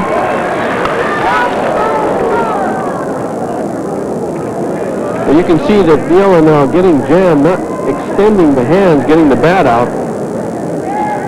The hitting is one of those things where you go 0 for 4 one night and all of a sudden you have a major problem in your mind. You know, people forget that even the great ones go 0 for 4 once in a while. As long as it's only once in a while. Yeah, this is the game where if you get 3 out of 10, you're a star. That's correct. And nowadays, if you go 2 out of 10, they still give you $1 million. But you go 3 out of 10 shooting a basketball or completing a pass, and you're looking for work elsewhere. Outside ball 1, 1 and 2.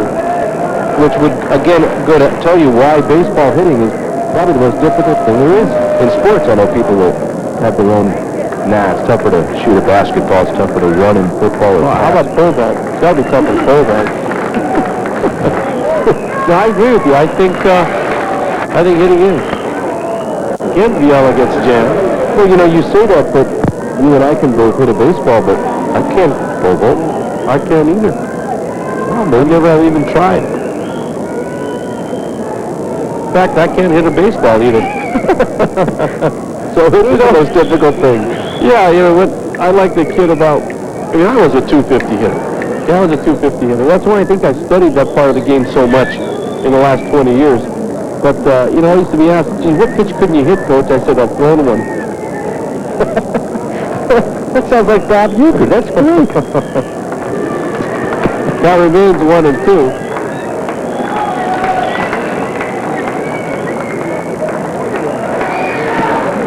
Slider way outside, 2 and 2. A nice block by Espiritu. I think Bob Euchre tells the story about the time he was in the prolonged batting slump when he was getting, the fans started getting on him, and there was one fan in particular that was really giving it to him about the 5th, 6th inning, said something about his family.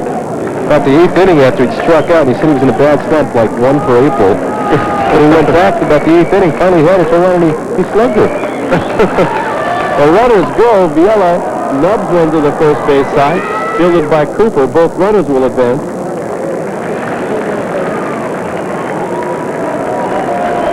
So with 2 outs, Bulls on second and third. The batter is Steve Otani. Well, you know, hitting 250, there have been some great catchers known for their defense who were not you. Pal Eldridge, I mean, I think of Clay Dalrymple, Gus Triandos, Choo-Choo Coleman, Jesse Gonder for the early Mets. All major names whose baseball cards I don't own. And there's Pal Eldridge to go in that group, too. But nowadays, you realize that if a catcher can throw and hit 250, he's making millions. Big bucks, yep. I mean, Jack Morris is going to make $14 million. I don't know if he's going to be able to last long enough to collect it. Is he with the school now? Yes, he's going back home. It's where he lives. And I think he's getting progressively more every year, and he had a decent year. He ended up like 15 and 13 or 13 and 15. He's been a great pitcher, but if I'm not mistaken, he's 35 years old, and he's got a 3-year guarantee. Of course, Morris is a former Cougar of BYU. And Otani gets hit, Adding to his record.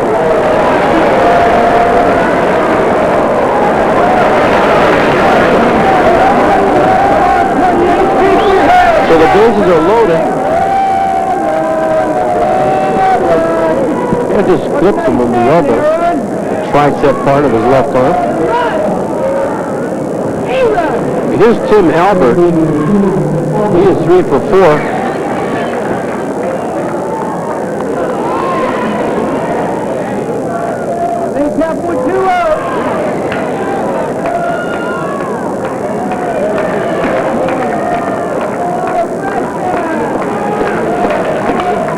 A little looper over third base. Moreland scores. Here comes Eric Evans.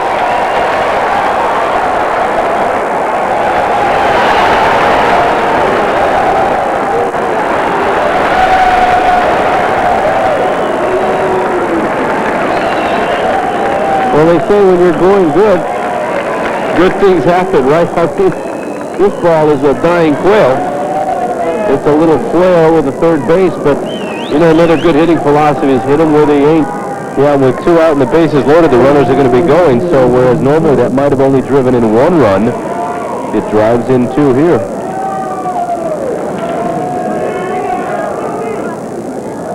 So the score is now 9-3. 9 runs on 9 hits for Hawaii. And here's Billy B. Takes a strike inside low corner.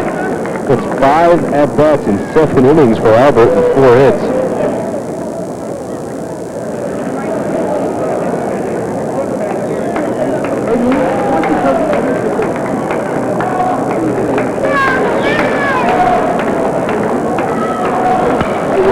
Line drive, left field. Will it be fair? Yes, it will. It'll go into the corner. Here comes Ohtani. Here comes Albert. Billy Blanchett. Stand-up double. And Albert just loping around. Beautiful to watch him run, and nice to watch Blanchett go the other way with a double.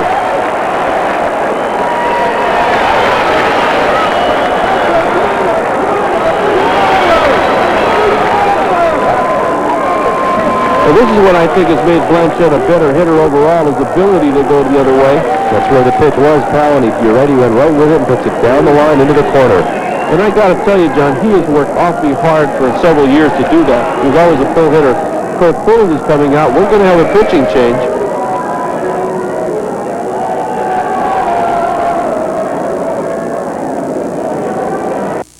This pitcher will be Hawaii's Sean Joines. And we'll take a break. We'll be back.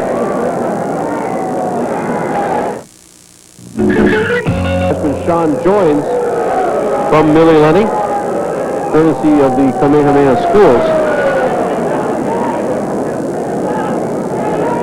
Sean has pitched in the series. He pitched in the opening game. He went 2 innings, walked 2, struck out 2.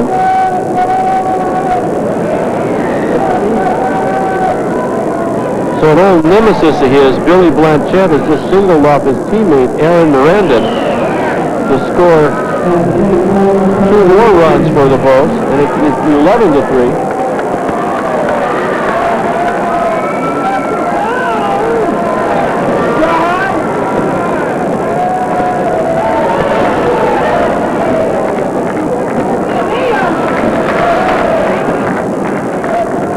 Takioshi will be the 9th rainbow batter of the inning. And you mentioned early on that no matter what happened here, Gary Pollins would know when the rest of his wax season got underway where he stood.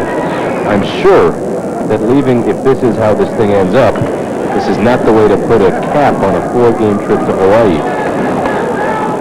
Well, it'll take you a while to recover. I mean, it's not only mentally, but in average, in season, in wins and losses, it's going to take him a while to get over this. He told me that, you know, what would be different when if and when they do come back in May. He says, well, we'll come back with about 40 or 45. He said 45 wins, which is, you know, optimistic. And there'll be 45 and 15 on a 60-game schedule. And he said, and obviously we'll be able to find the plate a little bit better because they were walking guys left and right. But keeping a stiff upper lip, what you got to do, this is only the first 4 games. Takioshi takes a strike on the inside corner, 1-1. 11 runs, 10 hits for Hawaii. 3 runs, 3 hits, 2 errors for BYU. We're bottom of the 7th inning. Blanchett on second.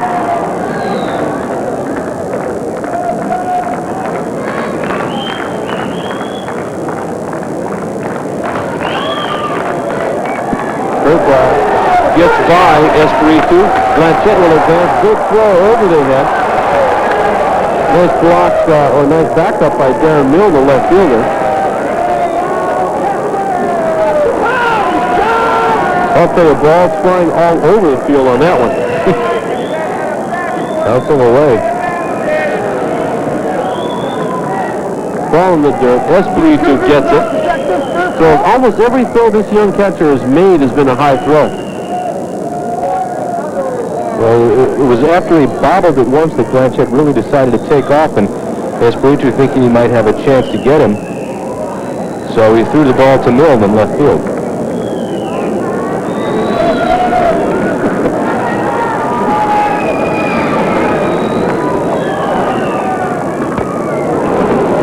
That pitch was right down the middle, and you know that Takayoshi would sure like to have that one back.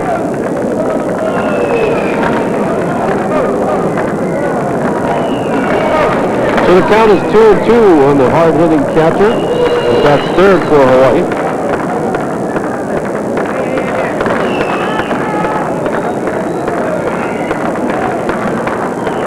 Changeup, 3-2.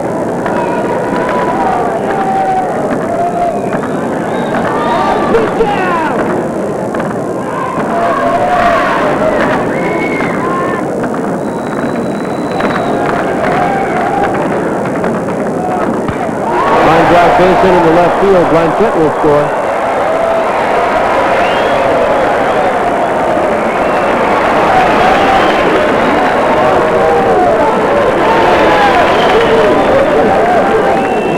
This is another thing that has made Takayoshi a good hitter. He's able to go the other way. He's awfully smart. He knows his swing. Protected that plate well. Well, shades of Billy B as he does the same thing, taking that pitch outside and just going with it. And Hawaii now 12-3. And here's Kenny Harrison, who started the merry-go-round by singling sharply off of the shortstop's glove.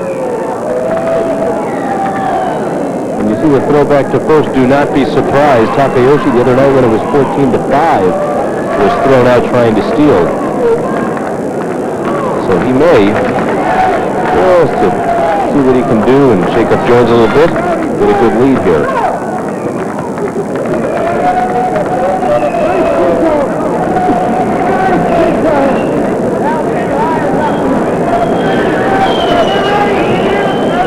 So Harrison versus Jones, they faced each other a few times in their careers here in Honolulu, in the Interscholastic League of Honolulu.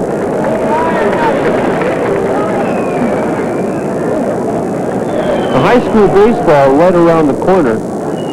There's a good tournament starting next week, the Dick Kitamura tournament, a longtime coach at Mid-Pacific, Damien and Farrington. High fly ball to left field. Darren Milne goes back and makes the catch. I'll tell you more about that tournament next inning. But the Bulls now score 6 runs on 5 base hits, and they leave a runner. It is 12-3. Hawaii. Staging inning makes some defensive changes. Chad Uehara comes in at second base, and behind the plate, Tyler French-Chef. Leading off, Chris Cooper, the first baseman. Cooper 1 for 3. Big double off the wall.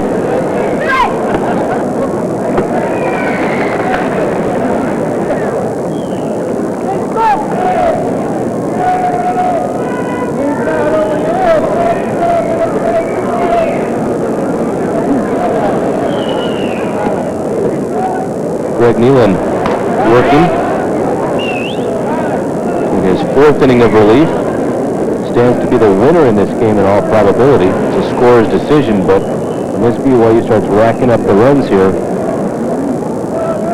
Brady Burrow going 4.0 innings. Strike 2 outside corner, 1 and 2.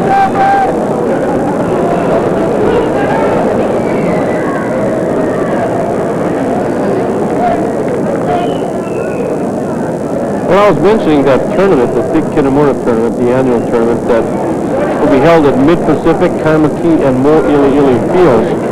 It'll be in the paper for the actual schedule. but it begins on Thursday at 3:30 at the various parks. And of course, depending, because it's a tournament, depending on who wins or who loses on Wednesday, where they play on Thursday. Ground ball going over as Blanchette picks it up. Nealon gets over quickly. Good hustle by Nealon to get over, and there's one out. The play going from 3 to 1.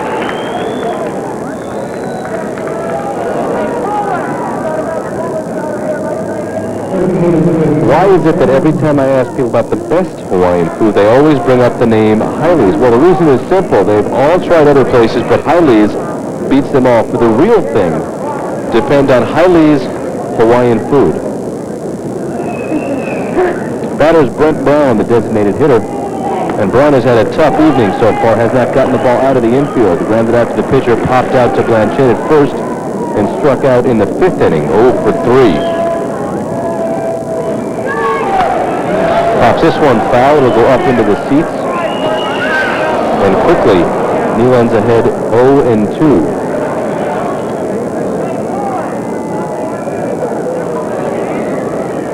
Some of these sold-out Rainbow faithfuls. You can see that BYU does, however, have some potential. I mean, you talk to some of the pros, and they say, hey, they just don't have it, and other pros say, you know, this is a pretty decent team. You can tell that the shell is there. They just haven't come together yet. Brown not coming together tonight, strikes out for the 2nd time, and I agree with the first of those. I think this team does have something. I think when they come back in May, assuming they make the WAC playoffs, and the WAC playoffs are held here, I think they will be, as always, a formidable challenge for anybody. Because in a short series like that, you get a couple of hot pitchers. Lance Clark pitched an excellent game last night. And if Jensen can come back, they could have some good pitching to go with hitting, which I think will pick up as the year goes on. There's a fly ball to left field. Going back and making the catch is Harrison. So pitching quickly, keeping BYU off stride. A quick 1, 2, 3 inning from Nealon. We'll go to the bottom of the 8th. Rainbows 12, BYU 3. The BYU bench with a partial wrap on his arm. Well, that looks like David Manson. That's Miranda. I'm sorry, Miranda. Yeah, Manson would have had the ice off long ago. You hope. Joins pitching again his 2nd inning in relief, and batting for the first time tonight, Chad Uehara, 0 for 3 on the season. Uehara, backup 2nd baseman, junior from Kaneohe.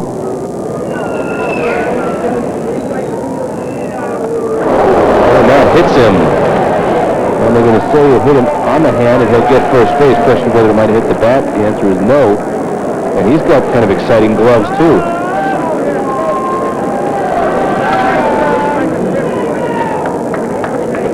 We'll see where he gets hit here. Right on the top of the left hand, which is against the bat, which means it hurts. Got a pinch hitter now, John. Larry Barrigsay comes in. Larry Barrigsay, it ain't so. Barrigsay, but, you know, Barrigsay, it ain't so. I guess I got to throw that one out. All right. So he's batting for Darren Moreland. Running on first, nobody out. You can say Barrigsay me a river. That's true. The Barrigsay sayonara. See, but that's, see, that just came to you. Boom, just like that. Yeah. That's how you do it. Barrigsay from Farrington. Now about a third. Good stop by the third baseman. He's got one play. Goes all the way across the diamond and gets him. Good play by Chatterley. And the crowd giving an appreciative hand. He had to reach way up, and he looked at second. Had no play to get Uehara. You'll see him look towards second. Can't go there and fires across. And that's a good throw, pal. That's a good play. And I was very excited. Didn't give me a chance to comment, but, you know, he's been a hitter that has been a consistent hitter. He's a guy that if he could find a place to play, be a little stronger defensively, I mean, he can swing the bat. He's a great two-strike hitter. So Eric Evans will get his first chance at the plate. He came into a pinch run after Levon Largusa singled in the big 7th inning for the Rainbows. A 6-run 7th inning, which blew this thing wide open. So runner on second is Uehara. Of course, remember, if Uehara scores for our 13th run, we're going to send Mr. Rowley to Las Vegas.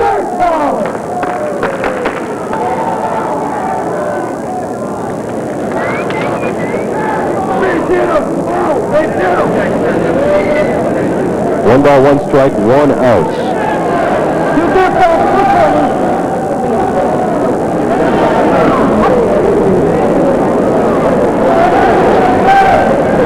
On deck, looks like he's going to pinch hit Franz Ewan, so Hawaii making the wholesale changes here. In the 8th inning, in all probability their final at-bat tonight. Ground ball, Chatterley comes in at third. He's got 1 play, makes a long throw to first, and not in time, beating it out. Good hustle by Eric Evans. Well, we talked about Evans last week and this week when he made an appearance that he can run.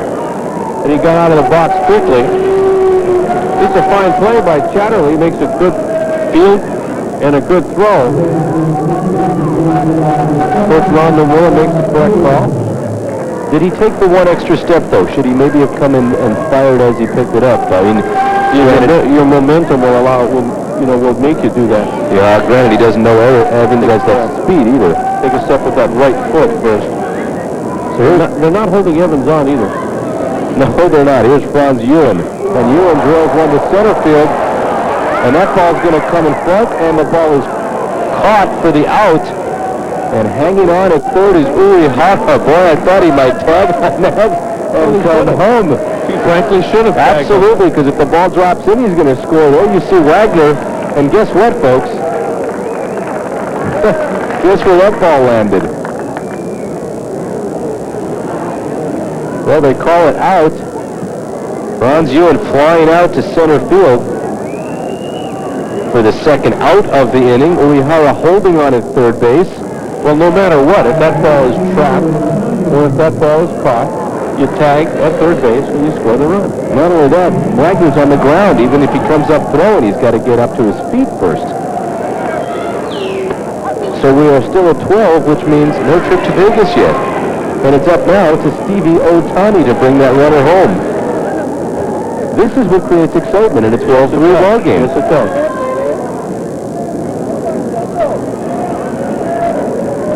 The 0-1 pitch from Joins. Strike 2.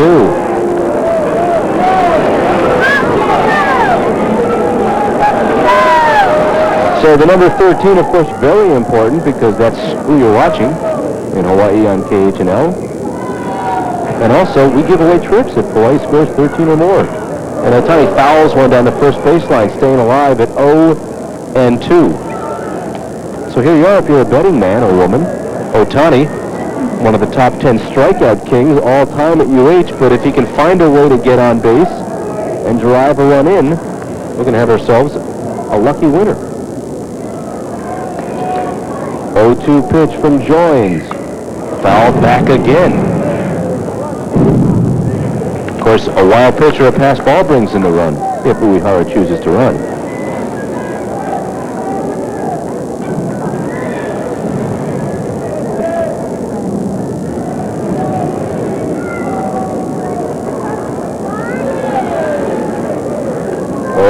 Pitch from Joins. Ground ball to short. Diaz picks it up, makes the short throw to second in time to get out of the inning. And Hawaii comes up.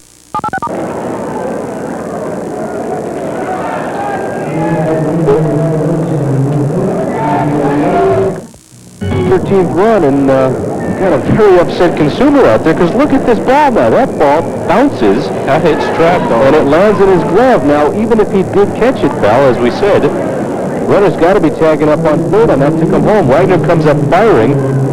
A good throw, but Uehara, good speed, probably would have beaten it out to no avail. We stop at 12 with the Rainbows.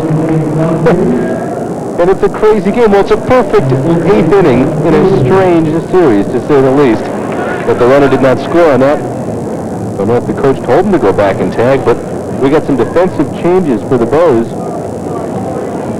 Scorekeeper's nightmare. You see Scott Craven comes in at third base. And coming into center field, Dwayne Daughtry. Uehara stays at second. Otani Blanchett staying out there. And a new pitcher on the mound for the Rainbows. That's Brandon Stop-and-Goda. Sophomore from Honolulu.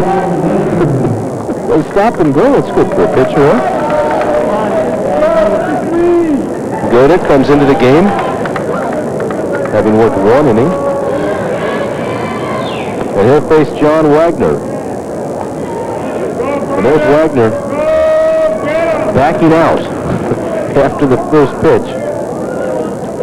So Greg Nealon goes 4 innings. It was good work for Hawaii.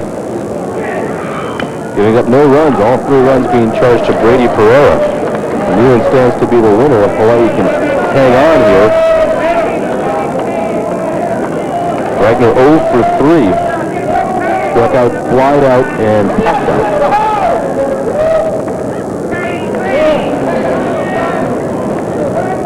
Well, the question tonight for Hawaii, who would be the starting pitcher? Could Brady Pereira go? He goes 4.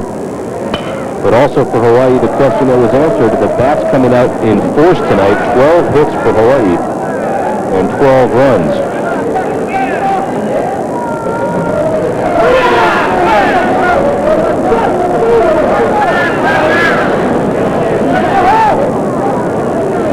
So you can use that one if you want, Brendan. Stop and go to with Jim. You can do that.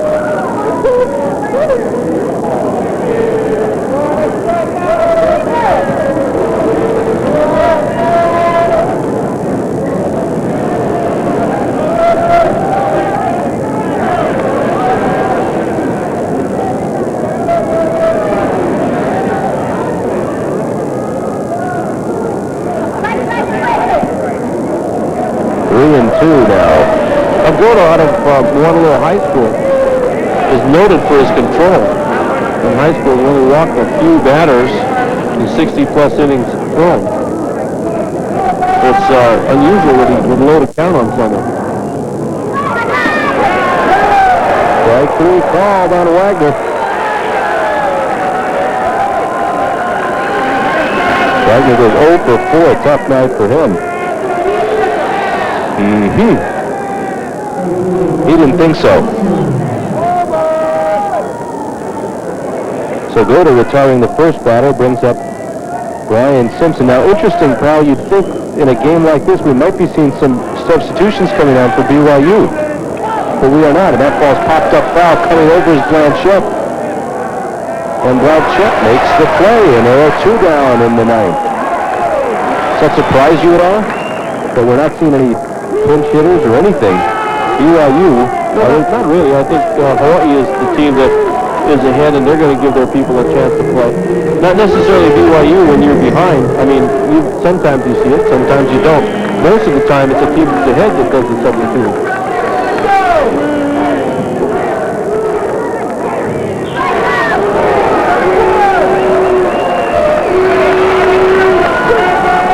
Darren Milne, the batter, possibly the last hope for the Cougars. Goda just firing down there. 0-2. So it's been a good sign for Hawaii that when they've needed relief help, they've gotten it in this series. Craig Tucker getting the save last night as Hawaii won a 7-4 decision. Nealon coming on doing a good job here tonight. And now Goda coming in and 1 pitch away from ending it for the Rainbows. And they're going to need that, as you mentioned, pal. Next week, USC comes to town for you Rainbow fans. Should be a great series, followed by Fresno State. And a lot of squads with some great histories. Pitch to Milne. Strike 3 called, and Milne can't believe it. And I'm sure the Cougars in general can't believe what they've seen here. As they go down meekly the final night 12-3, and our GTE Hawaiian Tel most valuable Rainbow for tonight's game is Timmy Albert. Tim Albert, 4 for 5 with 3 RBIs, 3 singles, and a triple. Hawaiian Tel pleased to contribute $100 to the General Scholarship Fund of the University of Hawaii. In the name of Tim Albert, GTE Hawaiian Tel, beyond the call. The final score of tonight's game, Hawaii 12 and BYU 3.